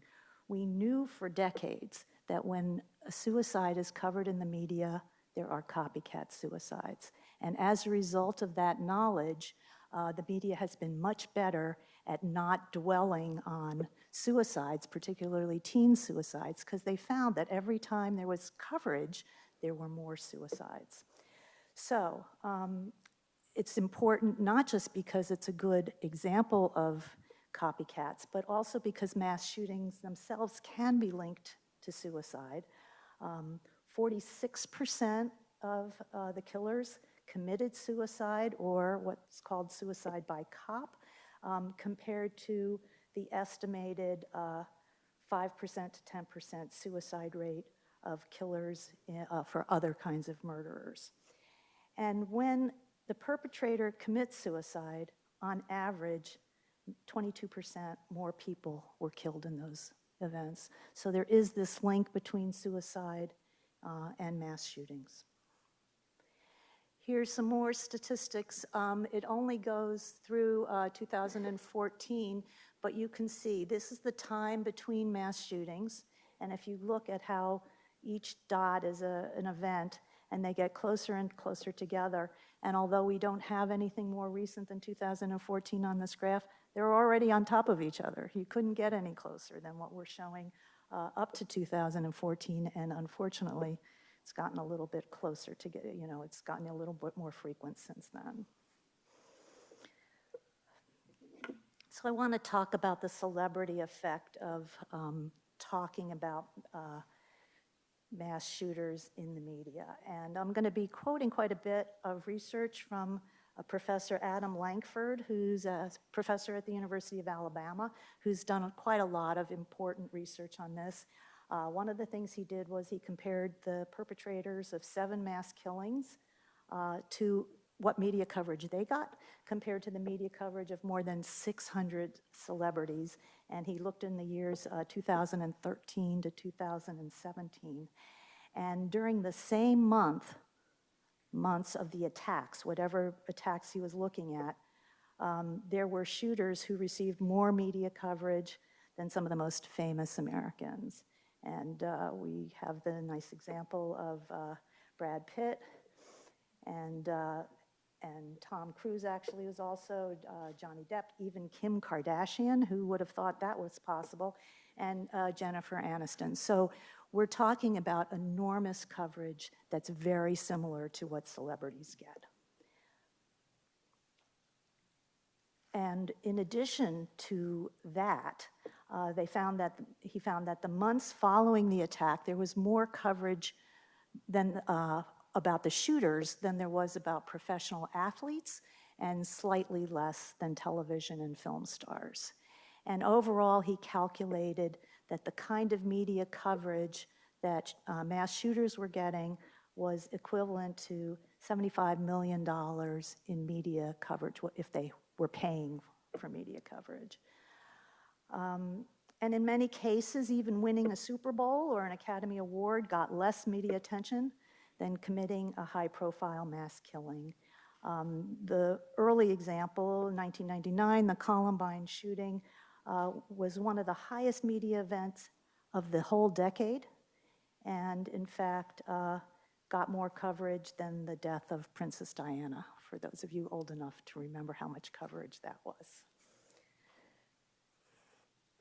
So, also, looking at mass murderers from 1976 to 1999, those who killed and wounded more victims were more likely to be featured in the New York Times. Mass shooters from 2000 to 2012 resulted in more articles and longer articles if they killed more victims. And the more victims they killed, the more front page photos, and they stayed on the front page longer. I'll let you know why we think this is important. Some other researchers, Towers and his colleagues, found that there was a temporary increase in the probability of another mass shooting event within the next 13 days of media coverage of the last one. Other researchers haven't found that limit, that basically 2-week limit. So the Towers study was actually based on the same kinds of mathematical calculations that are used to predict financial markets and civilian deaths in Iraq, terrorist attacks and things like that. Now, we all know those predictions aren't always perfect, but it did show them a pattern. But other researchers have found much longer-term copycat effects and have found that 20 to 30% of mass shootings seem to result from imitating recent, very high-profile shootings. Not to belabor this too much, but newspaper front pages contain slightly more total photos of deceased victims than shooters, but if you look on an individual basis, per individual, much more likely to have a photo of the shooter than of any individual victim. So if there's 20 victims, there might be 20 photos, but there'll be several photos of the shooter. In addition to that, the front page photos of perpetrators were larger. They tended to be large or medium-sized photos. The photos of the victims tended to be small. So I think the question is, isn't this inevitable? Don't we care? When there's a mass shooting, don't we want to know what happened? I know I do. I want to figure out what happened and try to understand why. But according to the analyses that have been done by other researchers, Looking at the mass killers from 2013 to 2017, many of them got what would be considered disproportionate coverage. They got more coverage from newspaper and TV compared to the public interest in those killers that was generated through online searches and Twitter and so on. So when you look at how interested people are in going on social media to find out about these shootings or about the shooters themselves, there was more coverage in the news media. And so to think of it, when you put these shooters on the front page, or you have more and more stories on them on TV or whatever it is, people are going to pay attention. It's there. But that doesn't mean that they would have chosen these topics to read about or learn about. I didn't even talk yet about social media. That's a whole different world, and it's obviously even harder to control. But I do want to talk about global online communities that have been developing, that are expressing a deep interest in mass shooters. In some cases, past shooters were part of these online communities for years. They didn't necessarily shoot immediately. For example, in Sandy Hook, the shooter was part of an online violent community for several years before he became violent. But what's really fascinating about this is these obsessions that can develop when people watch or participate in social media. They're fed by the coverage of past perpetrators. They're providing the names and the photos and the life stories, and those names and stories are being crafted into objects for what the psychologists and others call future worship. And I'm going to talk a little bit about that. I should say here, of course, this isn't true of all mass shooters, but some. Okay, so who becomes a fan of a mass shooter? I mean, I think all of us know that there are people who go to jail who suddenly get, lots of love letters from women who want to marry them or be their girlfriends or things. We've all heard about that. Well, there are also fans of mass shooters. And as sick and crazy as that seems, it's definitely happening. And there are people who are just fascinated by previous attackers. And it seems that some of the fascination is kind of sexual in nature. Some is just like a deep sympathy for them. Some is just intense curiosity. I think many of us are curious about them. But some are a desire to commit their own copycat attacks. And one of the things that's really important is that these online communities tend to be fascinated with the individuals more than they're fascinated with what the individual actually did. So the copycats usually aren't copying the tactics. Sometimes they do, but usually they're not copying the tactics. That's why, one is in a store and one is in a school and they're all in different places. But they are imitating the language and appearance of previous mass killers. And think of that as similar to how fans of celebrities repeat famous lines from movies that become kind of things to say, and also sometimes wear similar clothes or similar hairstyles and so on. So as a result, the mass killers can become celebrity role models. Again, this is not for every mass shooter, but they can become celebrity role models who are then basically worshipped as gods or heroes or kindred spirits. And I'm not recommending that you read some of the writings of these shooters, but if you did, you would see what I'm talking about, that there really is this kind of hero worship involved in some cases. And this is going to involve just a small number of people. Obviously, most of us are going to read and hear about this. It's not going to influence us at all.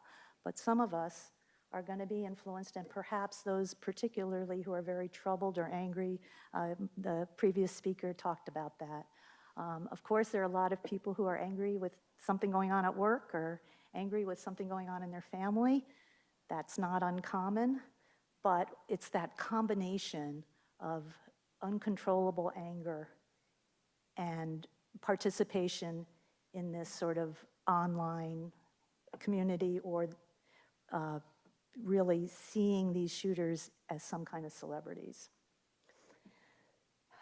So again, Professor Lankford from University of Alabama did the first study ever of the role of perpetrators who are seeking fame. And again, I know a previous speaker said that he didn't think the desire for fame was a huge incentive, but it is definitely an incentive for some people. So the professor analyzed 24 shooters who openly admitted seeking fame or who directly contacted the media to let them know what they were doing or had done. And the desire for fame was a big incentive for many shooters, especially in the United States. And sometimes these attackers competed with each other because they wanted to become the most famous mass shooter in history. I just want to talk for a few minutes about mental illness, which we've heard about already today. It's, as has been said, most mass shooters are not officially or technically mentally ill. They're not diagnosed as mentally ill. Some are, but that's rare. But there's a big continuum of what's mentally healthy and what's mentally ill. And there are also what are called personality disorders like narcissism. So the research indicates that many mass shooters have what are called narcissistic tendencies. And that evidence comes from previous studies, but also from government reports, also from psychiatrists who have interviewed them, and offenders' statements that correspond to items on this traditional scale measuring narcissism, which is called the Narcissistic Personality Inventory. This is a scale that's a valid, reliable scale that has been used to diagnose a narcissistic personality, which is not considered mental illness. That doesn't mean you want to marry someone with that particular trait. So narcissists often want to be the center of attention, and they're often willing to be aggressive. And unfortunately, media coverage is providing a stage for those people. And it's a stage for the kind of attention that they're craving. So I want to make it clear. I mean, when I first thought about talking to you about this, I thought, well, what are policymakers supposed to do? You're not going to censor, the media. You're not going to tell the media what to do. We do have freedom of speech, and we do have freedom of the press, and you can't pass a law to say, don't do this. But, so I'm not going to be talking about censorship, but I do want to put this in the context of what journalists and the media already do on other somewhat similar issues. So, of course, the names of the attackers, the shooters, is always going to be a matter of legal record, and it's going to be known by many people. That doesn't mean we have to keep saying their names and showing their pictures. There are already voluntary restraints that the media does on their own volition on other things. For example, they don't usually publish the names and photos of victims of sexual harassment or sexual assault. That's something they've decided not to do. The media already refrains from releasing information that would jeopardize national security or put lives in danger, or at least they do that most of the time. So these are things that we don't have to tell the media, don't do this. They already don't do this. The professional journalists have a code of ethics to, quote, balance the public's need for information against potential harms, unquote, and also, quote, avoid pandering to lurid curiosity, unquote. So the laws have not been needed to prevent media from using profanity or slurs, racial slurs or epithets. They often don't use them even when they're quoting somebody famous, saying something that would be normally considered newsworthy. And they also avoid, usually, publishing images of nudity or sexually explicit material or graphic violence or corpses. So what can the media do themselves to reduce copycat mass shooters? The big thing is to avoid making the shooter a celebrity. Don't reward the shooter with that fame and attention that he or she, but usually he, is seeking. Don't portray the shooter as an accomplished person, who's competent, who did a really, planned this very well, was able to send out his message. Don't give that kind of praise to them.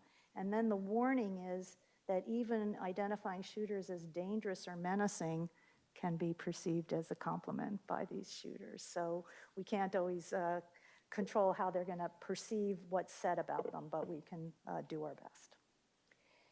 And what else can the media do? They can stop publishing the names and photos of mass killers.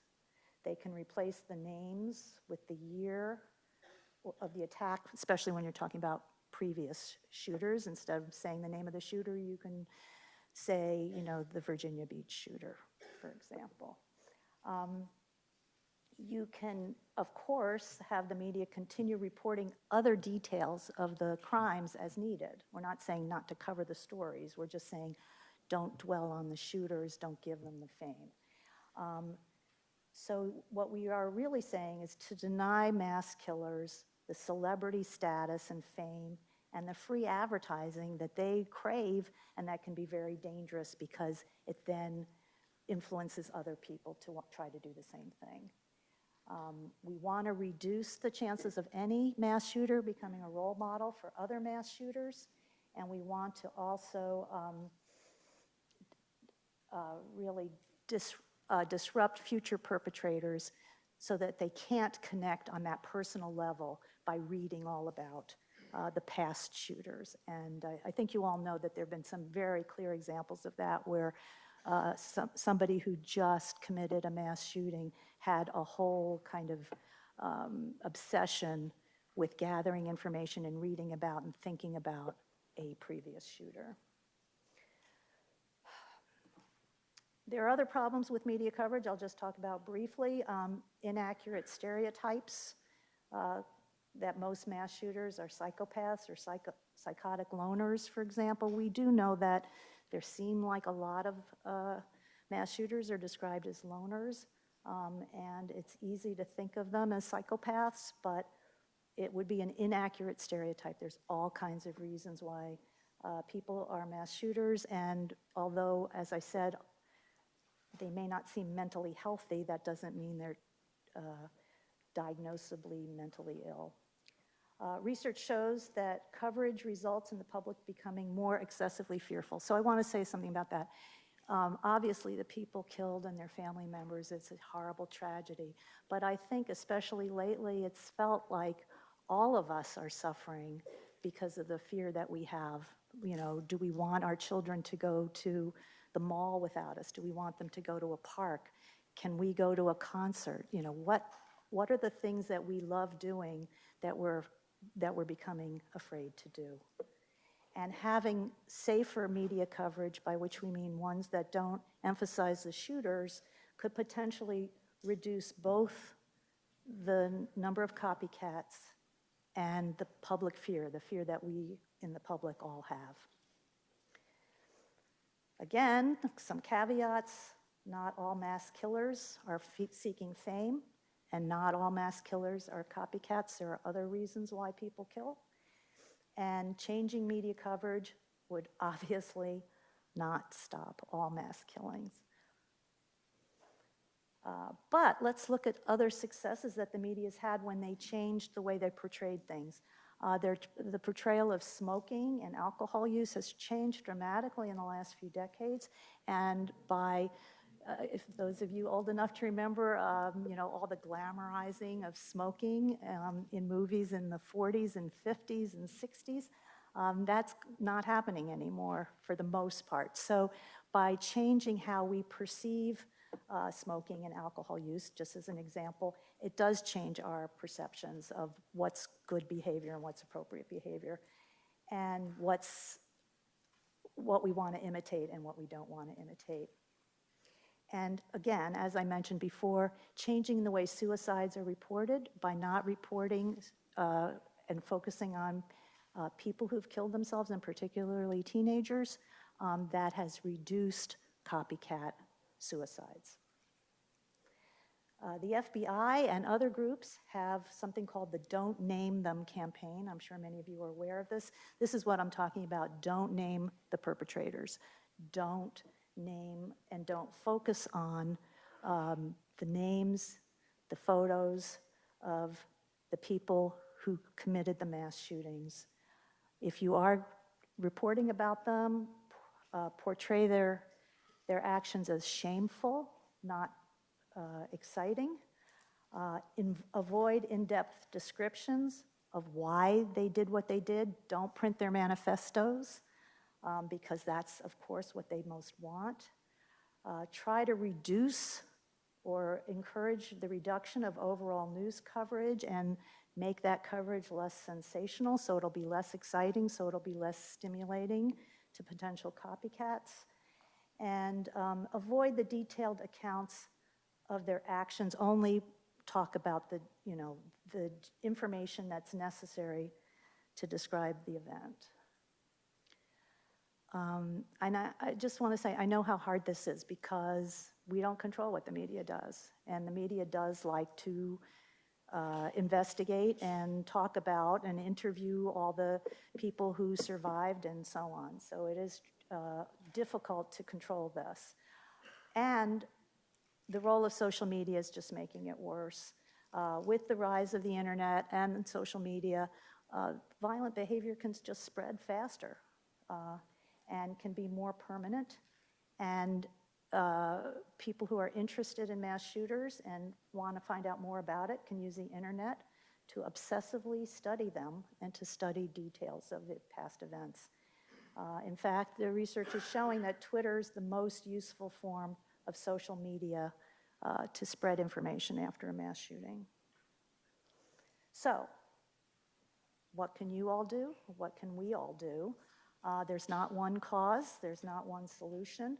Media coverage is just one issue, but it can have an exponential effect. If we can prevent 1 or 2 or 5 copycat shootings, then each one of those shootings that didn't take place won't be something to be a role model for future shootings.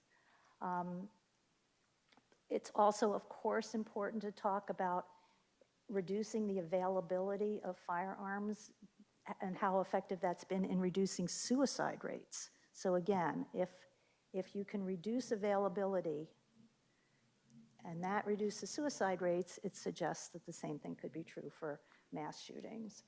And certainly, if you think of the data that shows that the more people are killed, the more excitement that generates among copycats and the more it makes them want to kill even more people, then one of the things to really concentrate on is making it harder for mass shootings to occur at all, but also making it harder to shoot, 50 people in 1 minute.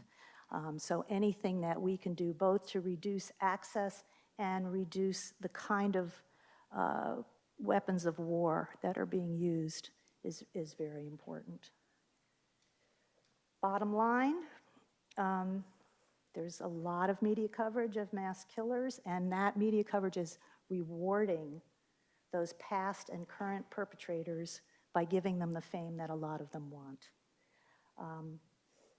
That media coverage is providing an incentive for future fame seekers to attack others.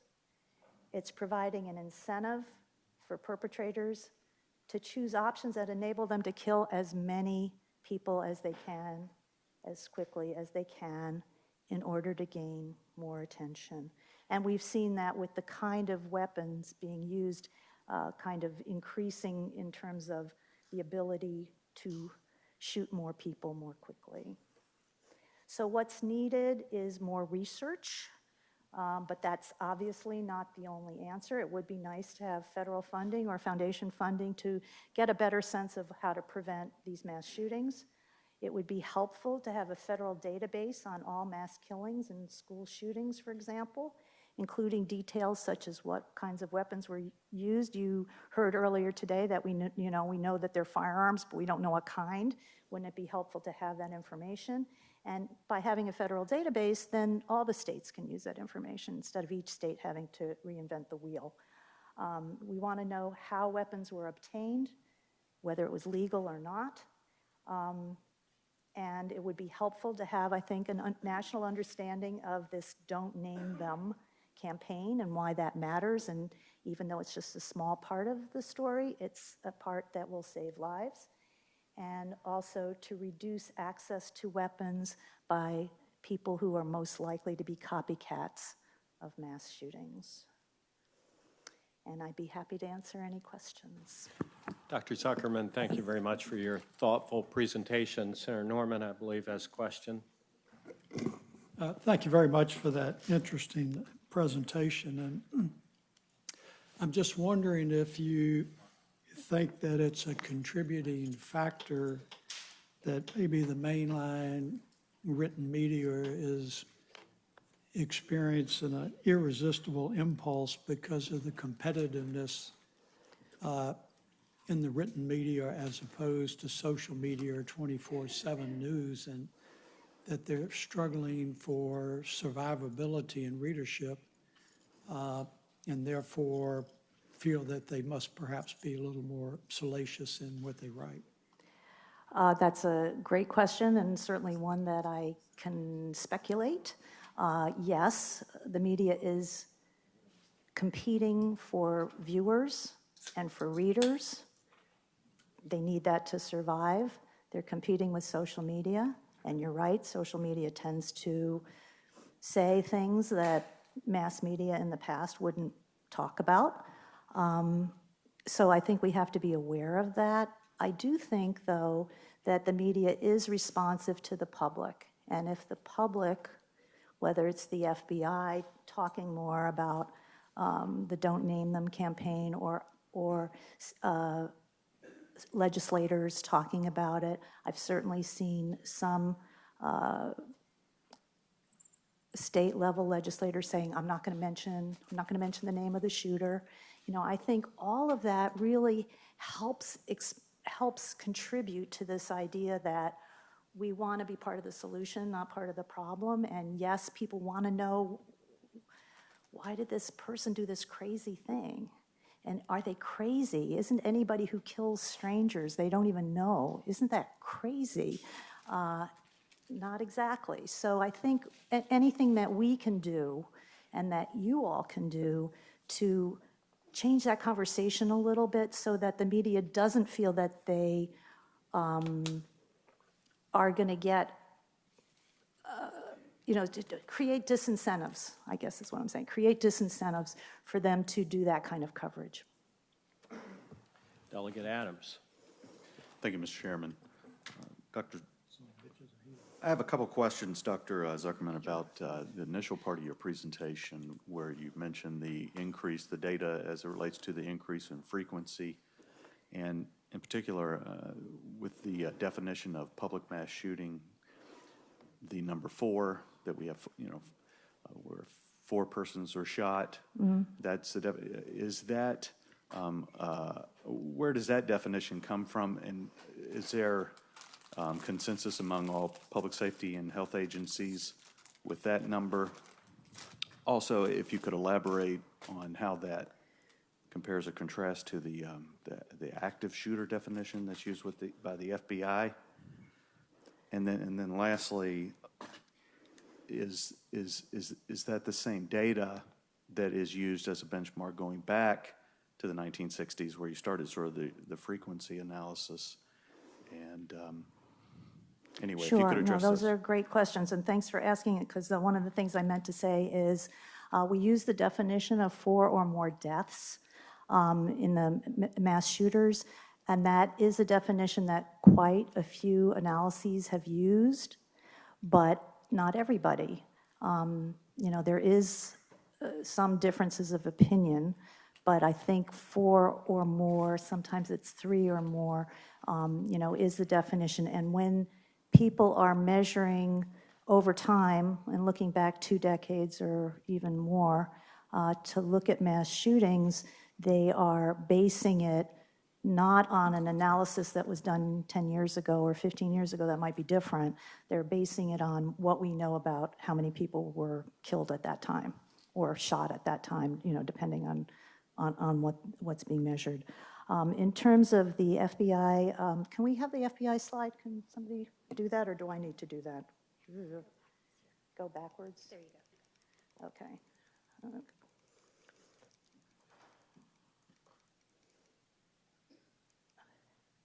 Oh, I should do the definition. So the active shooter situations, it's called. That's what the FBI defines, and I looked it up to make sure it was correct. One or more people engaged in killing or attempting to kill others in a specific area. It's not necessary for anybody to die. So not only is it not 4 or more deaths, it might be 0 deaths. But somebody is actively trying to kill more than one person and in a specific area, although even that, the FBI, I think, is changing their definition of what that means. But in the past, that's mostly meant a school, a place of business. Obviously, it can be a municipal building, just a confined area.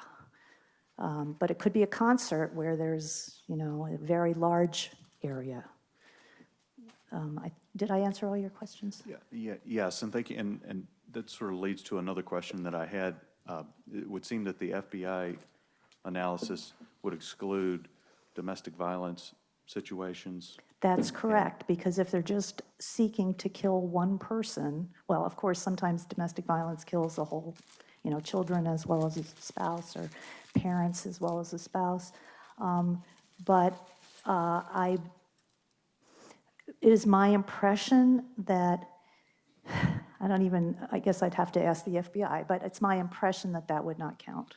And what I was wondering is are those type situations that you may not think of with a particular location, like what was included in that definition, where you had several family members killed, or something related to gang violence, where several people are killed, that wouldn't be involved with a public space necessarily, or I mean, perhaps could be, but is maybe a different animal than.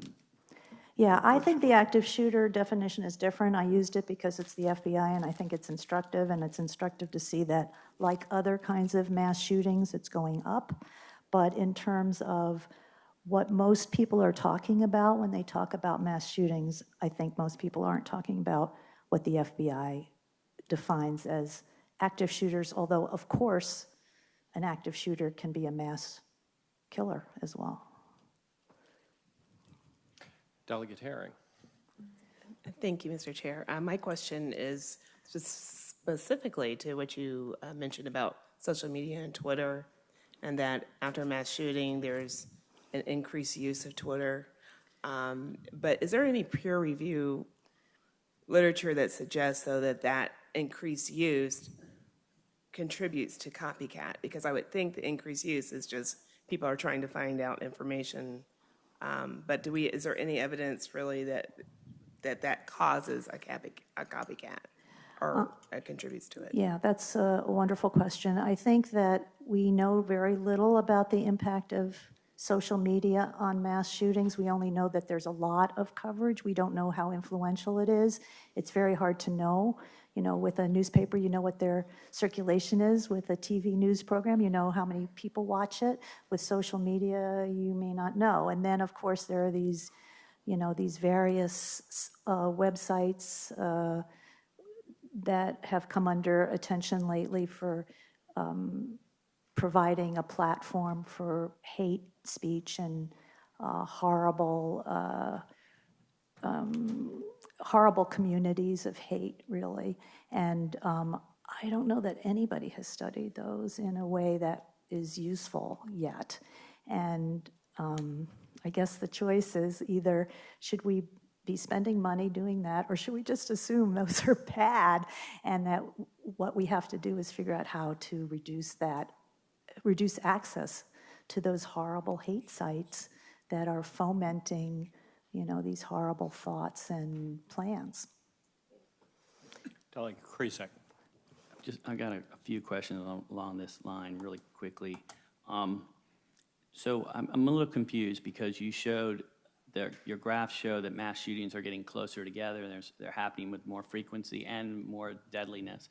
But at the same time, you mentioned that Columbine was probably the apex of media attention, and that there's been a lot of the lately, and I don't know what lately means or how recently, but I've seen it anecdotally. It seems to me that the media, and as you said, they have stopped promoting a lot of the notoriety. Certainly the written media is doing a lot better at that, and they're not putting people's names and faces in there, and that's been, but yet we still have more mass shootings than ever, and it's getting more frequent. So there's a little bit of a disconnect there. You don't need to respond to that, but I'm happy to respond to it. I think that's a great point, and I think we have to think of Columbine as one of the early examples of which all the problems that have happened since can stem from. That we had this horrible, unexpected, shocking event that was so different than anything that had happened before that. It got enormous attention, and that has, to some extent, had a copycat effect ever since, even though it seems to have escalated dramatically in the last few years. So you're saying that basically Columbine, that effect is still trickling down to, or still having, it's still affecting us today, and it doesn't matter even that there's any other media attention, just that alone has been enough to generate. Well, I guess I wouldn't say that, but I think I still remember the names of those shooters. Yeah. And I don't remember the names of a lot of shooters since then because it was a constant barrage of information. So, many of the shooters today aren't comparing themselves or competing against the Columbine shooters, although some of them are. But there have been so many other mass shootings since then. They tend to be more, the more recent ones tend to be a little bit more influential because they're more recent and they're, So at some point, Doctor, with the media behaving better, as you've kind of suggested, that we should see a decrease in these mass shootings based on that. Well, I would hope so. I mean, the data suggests that, but it's two things. It's this sort of fame and notoriety that's provided by the media, and also the social media, which we have, no control over or very little control over, but also, access to the weapons needed to succeed. It's not just the media, it's access to weapons, because in the UK, for example, they have the most salacious media in the world, and yet they don't have these mass shootings like we do. Yes. What about the fact that we've had over 1,000 gun shooting, deaths, gun-related deaths in Virginia in the last year? And do you think that there was too much media coverage of that? And do you think that has any impact on these are not mass shootings, but these are daily gun deaths in Virginia alone? Yeah, I think based on the research really what I've been talking about is mass shootings and the effect of the desire for fame among mass shooters. I think that there's a lot of other murders going on that have nothing to do with the desire for fame and have to do with a lot of other things. So I wouldn't extrapolate anything I talked about to other kinds of, homicides. And Mr. Chairman, one final question. So somewhat ironically, we do need the media to shine a light on those 1,000 deaths every year that we're having in Virginia, don't we? Yes, but maybe not on the shooters, but on the victims. Thank you. One question I have is your observation about decreasing the coverage of the identity of the shooter is something that that I've read a little bit about. I know that one of the parents of the victims in Parkland has been quite outspoken in his desire to avoid giving any publicity to the shooter, while at the same time being dogged in his determination to point out some of the public policy issues that allowed that particular shooter to remain free to commit these murders. Do you see a distinction between the coverage of some of those underlying policy issues and the coverage of the identity of the shooter? I want to make sure I understand the question. So the policy issues. For example, in Florida, that particular parent was greatly concerned about the refusal to treat as criminal or as a mental health issue the repeated episodes and incidents involving the murderer there. And he has been on what I would view as a crusade to address some of those underlying policy issues that resulted in turning a blind eye or treating as other than criminal, clearly criminal conduct on behalf of that particular murderer. Okay, sure. So one can examine the policies and what failed with that particular shooter without ever mentioning that shooter's name, without ever showing a photograph of that shooter. And also remember, I talked a little bit about descriptions of the shooter being as negative as possible. You know, this is a person who had no friends. This is a person who had terrible behavior problems. This is a person who had, trouble with other kids or with police or whatever. To say those negative things without mentioning their name, without showing their picture, and without glamorizing their mental problems. Not mental illness, but their various personality or mental problems. Okay. Any other questions? Dr. Zuckerman, thank you very much for being here. It's a very interesting presentation. I appreciate your effort and accommodating our schedule. Next, we have Claire Boyne, research scholar, Boston University, report presenting on what are the most effective policies in reducing gun violence. This is a report from the Rockefeller Institute of Government. Welcome. Thank you. Hello, Mr. Chair and members of the Commission. Thank you for having me here and giving me this opportunity to testify. If everything went well, you should each have on your desk a copy of our report and a very bright 2-page summary, as well as a fact sheet on Virginia. Do you have them? Yes, I believe they are being circulated as we speak. My name is Claire. I am a research scholar at the Boston University School of Public Health. I have a law degree and a master in public policy from Harvard University. And I am presenting this report that Dr. Michael Siegel and myself authored, and it was sponsored by the Rockefeller Institute of Government. And so we conducted the first study of this kind, which is a study of many firearm policies at the state level.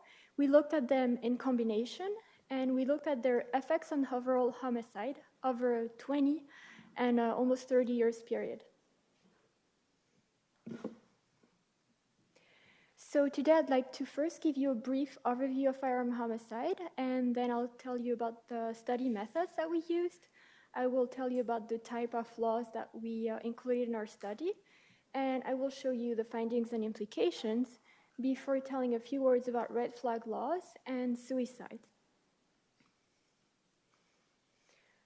So firearm homicide rate, the national average is 3.5, and there is actually much variation across the US.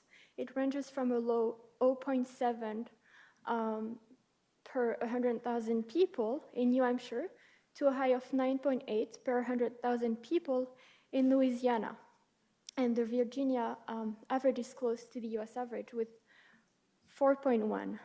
However, I'd like to give you an overview of the breakdown of these homicides, as it may be different from what you would expect from the media.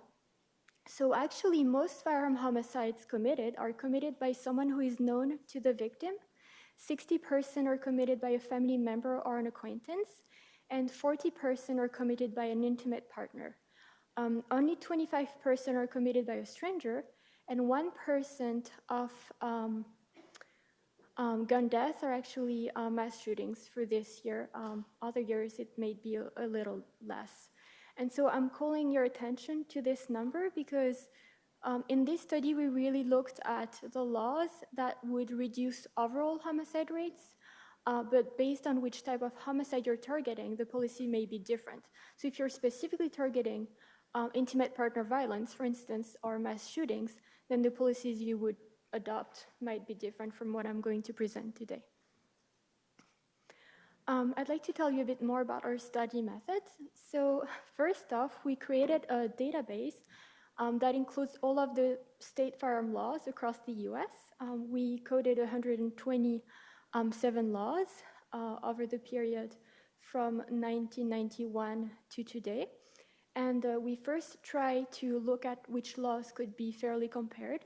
So we made sure that they were sufficiently similar that we could include them in our study. And then we segmented them into 14 different categories. And then we included some of these laws to analyze their correlation with overall firearm homicide and overall homicide. And so we stratified homicide by firearm versus non-firearm. And we used different models to make sure that our results were consistent. One of the models we used is a difference in differences analysis. It means that we looked at the correlation between the evolution of the state laws with the evolution of homicide rates. We used year and state fixed effects, meaning that we accounted for the historic trends that may explain variations in time, and we also accounted for variables that may be inherent to some states that may explain the variations across states. We also checked our results with other models. For instance, we used a linear model with homicide rates, and we also used a count model with the number of victims. And finally, we used a substitution test and a falsification test. The substitution test means that if a law had an impact on firearm homicide, but not overall homicide, we did not consider it had a significant impact because then it might mean that the people who would commit the crime would have used other weapons if they didn't have access to a firearm. And we also made sure that the laws we were looking at did not have any effect on non-firearm homicide to be sure that the link was more likely to be causal rather than just due to a third variable. And so I'd like to say as well that we looked both at this correlation from 1991 to 2016 and from 1997 to 2016 because we only had the number of federally licensed dealers from 1997 onward, but both models produced the exact same results. So we controlled for other factors that are traditionally associated with violence. Some are demographic data, the total population, the population density, and the proportion of the population that was Black, Hispanic, young, male. We also looked at the per capita number of law enforcement officers in each state, the violent crime rate, violent crime being defined as assault, rape, and robbery, and the property crime rate, so burglary, larceny, and motor vehicle theft. We also included economic data, the poverty rate, the unemployment rate, and the inequality coefficient, also known as the Gini coefficient. And we also use gun ownership data, the density of gun dealers, and it's not visible in the slide, and the alcohol consumption data. And so for gun ownership data, as you may know, there's no, the CDC doesn't collect this data anymore, but we actually have a very good proxy that has been validated and has an over 90% accuracy. And so in the laws we included in these studies, you can view them as laws that you could call what, who, when, and why laws. Basically, the what laws regulate what types of firearms can be bought or how many can be purchased. The who laws regulate who may purchase a firearm or possess one. The when laws regulate when firearms can be used, and the why laws regulate why firearms can be purchased.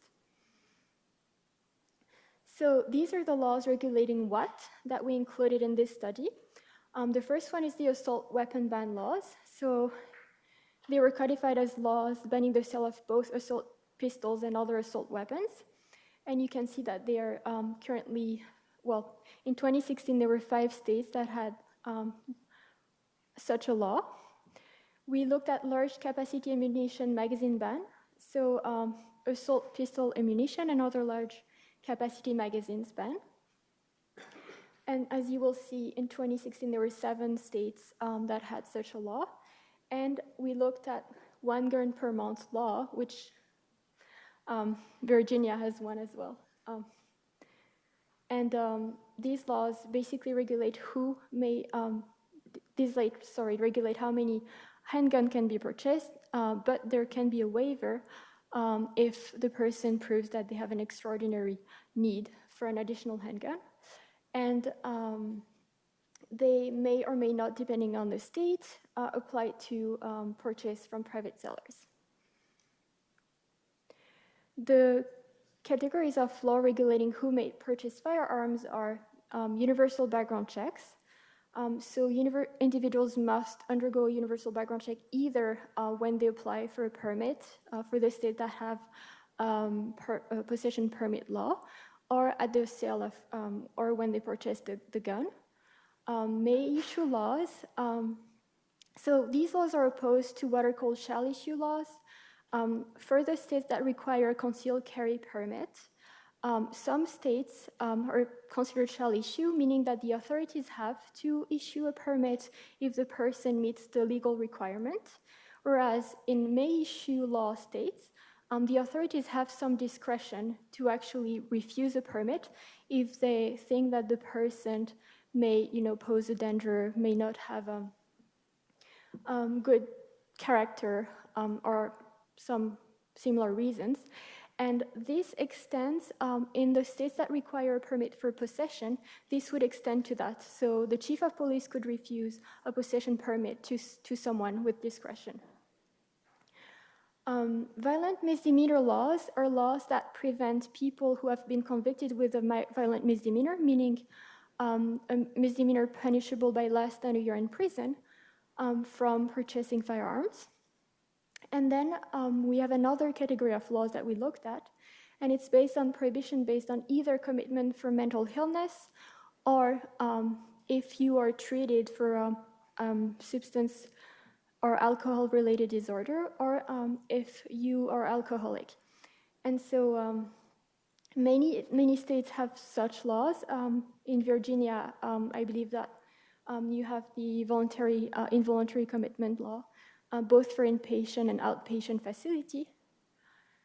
And finally, we included the provisions that prohibit possession based on age. So some states have laws prohibiting people under 18 or 21 from possessing handgun, and people under 18 from possessing long guns.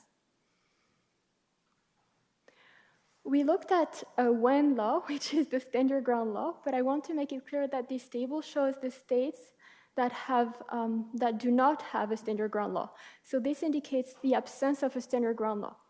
So as you may know, standard ground laws allow people to use force deadly force in first resort, and so the absence of a stand your ground law would mean that you have a duty to retreat, except for if you are in your car, actually.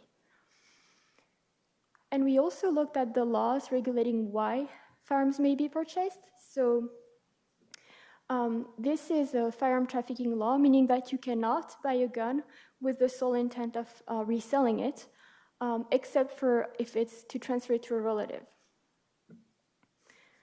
And so now that I've shown you these categories of law that we included, I'd like to tell us more about our findings that we were actually surprised about at first. So the first finding was that the laws regulating what had no effect on overall homicides. So these are the assault weapon bans, the large capacity ammunition magazine bans, and the 1 gun per month laws. And so because we were surprised and because, it is well debated today whether the assault weapon ban would have an effect or not, and it's on the agenda, we looked a bit more at this and we wanted to understand what was going on. And so I'd like to show you the definition, actually, of an assault weapon from the 1994 ban, knowing that this definition is pretty close to several state laws. So the 1994 ban defined an assault weapon as semi-automatic rifles able to accept detachable magazines and 2 or more of the following. The first one is a folding or telescoping stock. So if you probably know enough about guns to know that a folding or telescoping stock basically makes the weapon more compact, so more easily stored or more easily transportable. The second one is the pistol grip, but there is no research actually showing that pistol grips have an effect on lethality of the weapon. The third one is a bayonet mount. Bayonet mounts are not traditionally associated with homicides, which is also the case of flash hider or threaded barrels designed to accommodate one. And the last one is the grenade launcher. And so basically what we found is that you can have 2 rifles that are almost the same, but one is considered as an assault weapon and the other one isn't. And it's mostly based on cosmetic or historic features.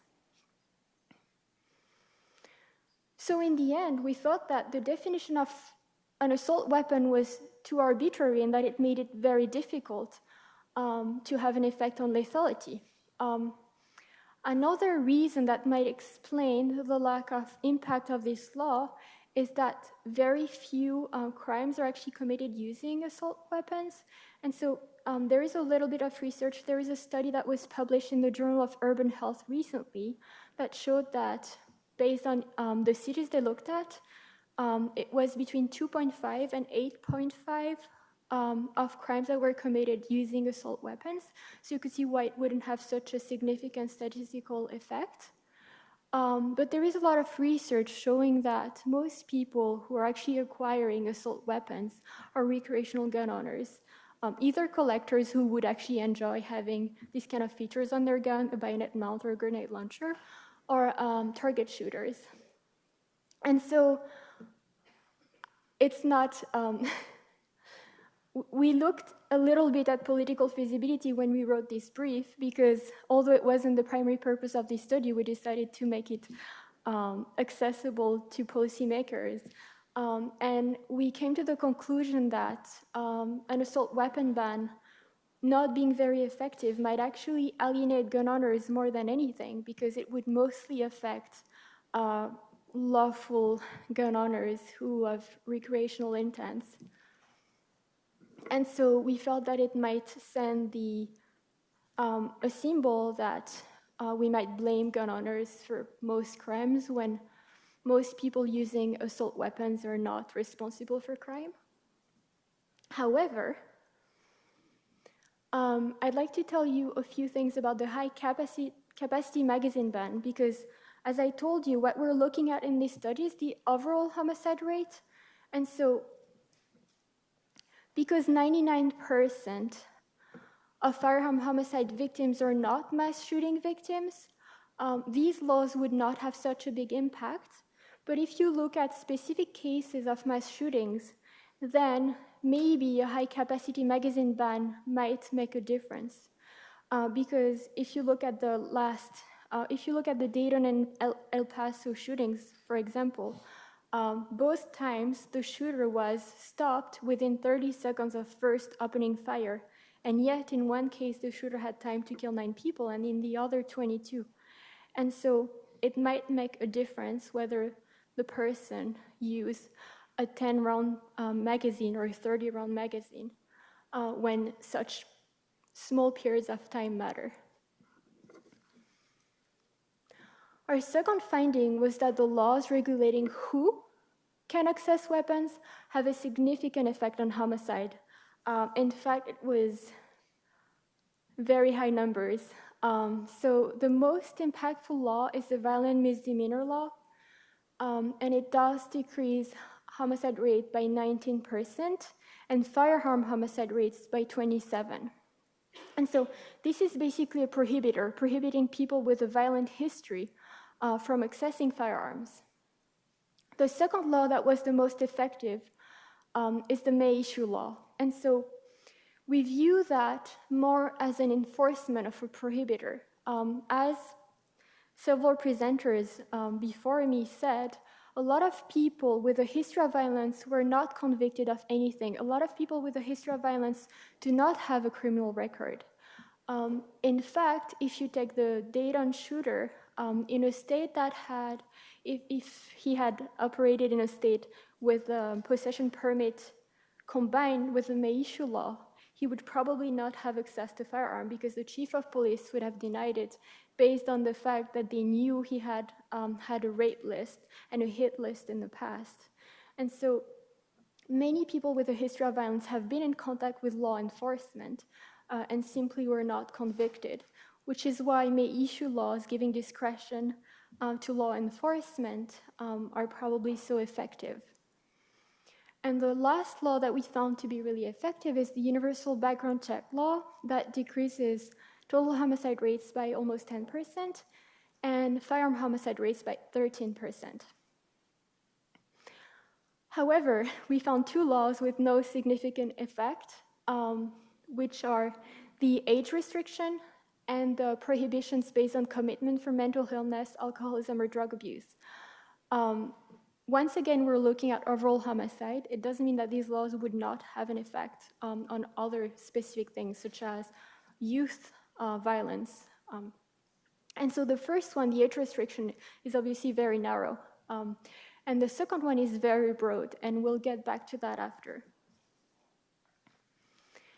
We also looked at the decrease in homicide rates if you combine these laws. So the one law, the states that have only one of these 3 laws that I just told you about, so the May issue law, violent misdemeanor law, and universal background check laws, the laws that have only one usually have the universal background check.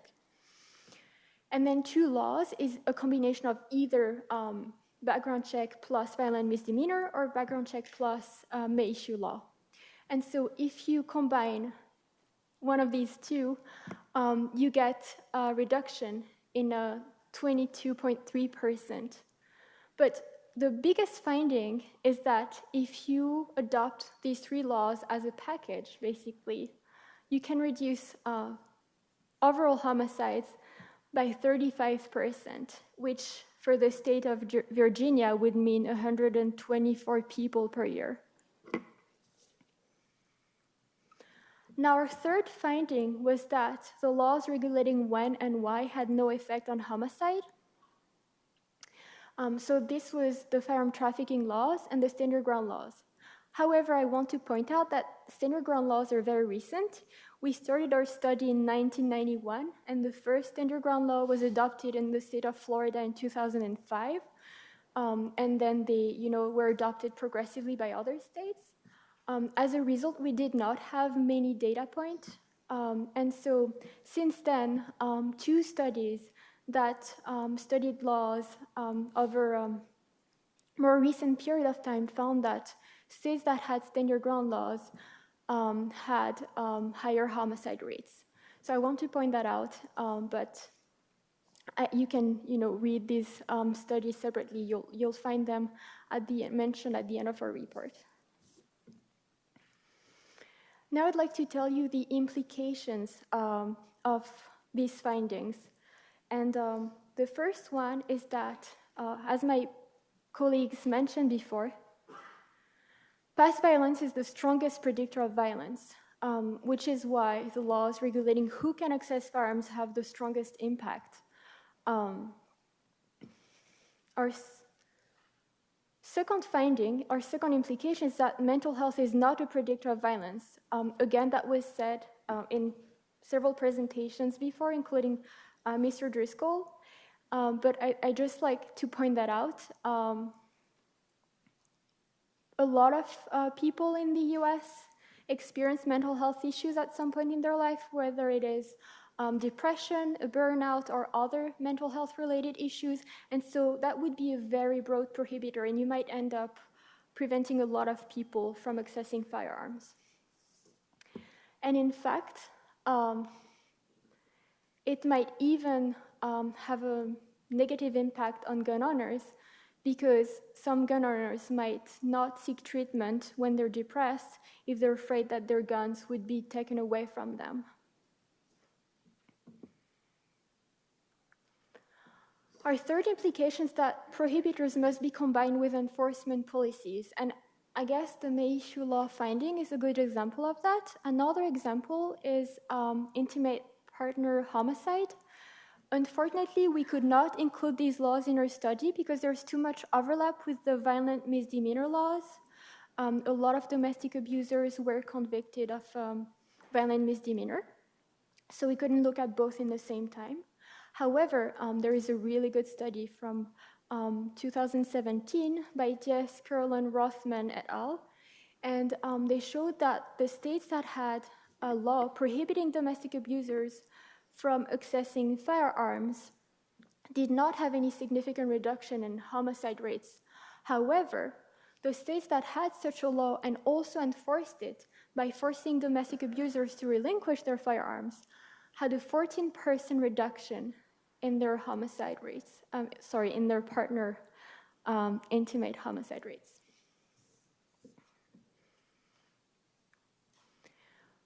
Before concluding, I'd like to tell you a few words about red flag laws, because again, we could not include those in our study simply because they are too recent.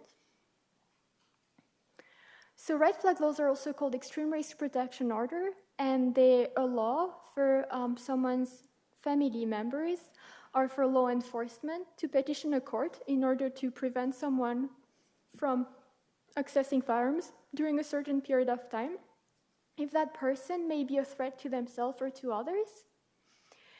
And so first off, there is current studies that showed that these laws were associated with lower suicide rates, but we do believe that they might act as a WHO-type law, and as a result that they would be as effective, say, as a May issue law or a violent misdemeanor law, in the sense that they would allow to enforce this prohibition of violent history.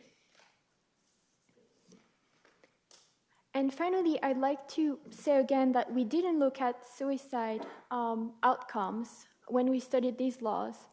But we know from previous research that firearms can have an impact on suicide at least in two ways.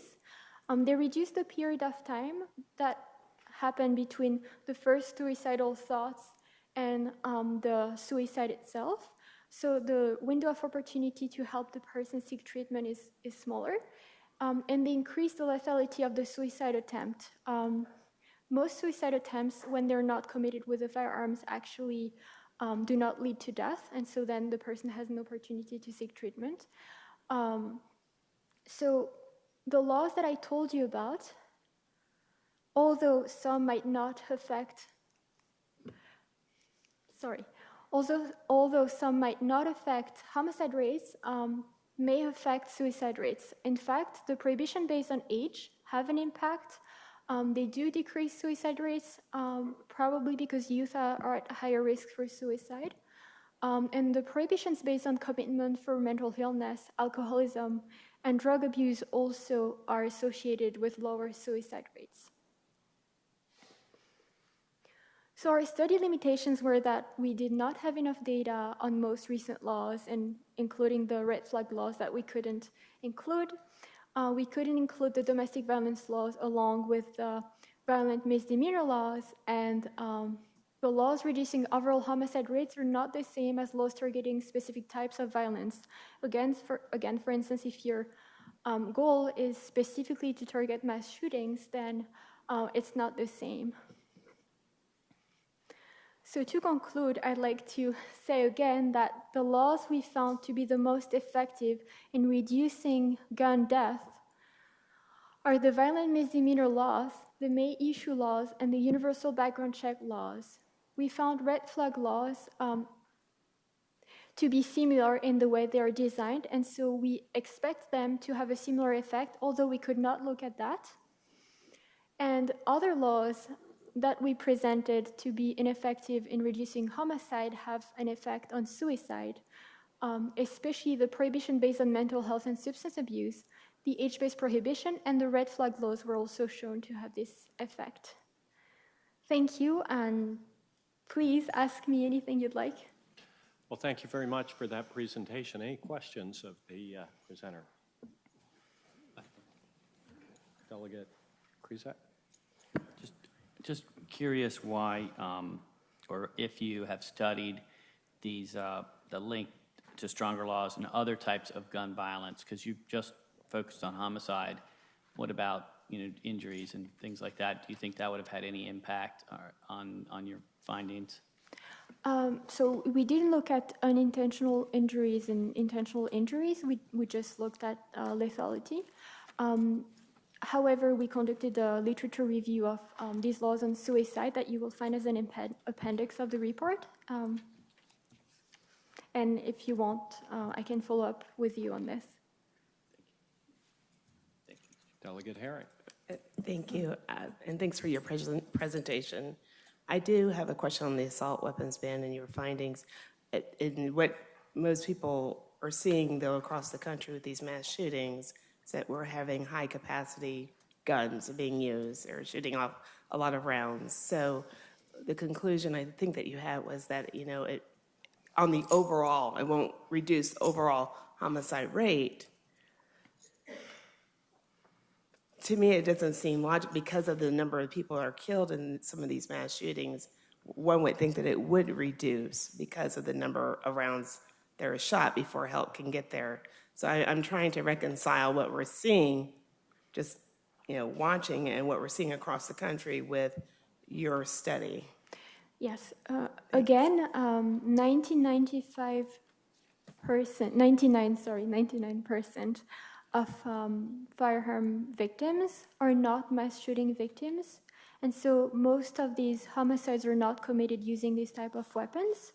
But if your goal is solely to, reduce mass shootings, then I would say that probably an assault weapon ban similar to the 1994 one might not be very effective, because you could buy weapons that are as lethal that do not fall into that category. You could get other semi-automatic weapons that are not considered as assault weapon.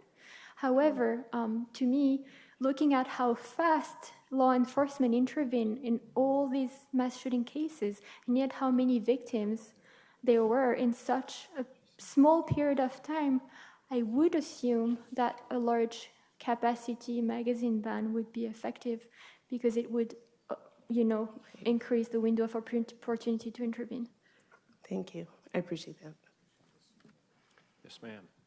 Thank you, Mr. Chairman. Following up on Delegate Herring's question about the effectiveness or lack thereof, as you put it, of an assault weapons ban, you mentioned that one reason for that lack of effect on overall homicide rates was definitional. Am I right? Yes. What about the definition might change that, or what more effective definition might there be, in your estimation? Well, if you wanted to ban all weapons that are as lethal, I guess you would target semi-automatic weapons, but then you would mostly affect people who are not criminals, because, if you get into that, there's also already 15 to 20 millions in the US in circulation right now. So, I mean, you could even wonder if it would be effective because although you might not purchase new ones, there's already a lot. But also most people using these weapons are not actually mass shooters. Delegate Bell. Ma'am, I had a question about the study. The violent misdemeanor laws, different states define their misdemeanors differently. So Virginia has a different threshold for larceny that was a big deal a couple of years ago. Some states allow that you have a first offender program, so they allow you to, the first time you commit a crime, it's not a conviction at all. Did you make any effort to sort of parse these out? In other words, what might be a first offense here would actually be a second offense in Maryland or vice versa? Yes. I don't have the specifics about Virginia, and I'm sorry about this, and I'll be happy to have a follow-up conversation on this. But we spent months trying to reconcile every state's law, and we made sure that they were all comparable. For the misdemeanor, I know that we retained the misdemeanor with less than a year of imprisonment criterion. And I can look more, I can look into the details and send them to you if you want. It may be, Mr. Chairman, could I have a couple on that? Sure. I guess I think it's going to be a little more involved than that. And what I mean by that is in Virginia for domestic assault, we have a first offender program, but we don't have that for non-domestic assault. Some states are very common to allow either there's something called PBJ, I think prayer before judgment. There's different ways that states resolve things that don't result in a misdemeanor, such that probation before judgment. We don't have that in Virginia. And it might be hard to compare side by side. The second, I guess a different question on the same topic would be, the chairman has discussed a couple of times, in Virginia we have prohibitions based on felony convictions or adjudications if they're juveniles that would require an approach, a criminal justice approach to juvenile offenses that would give the person the prohibition they would then have when they become an adult. Did you look at that at all? In other words, some states work very hard not to have a juvenile adjudication. Other states are more willing to let that be an adjudication for juvenile that then tracks forward as a prohibition. I'm not aware that, we didn't look specifically at juvenile, we didn't look specifically at juvenile conviction and how juvenile crime was approached in every state, but we could. And again, we can look at this and put it in the model if you'd like, and we'll be happy to work with you to provide you more data to help you in your lawmaking process. But I can tell you that what we found overall is that even when you look at universal background check, what matters the most is people's interpersonal violence history. So if someone committed a crime that is not related to interpersonal violence, it doesn't matter as much. And so really, I guess, the biggest takeaway of this study is that regardless of which form it takes, what is important is to prevent people with a history of interpersonal violence from accessing weapons and to enforce that. Got it. Thank you. Any other questions? Thank you very much for your presentation. It was very helpful. Thank you. Thank you. And the final presentation for the day is by David Kennedy, Director of the National Network for Safe Communities, John Jay College of Criminal Justice, who's going to present on the Group Violence Intervention Project. Mr. Kennedy, welcome. Good afternoon. So I want to begin by saying I hate to ask you, but I really need you to, that's a light, it's on the left side. We are streaming this, so the walkabout doesn't work very well. I will stand in front of the microphone and not the laptop. So I want to begin by highlighting something that you all already know. Because if you deal with these issues and struggle with them, then you struggle with what I'm about to say all the time. we're so used to it that we take it as part of the background, and I want to elevate it to the foreground. And that is that as bad as homicide and gun violence is in this country and in our states and cities, it remains statistically an extremely rare event. Particularly relative to the sorts of things that we think about as precursors to the violence or influencers of the violence or risk factors for the violence. And we've had this displayed today. This is a conversation about guns and violence. There are hundreds of millions of guns in the country, statistically very few of which will ever be used to kill another human being. There are very large numbers of people who are exposed to media and social media discourse about mass shootings, very few of whom will ever commit a mass shooting. In the wake of El Paso and Dayton, the national discourse about video games has arisen again. Very large numbers of people play video games. Very, very few of whom will ever kill anybody, much less become a mass shooter or a spree shooter. So that's not to say necessarily anything about those policy options associated with those larger factors. But I want to note that in our thinking about homicide and gun violence, our tendency is to go from the narrow and the particular to the broad and the diffuse. And dealing with those broad and diffuse factors becomes more and more difficult. Some of the most effective violence prevention has gone in the other direction. It has gone not to the broader and broader, but to the narrower and narrower and the more and more particular. And that's the sort of work that I want to talk to you about today. And I have just shut your feed down. What am I? Press this bottom button here. That one. So I'm part of an academic and practical community that's developed an approach that generally now goes by the name of focused deterrence. I run an operation at John Jay College of Criminal Justice in New York City called the National Network for Safe Communities. And we are academics who develop, implement, and refine and evaluate applied violence prevention strategies. We do hands-on work all over the country, to some extent internationally. And our applied portfolio draws on a way of addressing those at highest risk for violent offending and violent victimization. It focuses on the violence and on those driving the violence. It builds relationships with those at highest risk. It seeks to deter their violent behavior. That involves the use of law enforcement, but everybody who does this work wants to use that law enforcement as minimally and strategically as possible.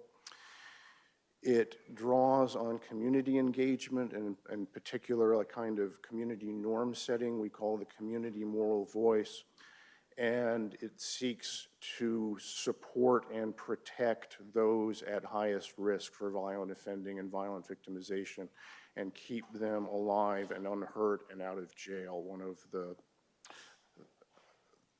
labels for this is actually alive and free. We seek to keep people alive and free. And if you think about some of what's represented here, there is law enforcement in it, there is social services in it, there is community in it.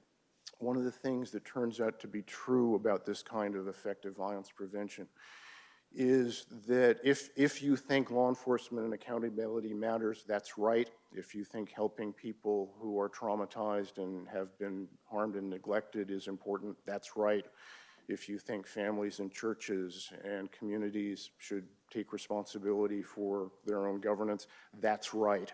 This is a way of combining the best of what everybody can bring to this and making it effective. It rests on what turns out so far to be an absolute empirical reality on the ground about at least community violence. Not quite so true for some other things, but as you've just heard, 99% of gun victimization in this country, lethal gun victimization, is not spree shootings and mass shootings. It is the awful, grinding, everyday gun violence that we deal with in all of our cities. And that kind of violence turns out to be overwhelmingly concentrated amongst very small numbers of exceptional groups who are identifiable in the community. The concentration's astonishing.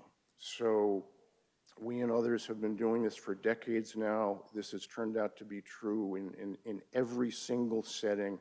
If you go to a jurisdiction, a city, a locale that has a gun violence problem, you look for the groups associated with the homicide. They are there to be found. They're not hard to find.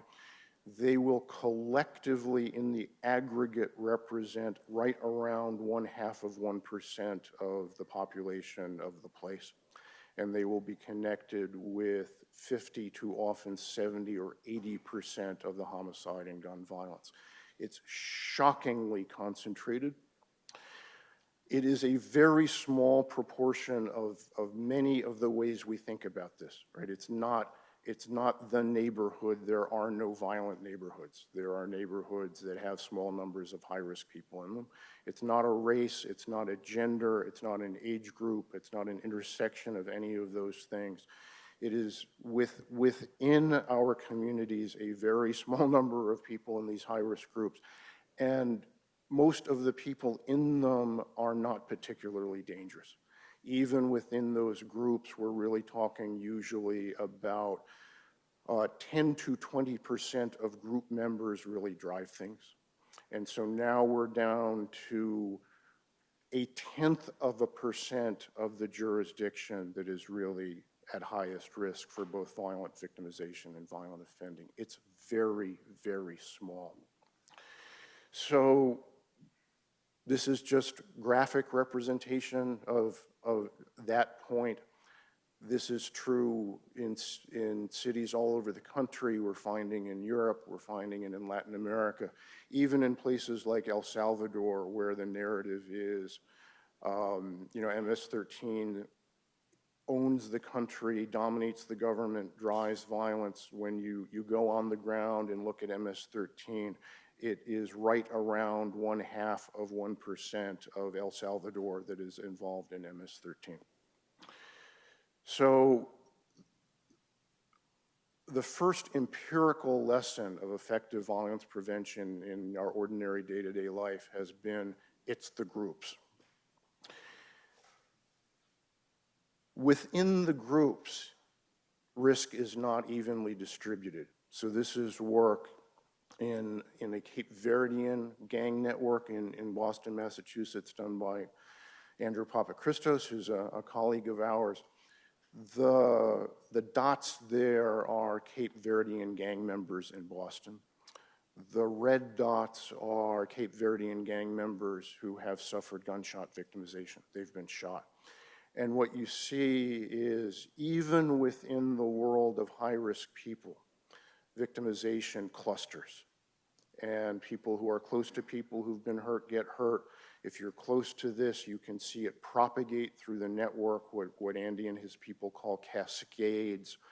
And I think this is becoming clear. The point becomes, from the very large world of risk and guns and trauma and media, it gets smaller. It's not really all of that every day. It's the groups.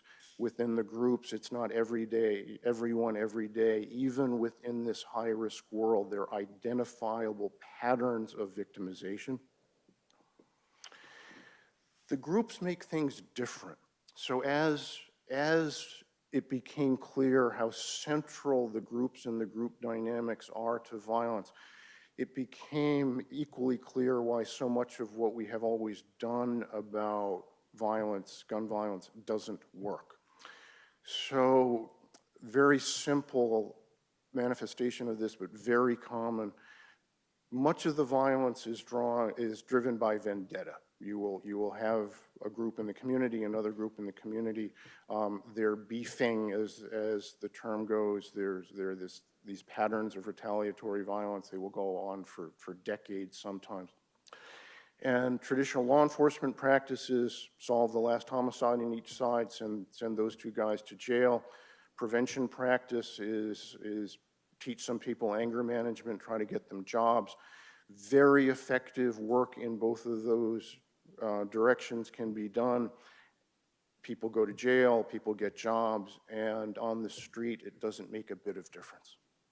Because on the street, you've still got true groups. They're still in vendetta. That dynamic will produce more shootings and more homicides. What we have done does not reach the group dynamic. And because it's the group dynamic that matters, it turns out a lot of what we try to do just doesn't work very well. I'm not a very academic, but I am one. There's an old concept in social psychology, which is the study of group and collective behavior, called pluralistic ignorance. And pluralistic ignorance is the condition of everybody in a group believing that everybody in the group believes something that nobody in the group believes. And this is why all of you gentlemen are in Richmond, Virginia in August wearing suits and ties. Because we have no idea where this rule comes from. We're miserable, it's hot, it's awful, right? Nobody told us to do this, we just know that we have to. And if one of us showed up in, khakis and shirt sleeves like they do in the Israeli Knesset because it's hot there and they're not stupid, we would punish each other for violating this norm that none of us like, right? And this is not just, criminal groups, it's all of us, we all behave this way. So when one of these guys says, and many of you will have heard it, I don't care if I live or die, I'm not afraid of the police, they don't mean it. They look both ways before they cross the street. They throw the dope down the storm drain. They turn on their friends when the feds come calling. They don't want to get hurt. They don't want to go to jail. But they all convince each other that they really believe this nonsense. And it matters because it gets people killed, right? But groups are not just the sum of the people in them. Groups change things. And so again, it's the groups that matter. This is what this looks like on the ground. This is from our friends at the Policing Institute at the University of Cincinnati. This comes out of work we did in Cincinnati. Each of these dots is a street group in Cincinnati. And the red lines say they're in vendetta, the green lines say they're allied, the blue lines say it could go either way. This is volatile. Every place that has a kind of city-level gun violence problem, if you look behind the gun violence problem, this is what you find. Always, so far, without exception. And it'll look a little bit different. There'll be more groups or fewer groups or more red or more green or something like that. But there's always this behind what's going on. So what do you do?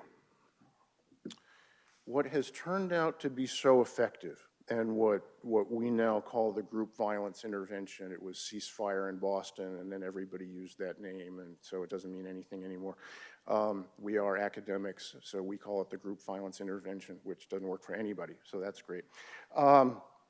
And it is simply this, it turns out, very common sense practice of identifying the groups, identifying those in them who are really driving things, putting together a working partnership of law enforcement, community folks, and social service providers, reaching out to them directly and saying to them, We want you alive. We want you free. Your community can't stand what's going on and needs it to stop. Mr. Chairman, can I ask a friendly question of the group? Indeed. So please raise your hand if when you were growing up you were afraid of the police. Thanks. Please raise your hand if when you were growing up you were afraid of your mother. Bingo.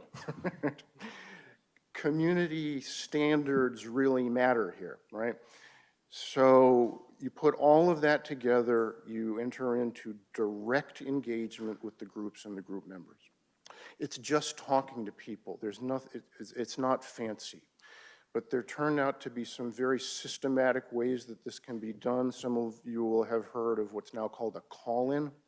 So you identify the groups. They tend to have people on probation and parole.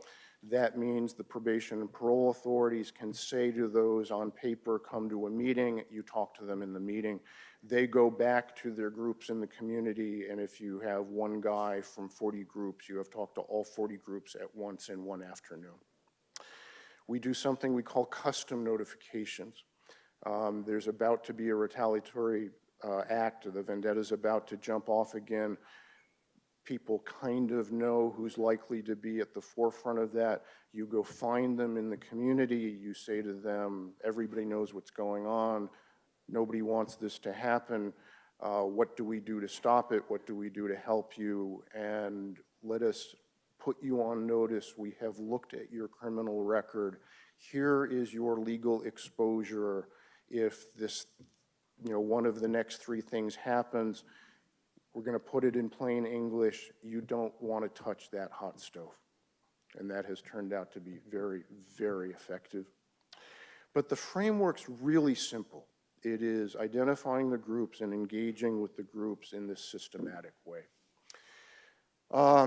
We do not so far know how to do anything that produces high-level, effective, sustained gun homicide prevention without a role for law enforcement. And everybody involved, including the cops and the prosecutors, wants that to be as minimal as possible. But so far, it needs to be there. I spent a lot of time saying it's the groups. We have to engage with the groups. And that normal law enforcement doesn't do that. One way of engaging with group criminality is through formal conspiracy prosecutions, RICO and continuing criminal enterprise and that kind of thing. Those are very rare in practice. They're long-term, lengthy, expensive, complicated. The Boston cops who taught us how to do this 25 years ago didn't do that. They knew that when you have a group of 20 guys who's behaving like this, they are doing drug crimes, they are selling drugs, they are using drugs, they've got outstanding warrants, they've got unpaid child support, they're drinking beer in public, they've got unregistered cars, et cetera, et cetera, et cetera. So rather usually than elaborate conspiracy prosecutions, the law enforcement folks simply get together and use those existing legal vulnerabilities. And as long as the group knows that that is a result of the gun violence, you have in fact delivered a sanction for the gun violence. Everybody knows what's going on, and that's very effective. What matters in gun violence prevention is not individual draconian sanctions, fed time, as people say. What matters is that the people involved in these groups and group dynamics know that if somebody gets shot, something is going to happen and that it's going to touch the group. At which point you start to get very real stories such as they know a guy's going to go out and do a shooting and they wrestle him to the ground and take his gun away because they don't want to pay the price that's coming if that happens. And I'll talk a little bit more about how that works. You don't want to pay this kind of attention to every group and everybody. You can't do it in practice, and you don't want to if you don't have to. So there's this little bit of bargain basement game theory that's gone into this, which is in a call-in, for example, when you're talking effectively to 40 groups, You can say to them, here's what's going to happen. Here's the law enforcement promise. The next group that kills somebody, we're going to pay this kind of special attention to you. And the worst group in the city, we're going to pay that kind of attention to you, the most violent group. And when they believe that, which they come to very quickly, after every one of these meetings and sort of refresher meetings, nobody wants to be the first group that kills somebody. Nobody wants to be the most violent group in town. You've created a race to the bottom, and everybody gets very quiet. It's not quite that clever. It doesn't work quite that neatly, but it works. And it means that you don't have to do huge amounts of law enforcement. You replace the enforcement with communication and deterrence. And I know you're going to have a chance to ask questions, so I won't ask if that makes sense. You can tell me later on. Again, we want deterrence. We want, just on the legal front, we want other aspects to carry the freight. But on the legal front, we want people to know the stove is hot so they won't touch it. And we absolutely can do that. It turns out that there's a funny kind of alliance between those at highest risk and people who think of themselves often as the opposition in law enforcement, which is actually everybody wants them to be safe. They are at highest risk. You cannot bring your numbers down without making high-risk people safe. Arithmetically, you can't do it, right? They're the ones overwhelmingly who are getting hurt. And this stuff works way better than it seems like. And one of the reasons we finally figured out is that they will hide behind it. They will not stand up and thank you for what you're doing, right? And they will not say, we've been reconsidering our attitudes toward respect and disrespect, and we don't think it's serving our community well, and so we will no longer, that's not going to happen. They will say to their peers, love to go do that drive-by, but look what happened to the last guys. We're not going to do that. And nobody has to stand down. Nobody has to leave their friends. You can just back away, which is what we came to think of as this honorable exit. And clever, creative law enforcement folks have all sorts of tools to get this done. So again, I've been here today, I've heard the engagement with the usual way we think about this. Mandatory minimums, red flag laws, all those sorts of things. And again, I'm not saying those things don't have a place. But for engaging with the regular dynamics of, you've heard it repeatedly, the 99% of everyday gun violence the country deals with, if we're creative, we've got really all the tools we need. And the really creative folks will really surprise you. So this is a real story out of Peoria. The most violent group in the city was a group of juveniles. Anybody in law enforcement will tell you there are basically no legal tools around juveniles. We have set things up so that there aren't, and I agree with that actually, but it's the fact of it. And so in this instance, the group, the partnership in Peoria got together. There were curfew laws, regulations that were not being enforced. They made people go to school. They were smoking. They were kids. They can't smoke. They took their tobacco away. And the thing that seemed to make the most difference was that their home area was a corner of a park. It may have been a waiting area for the train, something like that. But it had park benches, it had power, they hung out there, they charged their phones, they played video games, they surfed the net. And so they went in, they cut the power off, they put lighting in, and they got the local Starbucks to put a Wi-Fi on or a password on their Wi-Fi. And that was no longer a place they wanted to hang out. And deterrence, again, is just attaching a cost to an action. It does not have to be legal. It certainly doesn't have to be federal prosecution. And it worked. We want to make big problems small. And you heard from the FBI, figure out ways to get information about who's at high risk. And with something like mass shootings, that's really complicated. With this kind of everyday stuff, it's not complicated at all. So central to many cities' work in this area now is what we call a shooting review. Frontline law enforcement and sometimes others get together once a week, once every 2 weeks, go over every homicide and non-fatal shooting since the last time they got together. And in our busiest jurisdictions, if you do that every week, there aren't that many incidents. You know, we're in the hottest areas of Chicago right now, and in the hottest areas of Chicago, when you do this once a week, there aren't that many people who've been killed and shot. You look at every single one, what happened, you share information across agencies, and the question you ask is, this isn't about clearing the case. The question is, what's going to happen next, and what do we do to stop it? And this stuff is so patterned, and it's so concentrated among known people who are in known dynamics that it becomes remarkably effective to say, right, his brother's going to do the retaliation.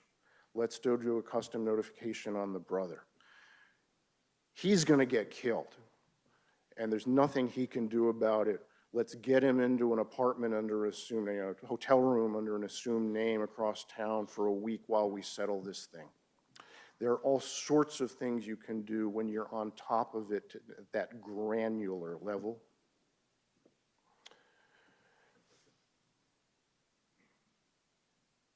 More of the same.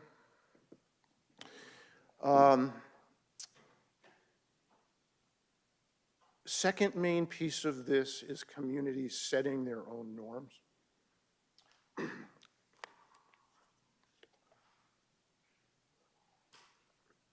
Communities are really good at this. Most crime control, most violence prevention is done by communities. It's not done by the criminal justice system.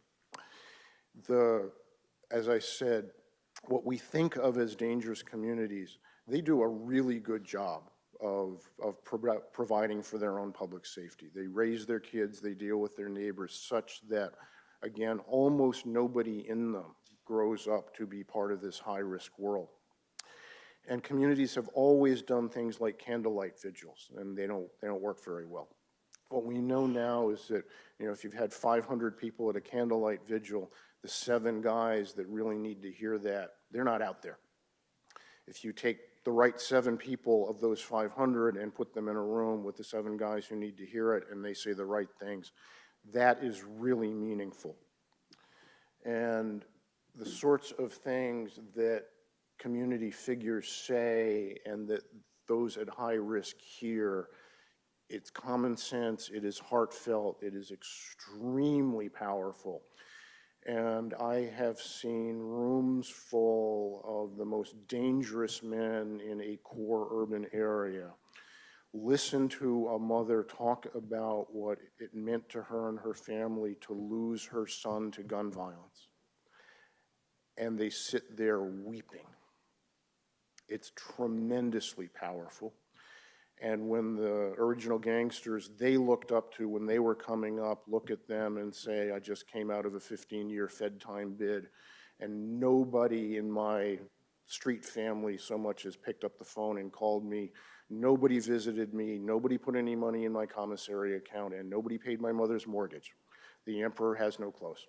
It seems soft, it's not. It's very powerful and very concrete. And it is absolutely the case that there are predators out there. That's right. There aren't that many. And even amongst those at highest risk, most of them are more scared and traumatized than they are predatory. The image is of kingpins and Range Rovers. That's not what's real on the street. Most of these guys are one step above homeless. They don't live anywhere they stay at. They don't have insurance on their cars, they don't have government ID.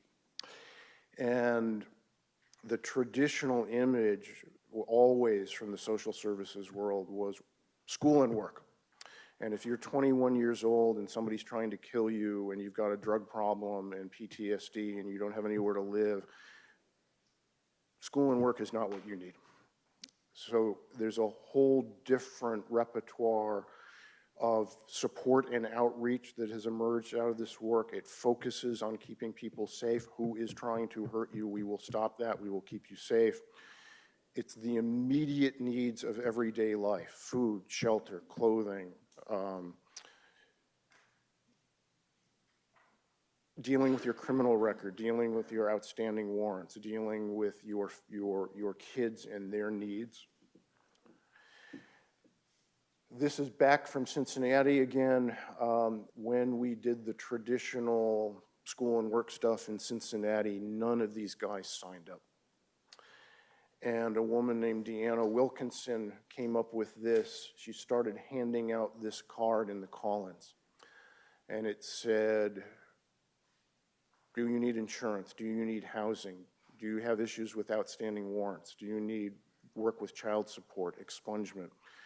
And everybody who walked in the door ended up filling out these cards and staying in touch. So we can give them things, and there are things that they need. And those, in fact, turn out to be a lot easier than the metric we've usually set for ourselves, which is everybody needs a living wage job. Everybody does not need a living wage job. They need to be safe and stable.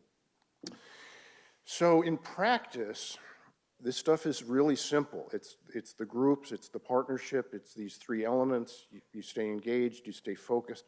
It's not a program. Everybody who does this in a way that works for them. They adapt the basics to their setting.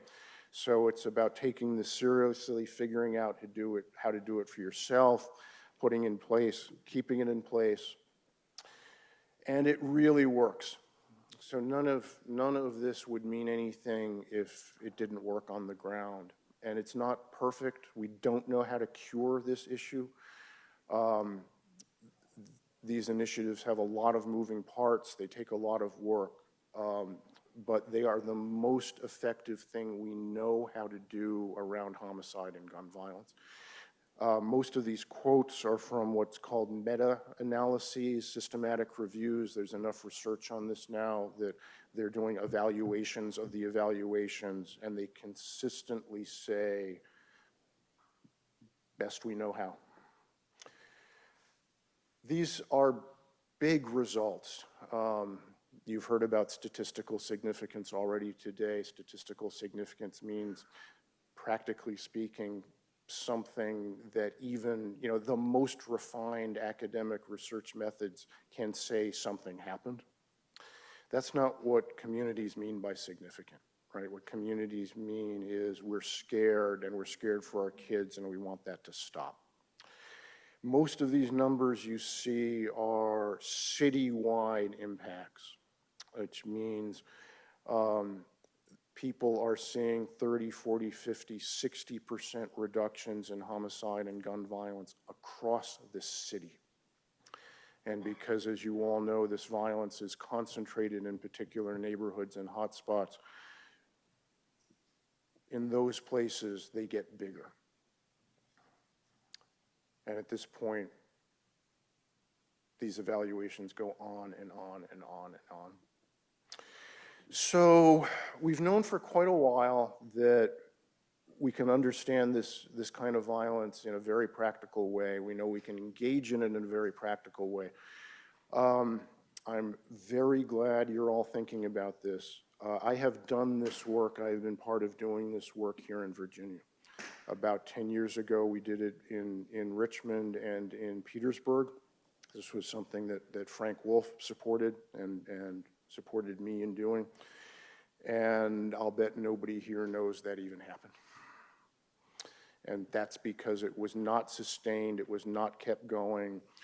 What we're seeing is that it is absolutely possible to sustain this work. And the more seriously people take it, which is been developing over time, the more seriously they take it, and they keep it going. A relatively recent step in this has been statewide efforts to make sure that those places that need it get and get the support and the accountability that can come from state initiatives. So one of those is in Connecticut. It's called Longevity. This was an executive level initiative out of the governor's office, supported by the legislature. It's a very common sense structure. There are 3 sites, New Haven, Hartford, and Bridgeport. There is a budget. There is a state level executive team. There's an implementation team. There are coordinators in each city. There are program managers and service managers. And this is what has happened in New Haven. So from left to right in those bars, you have homicides, non-fatal shootings, and shots fired. And this is the only thing we know how to do that will produce those sorts of dramatic and steady reductions in gun violence, which is what New Haven has seen. New Haven has also seen a substantial reduction in citywide arrests. And that is what we all want. We want less violence, less policing, less prosecution, less jail, less prison. What happens in practice when you focus in this way is you're not only more effective, nearly everybody stops doing a lot of things they were doing before that were wrapping up more people and widening the net because you shouldn't do that and you don't have to. And so you get these quite substantial reductions. New York City is doing the same way, doing the same thing. This is what they call the GIVE initiative. It comes out of the Division of Criminal Justice Services, which is an executive body agency in New York State. Same basic structure. DCJS give jurisdictions the opportunity to choose from a number of evidence-based approaches. They support it with technical assistance and funding and coordination.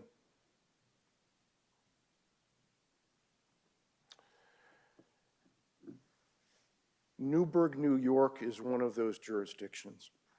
And I'm highlighting this because Newburgh is basically Petersburg. It's a city of 30,000 people. It's about an hour up the Hudson from New York City. Like Petersburg, it's not a place that most people think of when they think of very high concentrations of violence. It's in fact exactly that, and year in and year out was one of, on a rates basis, regularly one of the 10 most violent jurisdictions in the United States. And here's what's happened in Newburgh. So I draw your attention to the right-hand column there, which is a combination of homicides and non-fatal gun assaults. And that's what's happened over the 3 years of implementation in Newburgh.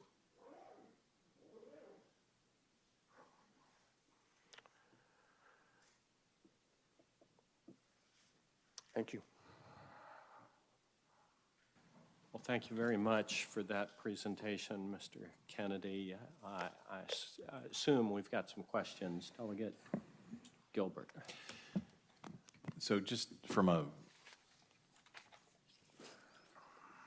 just understanding how it works, the call-in, the intervention, who is typically involved in that from the community, from law enforcement? Who is there at the table or in the room when that? And I know it varies from jurisdiction to jurisdiction, probably. Yeah, the fundamentals don't. The fundamentals are the same. So you have law enforcement, community, and support and outreach. Those are always the players. On the law enforcement side, it will be the police department, the local prosecutor, the U.S. attorney, probation, parole. Depending on sort of the local arrangements and understandings, you may have independent representation from the federal agencies, DEA, ATF, FBI. Depending on the setting, there may be sheriff, there may be state law enforcement, but that's that group. On the community side, we try always to have representation from 3 core groups. So one is what we call the voice of pain, and those are typically mothers who have lost their kids. The voice of redemption, and those are usually those who have been there and done that, who are out the other side and can speak to that. And what we call the voice of aspiration. So gun violence and gun violence prevention should not just be about stopping bad things. Communities want to live well, and gun violence is one of the things that stands in the way of that. So we will usually have somebody speaking to the aspirations of the community, not just not to be in danger and fear, but to live the way they want to live, and that can be all sorts of local figures. And then there will be others who step up, and we did this work in Newark. One of the most effective community figures was the man who ran the funeral parlor where most of the dead ended up. And he would say to the audience, to those called in, you know, kids and grandchildren should bury their parents and grandparents, not the other way around, which is what's happening here. And then when you're gone and in the ground, they sit in my office and I work out a payment plan with them because you're bankrupting them, just honoring your passing. And then you want people who can provide these immediate, concrete support services. And depending on the locale, that can be organized very differently. It can be one of the right county-funded agencies. It could be 6 different nonprofits with case management. In the Midwest, we're finding Goodwill is reimagining the work that it's doing and is doing a tremendous job of this granular support. But those are the players. So, and to that final point, so job training, educational, is that all part of it? You like finding people? You want to get there, but it turns out that if that's where you start, we fail. So before you get there, You're just trying to get them safe. Safe, stable. I gotcha. Calm. Exactly right. Okay. Yeah. So that's the next level is what are you going to do with the rest of your life? Not, it's what are you going to do to be safe today, not what are you going to do with the rest of your life. That's exactly right. Okay, that makes sense. And Mr. Chairman, I was just struck by one thing. We were discussing something that we explored a few years ago called Project Hope, which is a Hawaii-based probation. Yeah. Something you said struck us as very similar to that, which is the immediacy of the sanction, no matter how small. Yeah. That the immediate sanction probation works not because you're locking somebody up for 2 years if they violate. It works because they know that if they're dirty on a urine screen, they're going to get locked up for the weekend. And that was more effective than the specter of perhaps in having 2 years revoked some point in the future. And just from a human psychology standpoint, it seemed very similar to what you were describing. It's from the same school of thought. And Judge Steve Alm, who invented Hawaii Hope, when he saw... I'm reminded we had him here to talk to us. Yes, sir. So he probably told you the story that when he started, he was a former U.S. attorney, and when he started sitting on the bench in Hawaii, he had probation officers bringing their supervisees in front of him and saying, I gave him 14 chances and he's incorrigible, I'm sending him back to jail. And Steve says he sat there and said, if I raised my kids like this, I'd be homeless. This is crazy. So yeah, exactly right. Okay, thank you, Mr. Chairman. Mr. Chair. Delegate Bell. Could you, even with more detail, this initial meeting, I think is hard for some of us to visualize. And so I'm now starting to see would be somebody walks in with a cup of coffee to somebody that the last time they interacted was on the street and yelling at each other in handcuffs. And is that how it goes? And then what are the things that they want right there? If a job training is too long term, and you look at each other, you say, I'm tired, and he says, I'm tired too, but then how do we get to the next step of that conversation? Yeah, so that thing you just said kind of in passing actually can be a very important part of this. So it's it is the reality and the experience of the communities that have long suffered high levels of homicide and gun violence. Look, they're not white communities. The spree shootings and the mass shootings have given white folks a little taste of what a lot of communities of color have been experiencing for a very long time, which is they're not safe and they're scared. And we have not kept them safe. We have often dramatically over-policed them. Those communities are where mass incarceration have come from, and they still have horribly elevated homicide rates. So in fact, part of the engagement between law enforcement in these sessions with those folks often is, we've done wrong. We haven't gotten this right. We haven't protected you. We're tired of doing this. It's not working. It's abusive. We want to do something different. And a kind of apology and acknowledgement is often actually part of what goes on. And people really respond to that. But then it's, what do the most at-risk people in your community need to be safe right now? And it's an answerable question. It's often extremely individualized. So I heard from the folks who spoke, or spoke from the FBI today, when you look at somebody who's at such high risk, you can't start with the big categories and the programs. You have to really look at their situation, figure out what's going on with them. And there aren't that many of them. This becomes workable only because it's a very small group. And if you're doing something like the shooting review and you're looking at what's going on right now, who's at highest risk right now is an even smaller group. So you can really look at their individual situation and figure out what it will take to keep them safe, to keep them stable, to address their trauma, to put food on the table, to address their issues with the legal system. So it's not nearly as fancy as we think it is. It can literally be a roof over your head. It can be, you've never had a driver's license and you don't know how to get one. And you can't get one because you've got all these outstanding traffic tickets. Oh, so, okay, let's deal with that.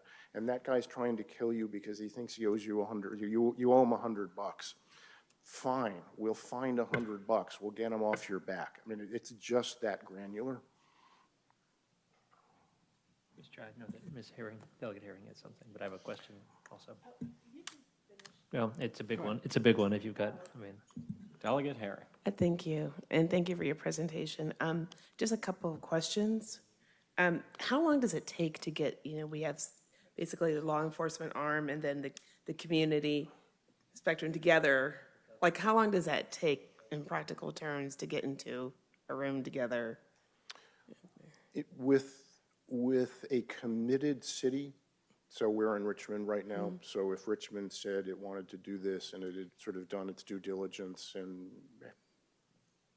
had thought it through and meant it, these days we say you should move from that commitment to being able to, nothing changes on the ground until that first call-in, right? That's when the big signals go out and things start to change. You should be able to get from start to that first call-in in 4 months.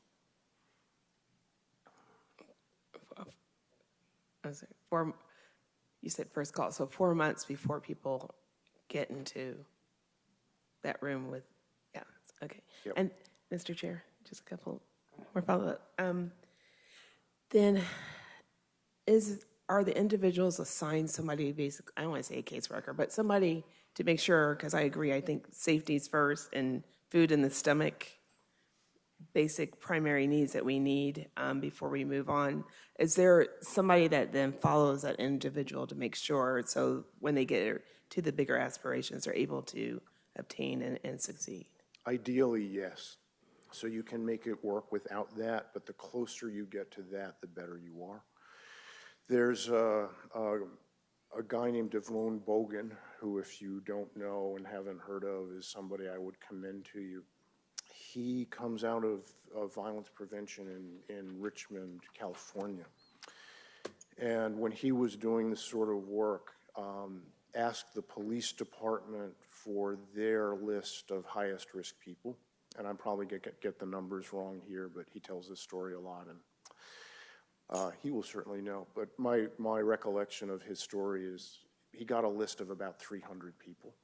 And he wanted to put together this kind of very intensive caseworky outreach and support engagement. And he looked at 300 people and he thought, I can't do that. He had street outreach workers, interrupters, interventionists, as they're called, credible messengers, working in the city. And he took the list and he gave it to them. And he said to them, tell me who here is really making things happen. And they came back with a list of about 40 people, right, from their direct experience. Devon then went back and looked at homicides and shootings. And his conclusion was that those 40 people were involved with about 70% of the gun violence in Richmond, California. Those 40 people, you can make a very special project, right? And that's what he did. So that's the way this stuff works. And you may not be able to do casework for everybody who, as we call, is group member involved, but even everybody who's group member involved doesn't need that level of special attention. It's about making the problem as small as we can and then giving that special bit of it tender, loving care and attention. Okay, and just one more question. I had to go back to the 4 months because I have to admit it was shocking to me. Why 4 months? It seems long to me. It's going to take too long? It does. It does seem long because I can think of continuing violence as happening. So I'm just trying to understand why it would take that long. How long has Richmond had a violence problem? I know this is true, but it would just seem that the closer in time that you're getting somebody closer in time to a violent act, the more receptive, the more it just seems like it'd be. I'm just trying to understand why 4 months. So as a practical matter, what you have to do to launch something like this, you have to identify the groups in the city as they are right now. You have to then figure out who is involved in those groups and especially who what we call the impact players are. You've got to go back and look at, when we do this, we would look at 3 to 5 years of every homicide and half the non-fatal shootings in Richmond, because that's how you figure out exactly what's going on. You put the core partnership of law enforcement and community figures and social service providers together. You need to make sure that when you say in the call-in, we will help you, and if there's violence, this will happen, you can't ever write a check you can't cash. The guys we're talking about behave the way they do because we have lied to them their entire lives. We have said, if you do A, we'll do B, and we have not done B. And we've said, we'll help you, and we haven't helped them. So you don't start until you know you can keep your word. And then you've got to, in fact, design and rehearse and implement the call-in. And when I first started doing this, people would take 2 years and still not be ready because they did not take it seriously. Taking it seriously, it takes 3 or 4 months. Sorry, I just want to understand, Mr. Chair. This was the last question. So that's just 4 months to get the program started. Then that's different than once you're sort of in the community. Then if something happens, before say. Right, there's a shooting. I see your question. Yeah, and no, so that. Okay, misunderstood. This is helpful. No, but this is helpful to know. Disregard my previous answer. No, it's good to know. So when you're up and running and something happens, you can be acting that day. Okay. That's what you want to get to. Yeah. Okay, thank you. Delegate Bell? I'm sorry. Mr. Venuti? Thank you. I just want to let you know I was an active participant in all of your work in Richmond. I ran the call-ins for Richmond Police when I oversaw a homicide. And I think maybe you could share with everyone the results that we saw with homicide reductions in Richmond. I don't think any one factor contributes to reductions in homicide, but the call-in program, when we used it in Richmond, definitely contributed to, I think, a lot of the violence reduction that we saw in the city of Richmond. So I don't remember those numbers as I stand here. I remember that what you say is right. And if you do this long, so I am an academic. We do the formal evaluations. I also have been doing this a long time. I have a very, very educated sense of what's going on when things aren't working and when they are working. So you're absolutely right that as far as I know, there was no formal statistical unpacking of what was going on back then. I also know that the call-ins began and there was an immediate and profound reduction in what was going on in the city. 96 murders in 2003, 32 in 2010. Thank you. All right, Mr. Chair, I have a simple one. Delegate Gilbert. So I'm curious if there's any software being employed to do those identifications instead of, the list of 300, even maybe including, I've seen some interesting uses of artificial intelligence in the public safety space recently. Is any of that developed, or is it just sort of, grinding it out with the notepad? So it's grinding it out with a notepad. Okay. But I would recharacterize that.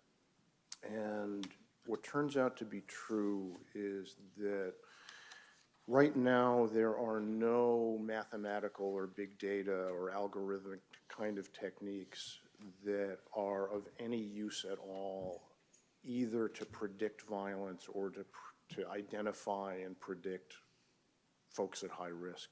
I don't think there ever will be. I started this by saying violence is statistically a very rare event, and our ability to predict very rare events is really bad. The way I'd turn grinding it out on its head is that what you find in good frontline law enforcement and community circles is tremendous insight into what's really going on.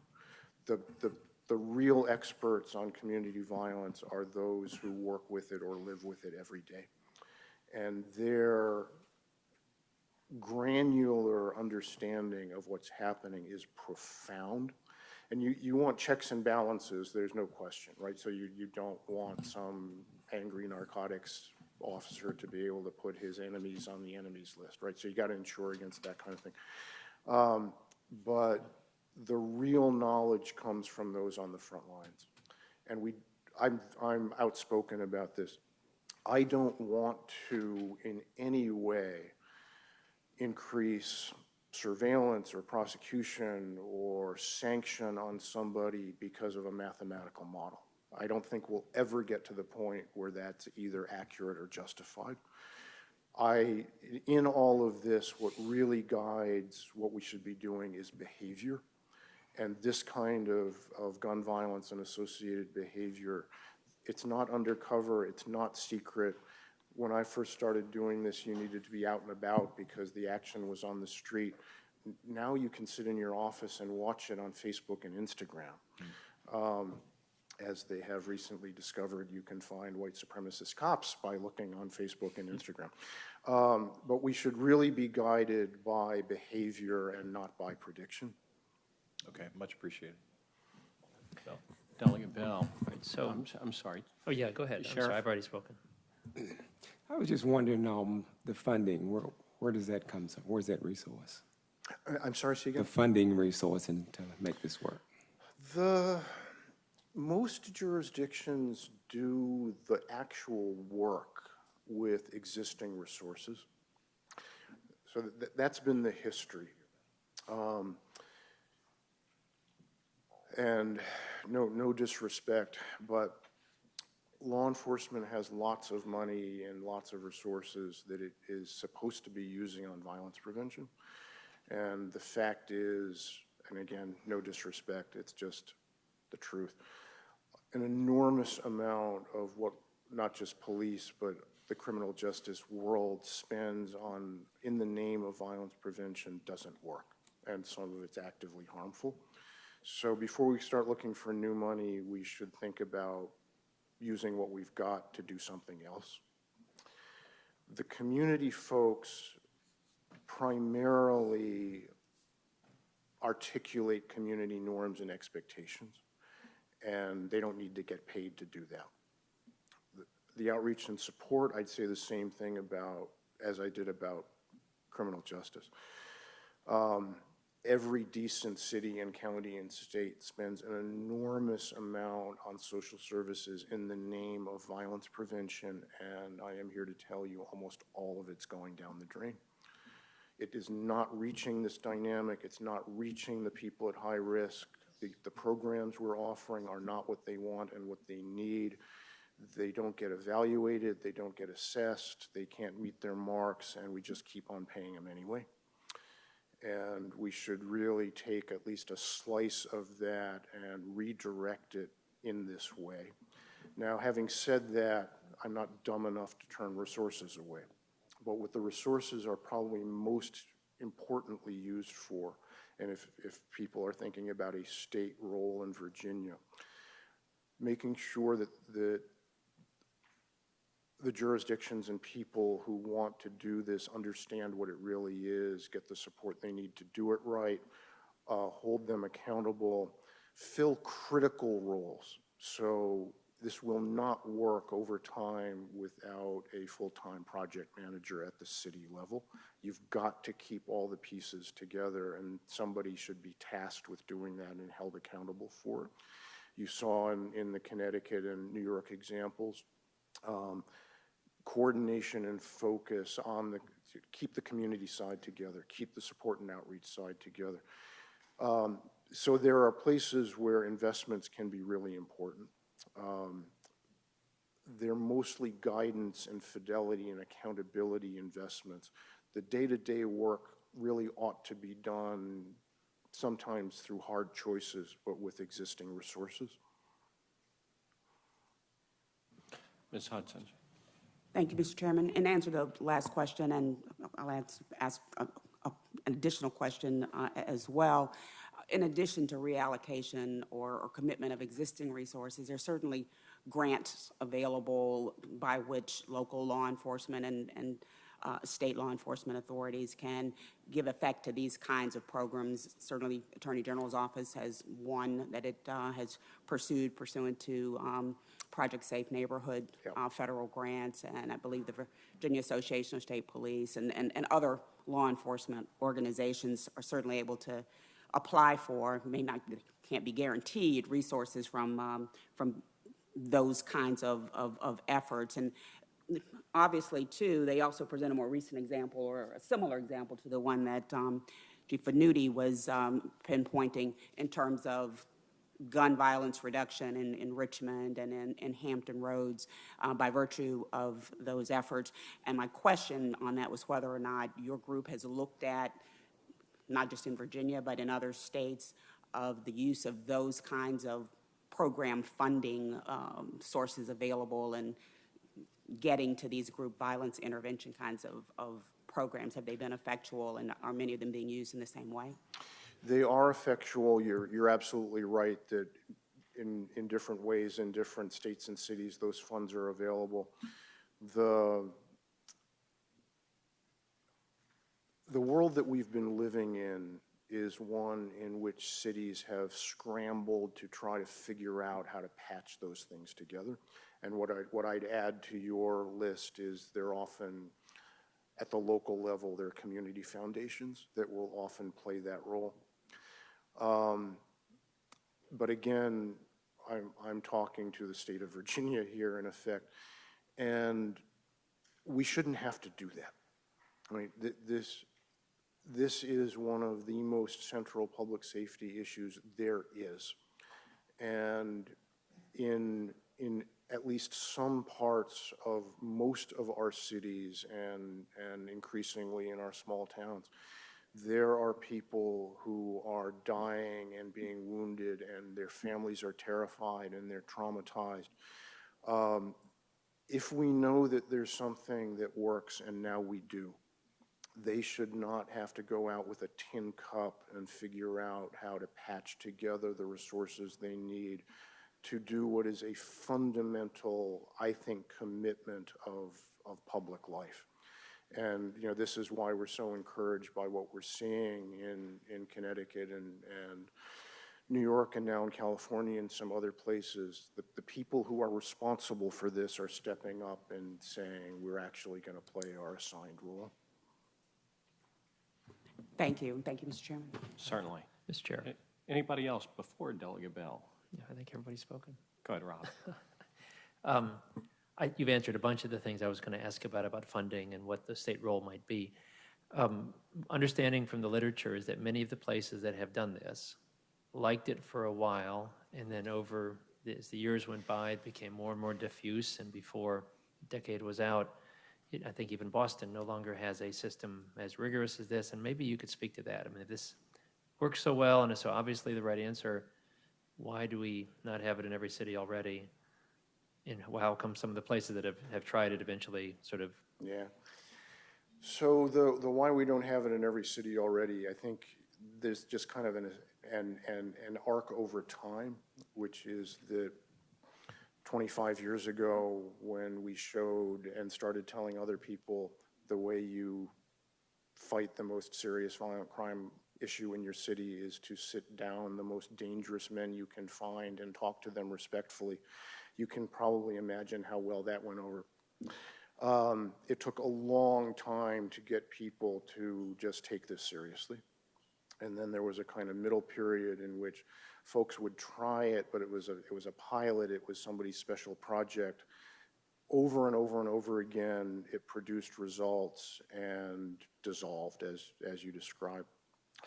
And I've got my own scars from that, right? This was a period in which my world was asked over and over and over again, how do you sustain this? And we took that on, and we had all these notions about governance and metrics and accountability mechanisms, and we were idiots. The reason the way you sustain it is if people who are elected and paid to do this work care enough about it to sustain it. That's the answer, and there's nothing that people on the outside can do to make that happen except hold their feet to the fire.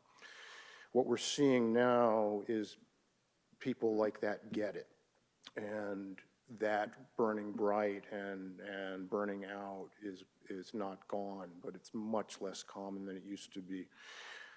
And people are figuring out the common sense mechanisms so that that doesn't happen. So Oakland, California is getting a lot of attention right now, as it properly should.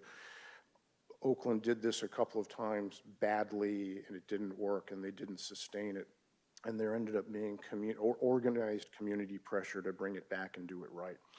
And as a result of that, there is a self-imposed tax to keep this going in Oakland, and an Office of Violence Prevention attached to city government charged with keeping this going in Oakland.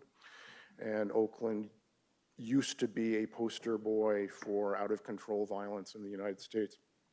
Since they started doing this 5 or 6 years ago, they've cut gun violence in half. Use of force by police is down, complaints against police are down, and I think their homicide clearance rate went from 29% to 71%, which is a basic marker of community confidence. You know, not every city is going to have an Office of Violence Prevention, but people who run public agencies and projects know how to keep them going. They keep them going if they decide to. That's the answer. When we were speaking during the break, there's this book, everybody, I'd recommend it to you, Bleeding Out by Thomas, you said Apt? Apt, which talks about this at length and cites a professor at length. He had a theory that if these spun, I don't want to oversimplify his thinking, but seemed to be saying that if these get too broad, you talked about a gentleman who was at 300 and had to get it down to 40, and 40 was manageable and that made it work, that every year it seemed there was a pressure to make it a little bigger. And on the law enforcement side, then it was you were spreading your law enforcement resources too broadly. On the services side, things would suddenly become too broad, too expensive. And in both instances, it got bigger and bigger and less effective until finally the whole thing became just another way to... So he's right about that. And I started by saying, when we think about violence, we want to think big. And that's one of the reasons we're not effective at doing violence prevention, because we want to make things bigger and bigger and bigger and bigger. This stuff works because it is surgically focused on those at highest risk and keeping them safe and secure and keeping them from hurting anybody else. Just to say it again, it's a very small group. And to the point of prediction, if you've got 0.5% of your city who is effectively usually age 19 to 27 or 30, and we know who they are because of what they're doing, yes, of course, there's a set of folks younger than they are. Our ability to say out of that vastly larger number who's going to become one of these high-risk guys, our ability to do that is non-existent. We can't do it. And when we move from those high-risk folks to any next step, we lose focus. This is the ER doctoring of violence prevention. It's trauma care. And doctors are good at this, and we're good at this with doctors. When somebody gets shot and the ER docs save him in shock trauma, and he's going to live, we don't look at them and say, we don't really think you've done your job. What are you doing about his little brothers and sisters? We say thank you. And we recognize that his little brothers and sisters are somebody else's responsibility. We got to keep that focus on this work too. Any other questions? Well, Professor Kennedy, thank you for your presentation. I think it really does highlight some of the issues. I know that early on in this process, we had some discussions about whether the work of this commission was simply going to be confined to mass killings, and there was a significant concern articulated about some of our dangerous communities across Virginia, and I think that your work certainly gives us some positive policy options that have the potential to address the over-policing and over-incarceration issue. What I take from that is, from your presentation, is that it requires a shift of focus, a conscious, deliberate shift of focus, and that is hard work and needs to be sustained. So thank you for your provocative and helpful presentation. Thank you. Thanks. With that, I do believe that we are finished for today. Tomorrow, we have a rather lengthy lineup. For those of you who are not members of the General Assembly, I want to apologize and tell you I'm sorry we're not starting at 10 o'clock in the morning. It would make it much more manageable. However, the resources are being discussed in the morning. There is a Joint Money Committee meeting at 10 o'clock, and we will convene at 12 o'clock sharp. And what we will do is we will take 90 minutes to hear from presentations from invited guests by Democrats and Republicans. Then we will have a section in which we hear from certain groups that wish to be heard, who are represented by government relations representatives. Next, we will have presentations or an opportunity for public comment. And following that, we'll have members of the General Assembly who presented or introduced the 78 bills, who have all been offered an opportunity to speak. You will be pleased to know that no matter how many bills each member has introduced, one of whom has introduced, I believe, 13 bills, there will be a cap of 10 minutes per patron, which will allow us to get out of here before midnight tomorrow night. Not much, but a little bit. And we will adhere strictly to the time limitations because it's going to be a long day as is. And just want people to know that we're not going to be disrespectful. It's not our intention to be disrespectful to any viewpoint or any individuals or any group, but we have strict limitations, and if the time runs out, we're going to have to move to the next stage of the presentations. We want to hear people's input, and as a consequence, we have continued to keep open the portal for written comments to be submitted, which will be made available to every member of the commission. And I certainly want to encourage people to use that if they're not able to be afforded the opportunity to speak tomorrow. So with that, I would like to say Mr. Kennedy just gave my presentation on my bill, Mr. Chairman, so all right, let's just take that off. So that Thank you saves very 10 much. minutes. So with that, we will adjourn until 12 o'clock tomorrow.